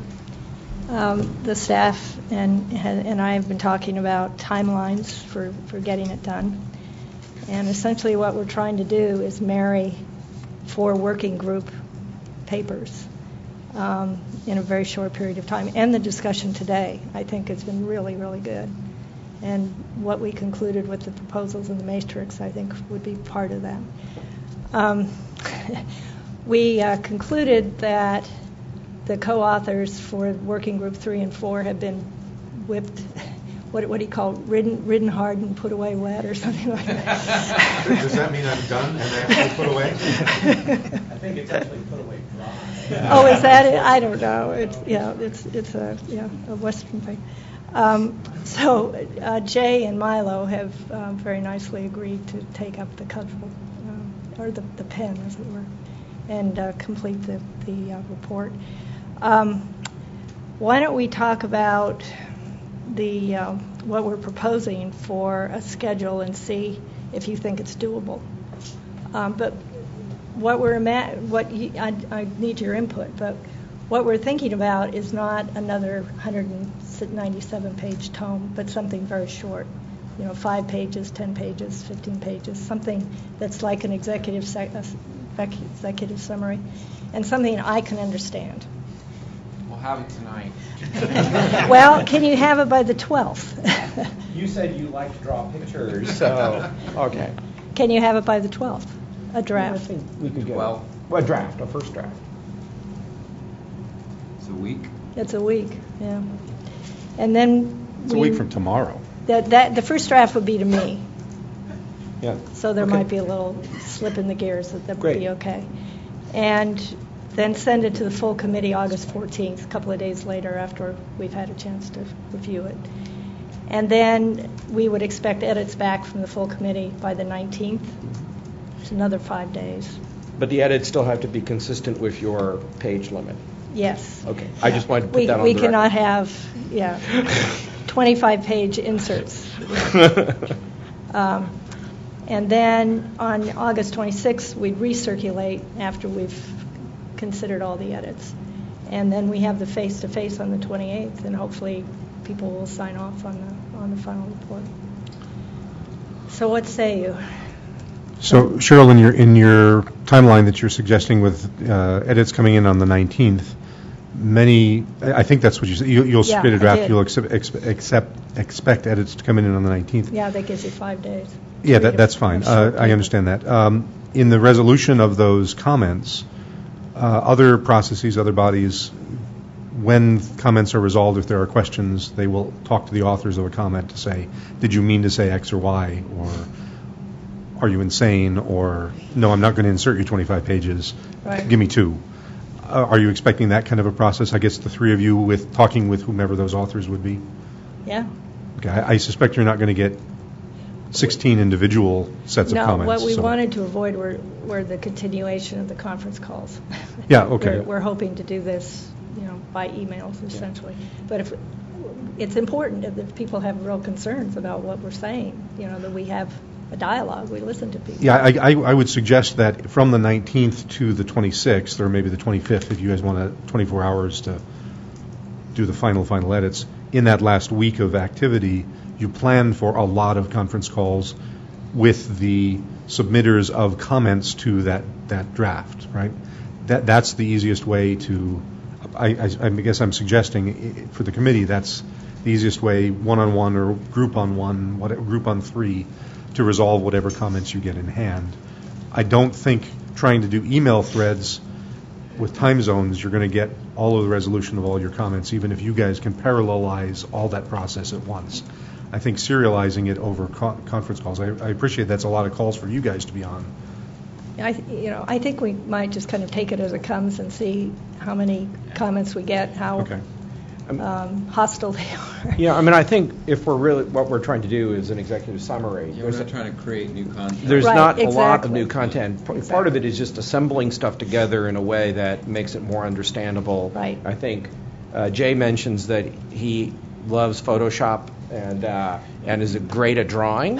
So I'm going to look forward to you doing all that. Pictures are good. And I think we can make this be fairly tight with references back. There's no point in trying to regurgitate all the stuff that's in working group 1 through 4. Absolutely. So this is the easiest job of all, I think. Right. I sort of envision this as a document that the commissioners would look at when they're trying to decide. Oh, wait a what to second. do You next. said this was written for you. Well, yeah, if I can understand it. Okay. Okay. Okay, yeah. Well, I think Scott and I were talking about a lot. We've written a lot for each other. Yes. One working group addressing another working group. This probably has a little bit of a different tone. Yeah. Yes. Yeah. Right. So, lucky me, I sent in a proposed outline. It does, in fact, as I suggested, it actually has chapters for each of the work group reports, or the 4 working group reports, which pushes the whole document up into the multi-hundred pages, not as a recapitulation, but a publication of those. Right. If there is, and I apologize for not understanding the ECFS filing system, I couldn't make the link to that Brendan, you sent out in your email. I couldn't resolve that link with whatever tools I was using to see the other filings. So if all of the working group reports are explicitly publicly available and there are references in this final report to them, that's probably fine. We don't need to republish them if they've already been essentially published. If the DSTAC website that the reports are published on now, for example, lives forever, and that's the authoritative source of Workgroup 4's report, great. But I can envision in 2 years, things will be happening and people will want to go back and look at Workgroup 1's report and say, hey, Workgroup 1 said this or this or this, when you're down in the nitty-gritty details. I agree 100%, 25 pages of summary is great. I thought of that as kind of the explanation section of the outline I presented, and that's really where the work is. The recapitulation or the republication parts, if they're just straight references, that's fine. So I don't know, what do you think? Yeah, I think so. And everything will continue to be available. You know, we're not going to shut down the DSTAC website on September 4th. It'll continue. But will it be available 10 years from now? If people are still using, I'm setting that kind of a time frame because let's look at Cable Card. Cable Card is 15 years, and there are still folks referring back to the 2002 MOU. So that's still referenced. That was a really important document. My apologies, I wasn't there. So I can envision these reports having that same kind of lifetime. So as long as there's a reference available to them, then consider my suggestion to incorporate them as chapters as let's just refer to them. If that then I think means what I've suggested is pretty close for an outline, pretty close to what you're envisioning, Cheryl. So if you guys want to start from your outline, I've written 3 of your pages already. I only got 7 left. All right. Well, we'll look at that. I think Milo and I will have to have some calls. Yeah. Oh yeah, I think so. But, it may not be your draft. Your draft might be not as Gerberized as it's going to have to be. Yeah, that's fine. So we'll Gerberize it some more. I'm a little confused. This guy here. So after all these months of work, we're going to get 2 guys in a locked room to write the final report. Well, it's not the final. After we've been meeting all together and talking all this time. The working group reports are the report. Okay, the working group reports are still the report. Yeah. Okay. I mean, this good. He's talking about them being references. Are they chapters? That is the report, and they're going to summarize one part of the doc to the next. Okay. Right. All right. So they're permanent records, part of the report. Of course. Okay. Good. I got lost there when he said references. I like chapters. They're and chapters we can still of the report. Dialogue with members and tap. Right. What did you mean by this? And, right. Absolutely. Okay. Now I'm not confused. No, Thanks. This will be an iterative process. Don't worry, Mark. They're available for litigation. No, it's a lot of work. So. No, yeah, you guys have been working incredibly hard. I've been very impressed with the prodigious effort and output. I mean, there's a lot of stuff here that's been produced. I'll tell you, learned a lot. Is there anything else that anybody wants to contribute to this discussion? I had asked a question during the break. Is there a resolution to it that you guys want to address, or? So I attached something last night to one of the emails, and actually it's up on the meeting page for today, without really looking it over. What we'd asked for was a document that would help kind of further this afternoon's discussion on the interfaces between the Working Group 3 proposals and the Working Group 4 proposals. The competitive navigation system interoperability document that's up on the website isn't exactly that. It's more of a critique of one of the proposals in the Working Group 4 report. I have a suggestion. If you hand that document to Jay and Milo as a starting point for some of their text, they can figure out what to do with it. I believe Google was the author of some of that, so Milo's already got some provenance as the author of it. Maybe that's the best way to manage the information that needs to flow out of that into the final report. As one suggestion, if the authors of that document are amenable to it. Otherwise, we have 10 minutes to go back and forth over it. I'll let you consider that. I think probably the most important thing to get right now is that this is not a product of the DSTAC. This was not something that was done by a balanced group, and so I wanted to kind of clarify that as a process point first. If you want to discuss it, we do have time. If you want to look at it, consider if you want to incorporate it in the final report somehow, that's fine as well. Would maybe you haven't been put away, dry or wet, maybe it would be useful for Working Group 4 to have one more call and try and resolve that and get to a completed version of Working Group 4. So to explain to other members, we got a submission from Amazon, Google, and Hauppauge, which was essentially a rebuttal to the analysis that was produced. So right now we have the two systems, we have the analysis of the two systems, and then these guys did one more step of rebuttal analysis. We didn't ask for that and didn't kind of offer it. The timelines were maybe not clear. There was no offer or acceptance of a rebuttal from the other system of the first level analyses. So we kind of have a lopsided amount of information flowing right now. So we chose not to include this in the Workgroup 4 report. I see it was submitted and makes note clearly that it wasn't included in the Workgroup 4 report. If we need to include this, if it's important that it be mentioned in Workgroup 4's report, yeah, we can. Neither of these guys, well, I'm sorry, Milo is in Workgroup 4. He's got an alternate who is. Right. I was on vacation when all this was. Yeah. So Jeffrey, so Workgroup 4 could continue with one more call if we need to do the rebuttal. It seems, I mean, maybe unfortunate that you got it. As long as it's not part of the report, let's just that's the other alternative. If to the extent, I know some of the folks believe that there was stuff in the text that was inaccurate, and so at least for the pieces that are inaccurate, it needs to be addressed one way or another. Because I don't think you want to, if there are known inaccuracies, you don't want to leave that in the doc. Right. Yes. So if Workgroup 4 needs to continue, God bless us, we can continue. But I don't think that's another 5 calls. No, it's not another 5 calls. It's 2 more calls, please. But I think it should be just left to inaccuracies, not, analysis and editorial comment. We could go on ad nauseum for that. I mean, there's plenty of other stuff in Working Group 4 report that's like that already. So. And all the reports, actually. So I'm more confused by some of the conversation today than I was before I got here. So, but anyhow.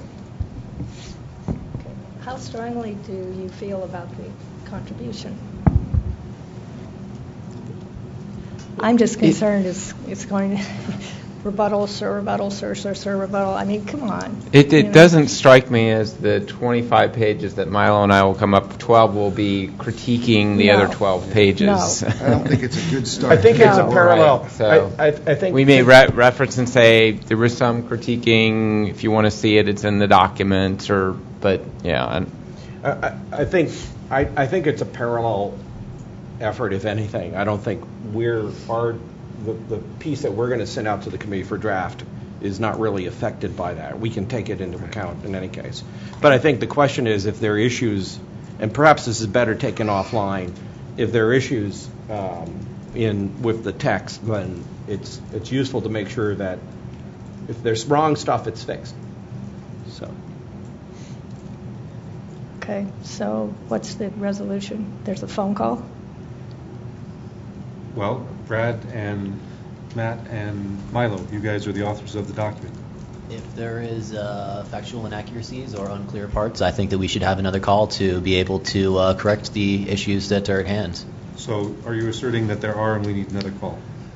Well, there was enough for us to produce a rebuttal. Okay, so it looks like we need another call or two, and I think we need a parallel offer of the alternate rebuttal, and we'll address both of those on that call.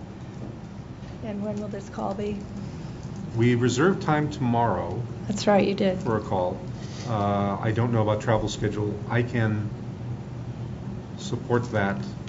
I'd rather have a call next Monday, especially if we're going to have a parallel rebuttal. So next Monday during the normal Workgroup 4 time. Okay. We will accept, let's say, till Friday close of business for the 2 productions. Brant, are you still on the phone?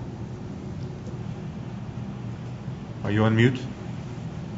I am. Yeah, so I guess.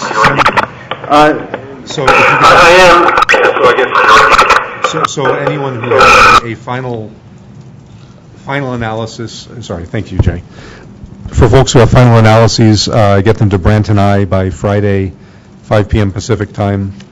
We won't do much editing with them except for format to try and make it consistent. They'll go in as appendices to Workgroup 4, and then we'll address them on Monday for final pass. So again, I think the goal should be very tight. Yes. About inaccuracies. Yes. And fact arguments, not Yes. about, well, we disagree with this definition of service, et cetera, Yes. right? Should be Yep. should be very tight. Agreed. And if you decide you have these 3 sentences are wrong, please fix them. That's your comment. Great. We can resolve that very quickly.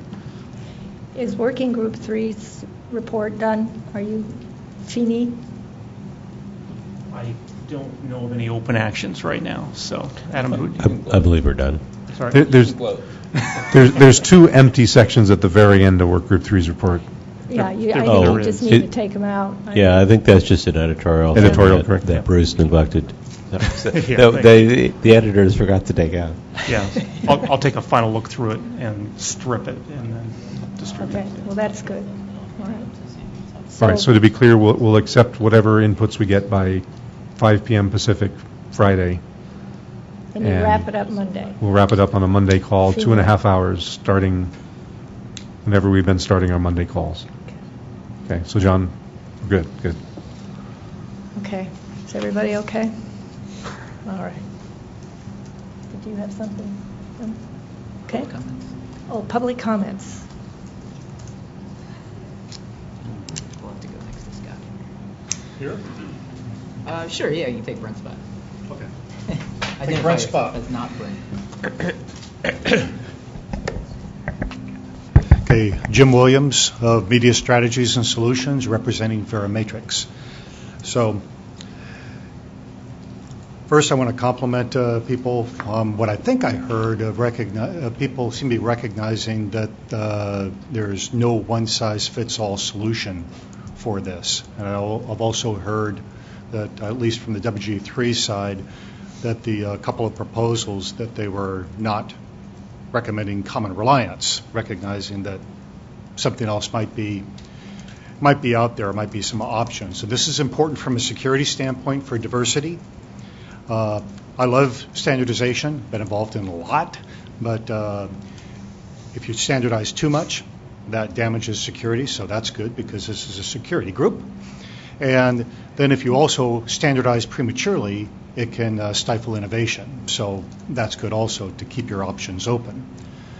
So understanding that, I'm pretty sure, I haven't read the details of the report yet, but it's possible to start losing that concept when you start focusing on the details of some of the proposals.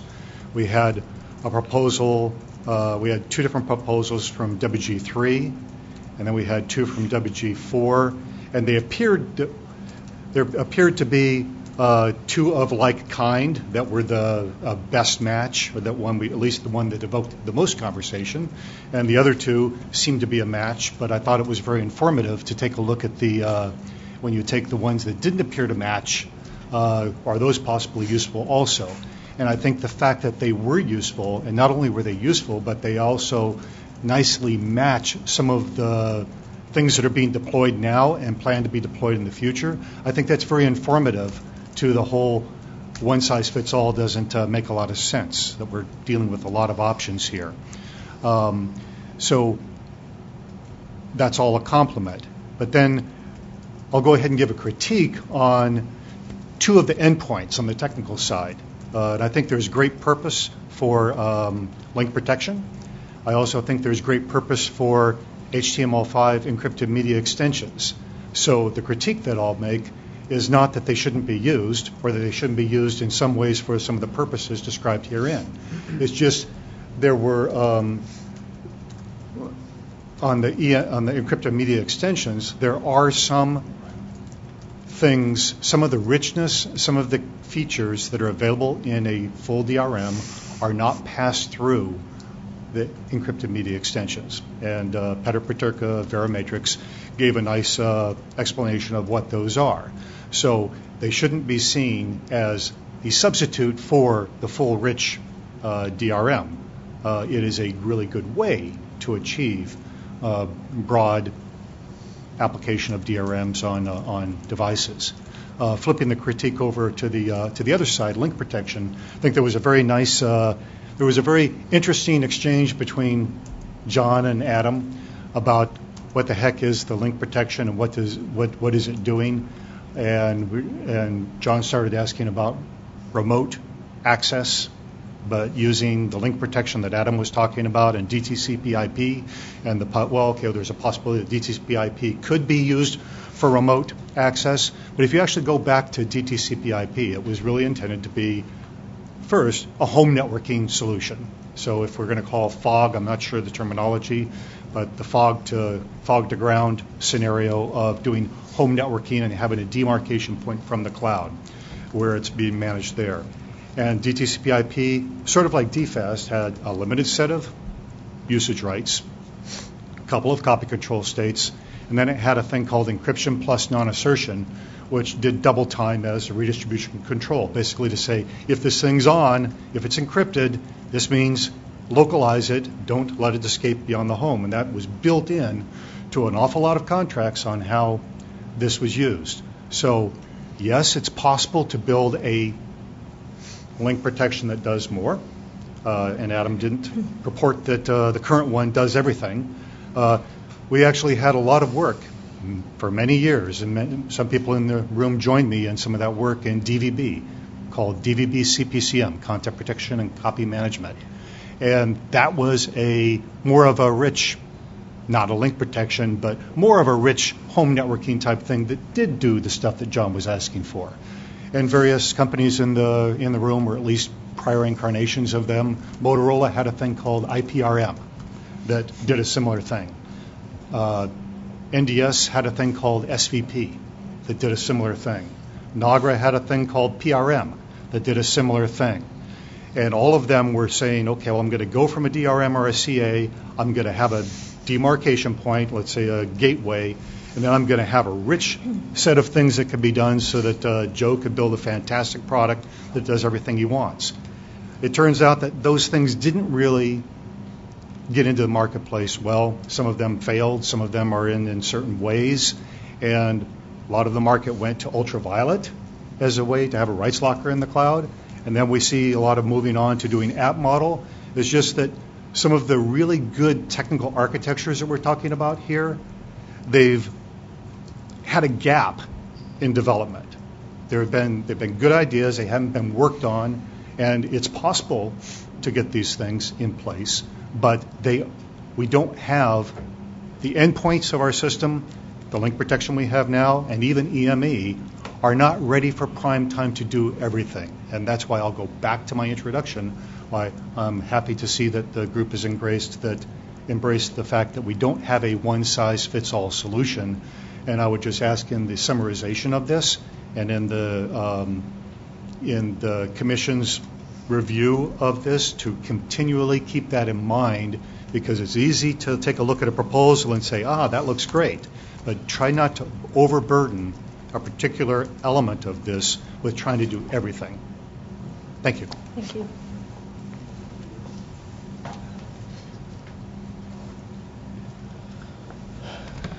Steve F. Ross. I'm going to start with my BBT hat, but I'm going to take it off very quickly.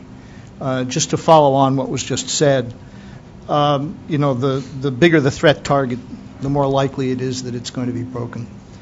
And that was one of the basic premises of BBT. Unfortunately, it hasn't been looked at carefully by this committee. I think it was a different way of going. The committee has decided to argue about different things, and I obviously disagree with those, but that's neither here nor there right now. That's what the committee has done. I want to take off the BBT hat for a moment, though, and go to the hat that Brad Smith was talking about before he left, and that was about small systems. I was president of the Small System Association for 23 years, and I listened to the conversation here and appreciate it, because what everybody talks about when they talk about MVPDs is Comcast and Charter and so on. There are thousands of systems in this country that could not possibly do the stuff that you're talking about in this room. for years to come. And that's just a reality. They don't have the money, they don't have the technology, they are not up on the cloud, they have no intention of being up on the cloud. One of the first things that happened when these meetings started was, I believe John said, if you guys think we're going IP in the next 10 years, you better think again. And now we have reached a point where there is a consensus that what you're really talking about is IP and IP delivery. And how do you get things converted to IP? Well, the small systems in this country are not going to be converting to IP anytime soon. And as was mentioned by Brent, they're not going to be able to afford providing a box that is going to convert their RF to IP either. So I don't think that changes what you're talking about, actually. I don't think it changes the considerations you are going through. What it does do, however, is put an obligation on you, it seems to me. And let me tell you a very short story that points out the problem. When Media General in Fairfax County, here, right outside of Washington, D.C., announced that it had gotten the franchise for Fairfax County, the Washington Post had a huge headline, "Cable television to come to Fairfax County." People immediately started picking up the phone and calling the Media General office. Some of them were told, well, we're not going to be building your area for the next 2.5, 3 years. And cable at that point in Fairfax County immediately got a lousy reputation with customer service because they weren't going to serve this area for 2 or 3 years, because nobody had mentioned that that headline didn't relate to the reality of what you're doing when you're building infrastructures. What you're talking about is a significant change, if you go this route or if the Commission goes this route, a significant change in infrastructure. However they do it, whether it's apps and the Roku boxes or whether it's some other sort of thing, the Brad approach or the Adam approach, whatever you're doing, it's going to take years for the average consumer to see that change in the marketplace. And I would ask that when you do your reports, you make that bloody clear right from the start.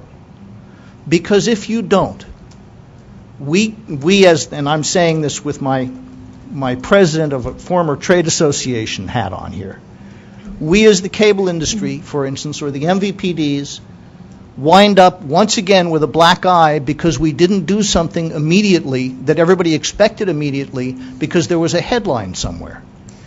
Which leads to another thing. I'm going to put a third hat on.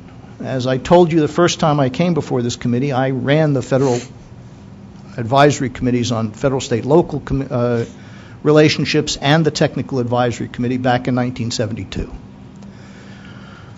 One of the things that we didn't think about and got caught on were the press releases that went out when the report came out.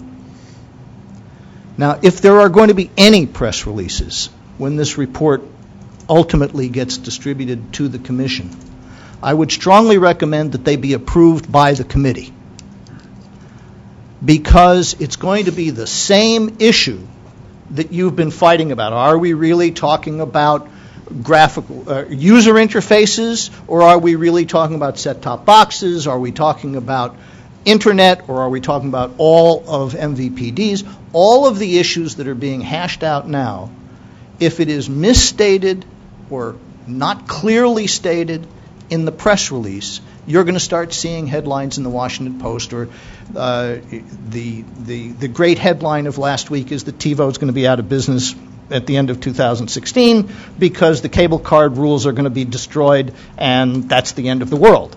I mean, U.S. News and World Report, they had a big blog saying, oh, TiVo is done. I mean, that's it. And they were wrong, okay? It was a misunderstanding of what Mr. Markey's staff misunderstood, which was what the law actually said, which TiVo has corrected. But the corrections never catch up with the headlines. So I would urge you to be very careful about what you say in whatever comes out about these reports, number one. And number two, in the report itself and in the summary that you write, make it really clear that whatever we're talking about here, you use HTML5, we heard this morning as an example. It started in 2002. They're still working on the standard. They're still working on this. So the public needs to know that whatever happens here, it isn't going to happen tomorrow. It isn't going to happen in a year. It's going to take a long time for whatever happens to actually happen and to not create expectations that are unrealistic. Thank you. Anyone else? Cheryl, the final face-to-face meeting, Is the 28th of August. and the intent there is to come back and review as a committee the final Right. draft. Make sure everyone's okay with We should be almost done with it before, right? I mean, okay. You will get your last look at it on the 26th. And It's possible we'll all love it, and if you do, and you're sending flowers, that's great. Maybe we don't have to have the meeting, but I don't. Champagne. Chocolate.